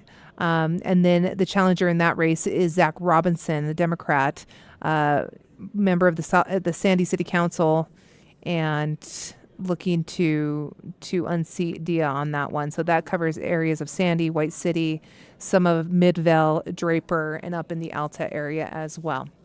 Okay, it looks like we have Lindsay back. I want to go back out to Lindsay. So, Lindsay, we've got your audio fixed on our end. Apologies for that. But so the Lieutenant Governor, you had a chance to talk with her. What's her feeling on the night right now? Are things going as well as she had hoped? Yeah, well, she called it kind of a good problem to have, again, because she's saying that this is being sort of chalked up to these provisional ballots, these people who aren't registered and trying to cast a ballot. She chalked it up to kind of people moving into our state. We have a lot of new folks who have just moved in, right? So again, the process for casting a provisional ballot is where you fill out your registration same day, and then you cast a ballot, and then later on they go and check your registration, make sure you can vote here, you're not registered in another state, or you didn't vote in another state, right? All those things, and then your ballot counts here in Utah. So again, she chalked it up sort of to this influx of people we're seeing in our state. Now, she also did, note that it's a combination of things, right? On top of all those folks who are trying to vote provisionally, you also have large in-person turnout. In Utah County, for example, you have a clerk who's been pushing people to vote in person. And then on top of that, you've seen paper issues and printer issues in Utah County. And so you have extra people with things going down, and that's where we're kind of seeing these lines come to fruition. Now, it's important to note that the Lieutenant Governor was specific. It wasn't just Utah County. We also saw lines in Washington County, Salt Lake County, Weber County as well. But some of those other issues seem to be happening in Utah County. But she is hopeful that we'll get results around 10 o'clock. She was getting texts from counties as I was with her saying we should be good by 9:30. That was coming from Iron County, right? So some of the counties are finishing up, while other ones, it sounds like Utah County is still just trying to get everybody in through those lines, and everybody who wanted to cast a ballot, even provisionally, is able to do so. Did the Lieutenant Governor talk at all, maybe not in this very last conversation with you, but just about safety and security at these polling locations? We haven't seen very many issues today. We saw the one issue in Salt Lake County with some white substance that was quickly dispelled, and they determined it was not an issue. But what has she done to ensure that these locations are safe? Yeah, well, we didn't talk about safety specifically in this conversation, but I think her message would be that Utah elections are secure. And for example, in Salt Lake County, the county clerk uses sheriffs to go and pick up the ballots from the ballot boxes. They don't just send poll workers there. And that's an added measure of safety and security to have 2 sheriffs go. And every county has poll workers in teams of 2 doing anything. Whenever a ballot is handled by the county, by the staff, there's always 2 people on it. Again, just that second set of eyes. And so I think that her message would be she trusts the security of Utah's elections. She trusts that things are in place. And certainly we heard from the Salt Lake City Police this week that they were making sure polling places were patrolled. So I don't think there's a huge security concern at this moment. I think the issue is just getting everyone through those lines, everybody that was in line as these polling places closed, getting them a chance to cast a ballot. Yeah, I agree with you. I don't think we've really seen any security issues. Every reporter that we've checked in with has felt comfortable in the locations that they're at. People have not been combative at all. And so that's been good to see. All right, Lindsay, so what else can we expect tonight from the area in which you are tonight? Yeah, well, we are standing by for a press conference, if you will. We call it a media scrum from Governor Cox. I am with his campaign right now, and the Lieutenant Governor is here as well. I've seen multiple state lawmakers coming through here, and just kind of the who's who of Utah politics, right?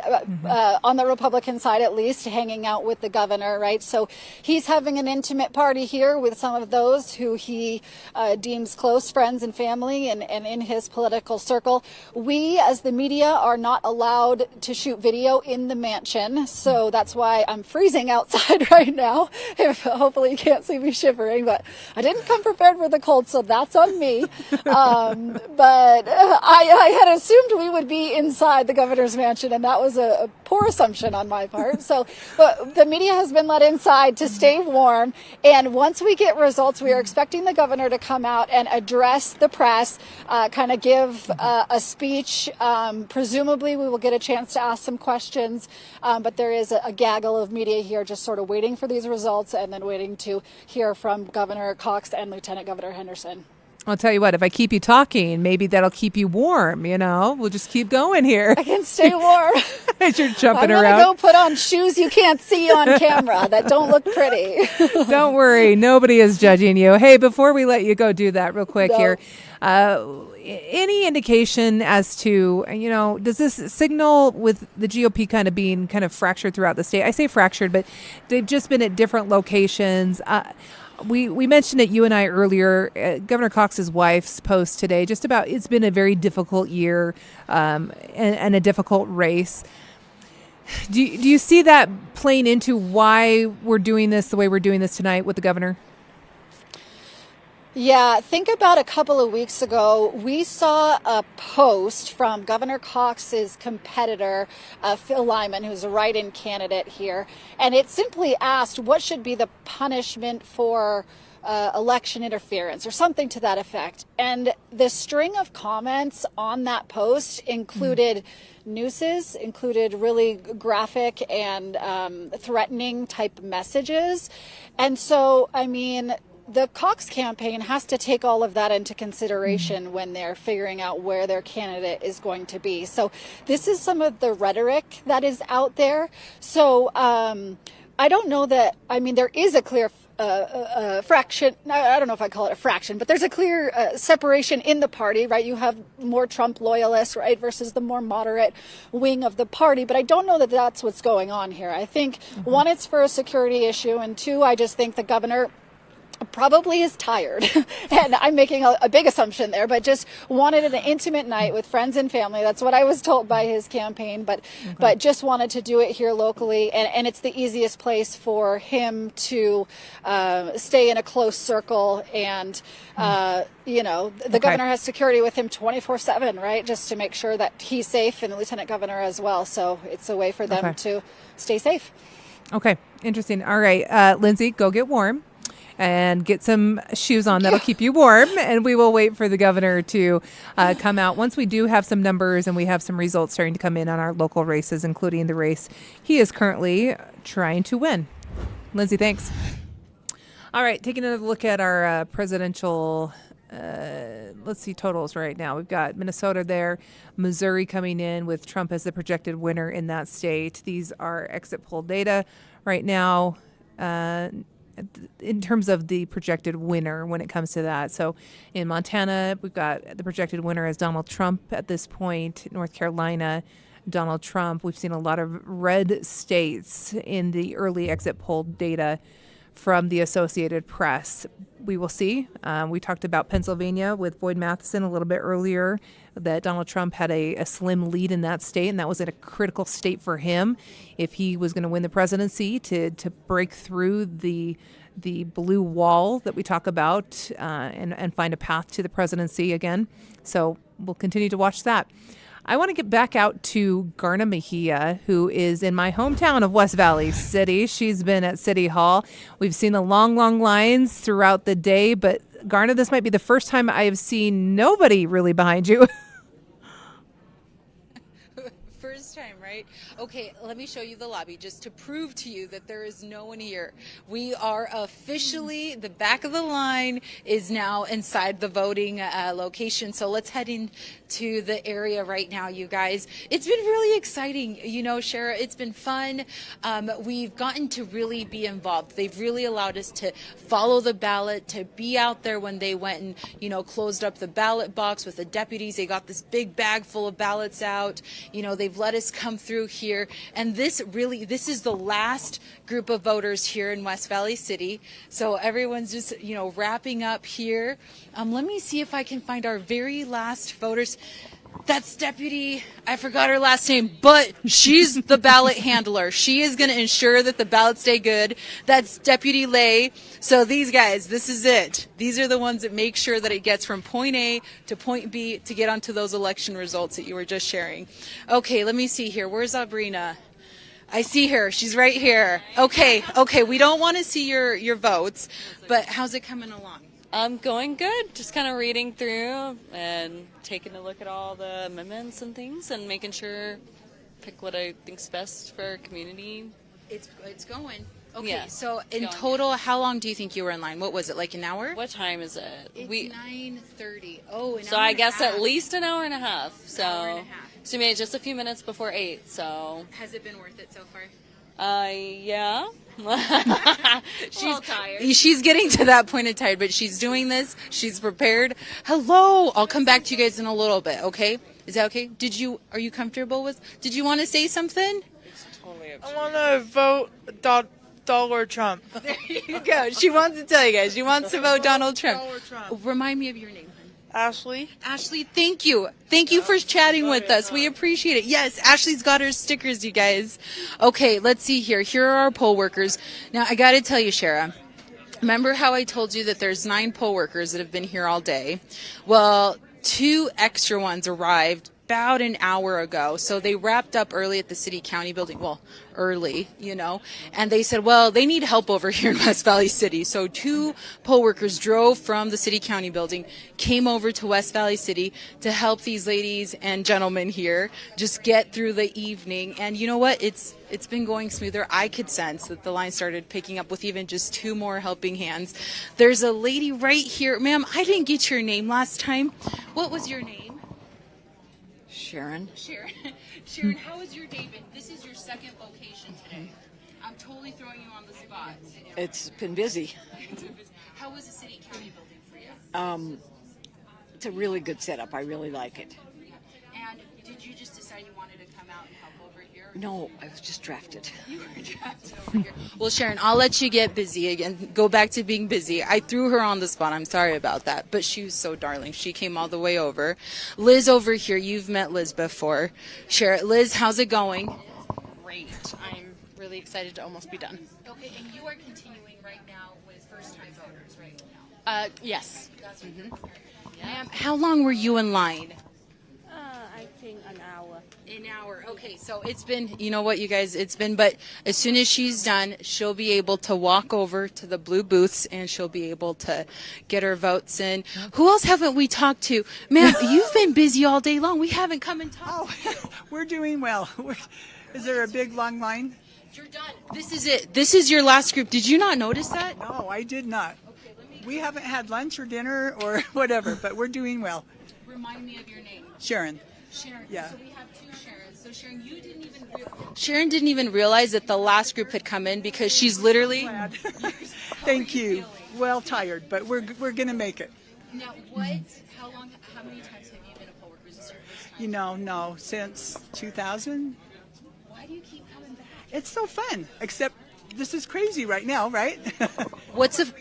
I enjoy seeing, especially the first-time voters. It's really exciting. We've got to get him going here. Okay. We'll talk to you in a second, but one last question. What's the first thing you're going to do when you get home tonight? Eat my lunch. Yep, and I have my lunch that I brought, but I haven't even eaten it. I don't know how many times I've said Jimmy John's, but we're just giving all this average. But it's her soggy Jimmy John sandwich because it's been here for hours. Sir, this is your first time voting. What's your name? I'm Toa. One more time? Toa. Toa. How do you feel to be here, Toa? I'm excited. I'm trying to get this thing going, and then You're like, get out of my way. But Toa, we gotta feel. Tell us why it was important for you to come out. why was it important for Yeah, me? why'd you want to come out and vote? Just for the candidate that I want to vote for. It I meant like something. him. Yeah, it meant something. My pops, he passed away like 21.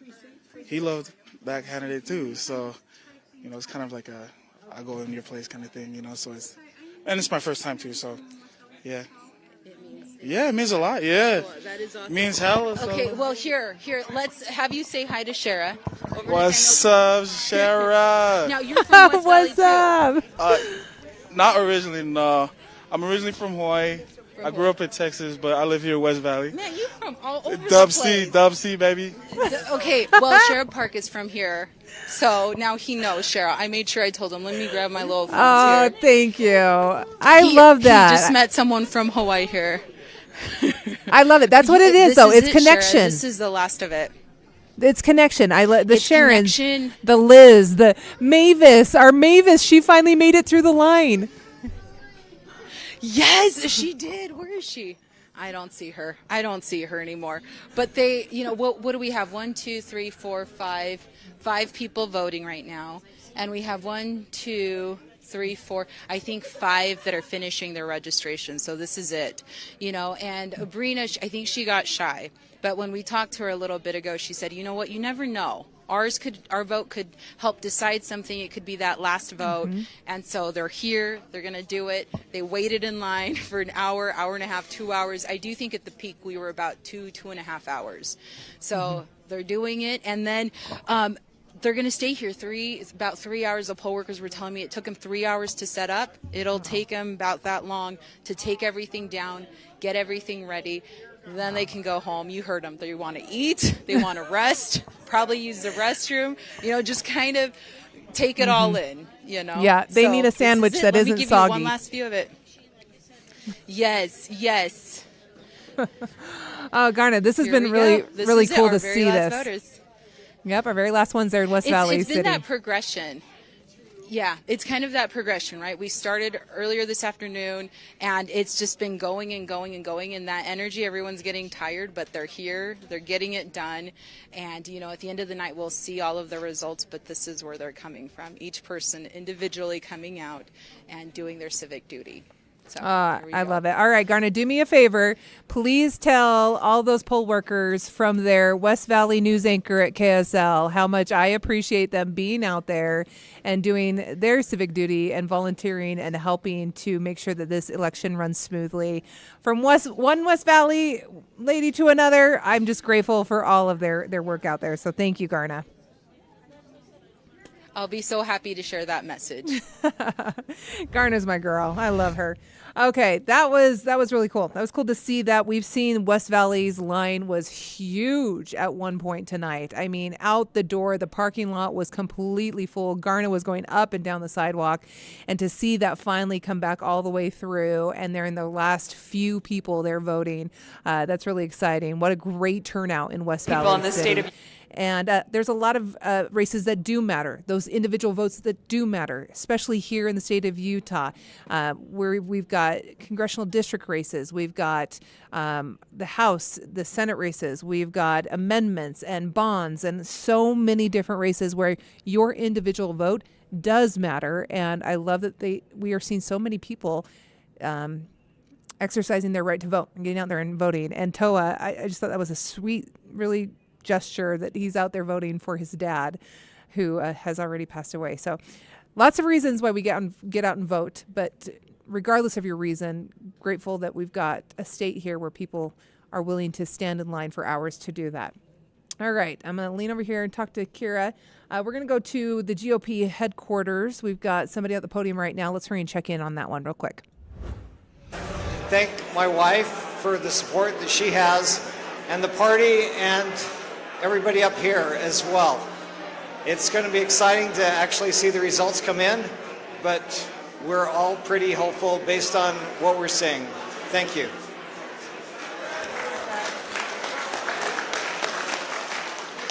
Hi there, my name is Nicolene Peck, and I am running to represent Tooele County. So Tooele and Stansbury and stuff out there. I might be, right now, the one who came the furthest, I don't know, from this group that's up here. Anyway, Tim Jimenez is currently the rep in that seat, and he is amazing. 2 years ago, I asked Tim if he would consider running, and then he totally surprised me, and he said, hey, me, and then there were some other people too who would think you maybe she should run, because maybe I'm going to step down.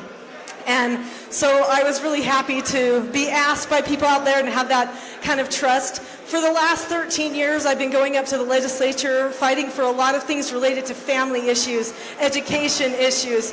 I will proudly wear the badge that in 2018, I was the girl who said there's pornography in the school databases, and it led to there's bad books in the schools and all that kind of stuff, and that started with me back in 2018.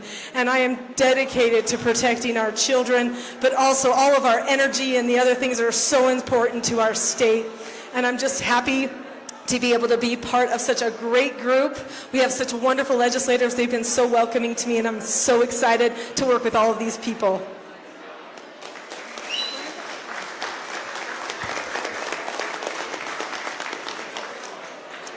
Hello, my name is Sarah Dawn Montez, and I am running for the House District 32 seat.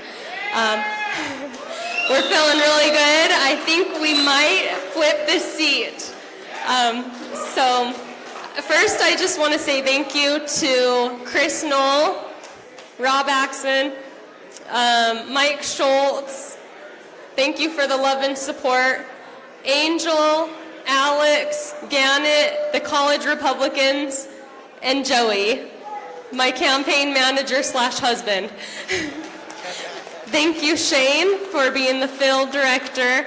Everybody has put in so much work, time, energy. I appreciate it. And we're just here to celebrate, no matter what happens, all the Republican success. And I am feeling a red wave, so let's give it up for all the candidates.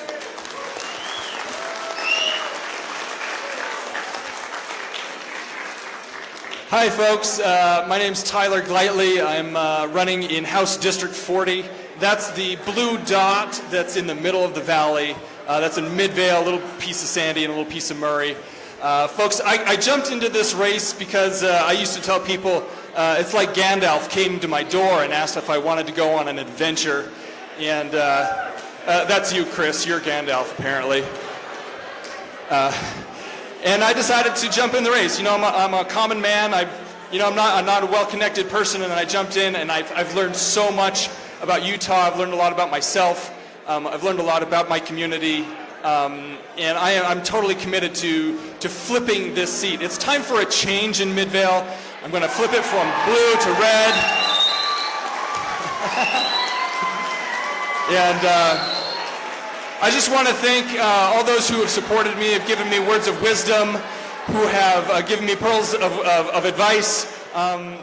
Particularly, I want to thank my own mother, who I called many times and asked for advice and talked to. She's the one who brought me to a polling location back in the 90s and taught me how our form of government works. And I grew up as a Rush baby, and now I'm putting that into action. So I want to thank my mom. I want to thank all of my supporters. I want to thank everybody who has done something for me. I really appreciate it. And go Utah.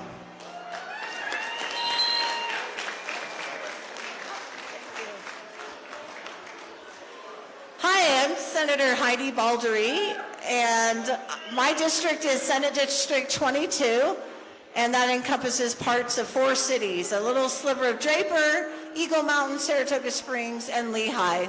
And the good news is my name is the only Republican and the only name on the ballot.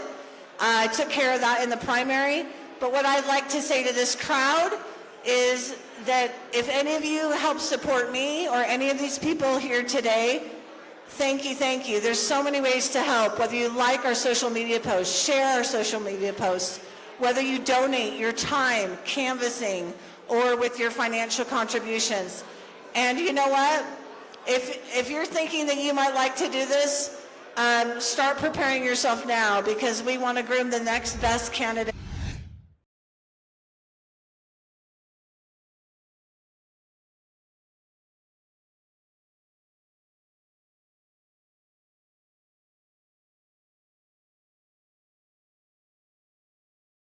Have any numbers yet. The lieutenant governor has said it'll be about 10 o'clock tonight before we get some of those first numbers, but it is a matter of getting everyone through the polls first before anyone is allowed to release those numbers. I want to go back out to Lauren Steinbrecher, who is in Saratoga Springs. Saw lots of people turning out there today. Where do we stand now, Lauren, in Saratoga?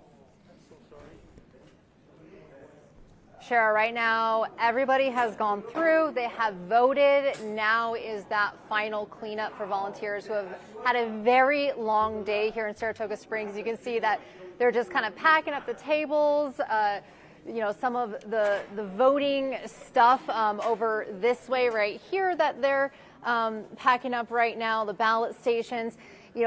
They have been going since 7 o'clock this morning, saying that people were lined up before 7 o'clock ready to vote. And then even within the last hour, there were still people voting because they got in line right before that 8 o'clock cutoff. And then it took even more than an hour to get those people through until they were finished. So that day is almost over for the volunteers here. The end is in sight. Yeah, that is exciting for those folks. Down there, they are voting on Proposition 13, which is a Saratoga Springs RAP tax, recreation, arts, and parks. That was one thing that folks were voting on. But another thing was, of course, the Alpine District split potential. Lauren, I know you and I have chatted about this a lot tonight. You've had a chance to talk with folks as they were going through and voting. I assume that is a big reason folks turned out tonight. Absolutely. It is a huge issue, and it's something that impacts anyone who has children in the Alpine School District, but even people who are taxpayers, it impacts them because, this is going to decide, do they want to stay with Alpine? Do they want to go off on their own? How are those taxes going to be divvied up if that happens? And so you had a lot of interest of people coming out, not just for the big, presidential election and some of those issues, but really here on that local level where truly every vote can count. Okay, Lauren, how long is it going to take them to clean up? We heard from Garna over in West Valley that it took 3 hours to set up. They're planning 3 hours to take down, but they're cruising behind you. They are, and they were ready when those last people were kind of coming through the doors here to come in and vote. We had volunteers who were already going down the hallways and kind of securing, shutting down different rooms, cleaning up garbage, and they really did make quick work. I mean, they've got everything with the voting stuff kind of in that corner over there, and they're already sweeping up. So honestly, I would imagine here in the next, half hour, 45 minutes, they will be ready to call it a night and go home and get some rest. Okay, Lauren, thank you so much. We appreciate your efforts out there and chatting with people on the topics that matter to them. Thank you. We're going to turn it over to Lindsay Ertz here. We understand we've got folks coming out of the governor's office, the governor's mansion, to speak to the media. And it looks like we have Representative Blake Moore, who's at the microphone first. So we'll listen in. You know what? We are missing one photographer. Let me make sure. No worries. There he is. No worries. We're good. We haven't put out Utah results yet, so we're going to be here for a while. Yes.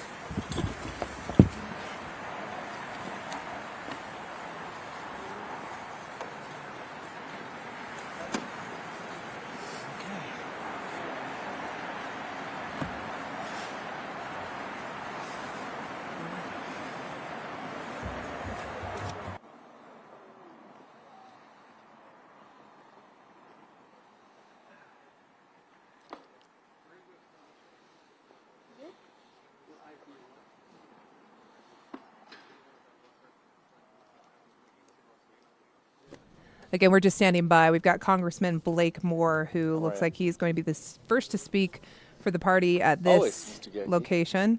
Blake Moore, the Republican incumbent, is running against Bill Campbell, a Democrat in this party with no political experience. Of course, we've talked to Boyd Matheson about Blake Moore's potential to win this race. So we know that the couple of the Republican Party members are at the governor's mansion and that they would be coming out to speak to the media as the night developed. But we are waiting for that initial dump of election results that the lieutenant governor originally said would happen.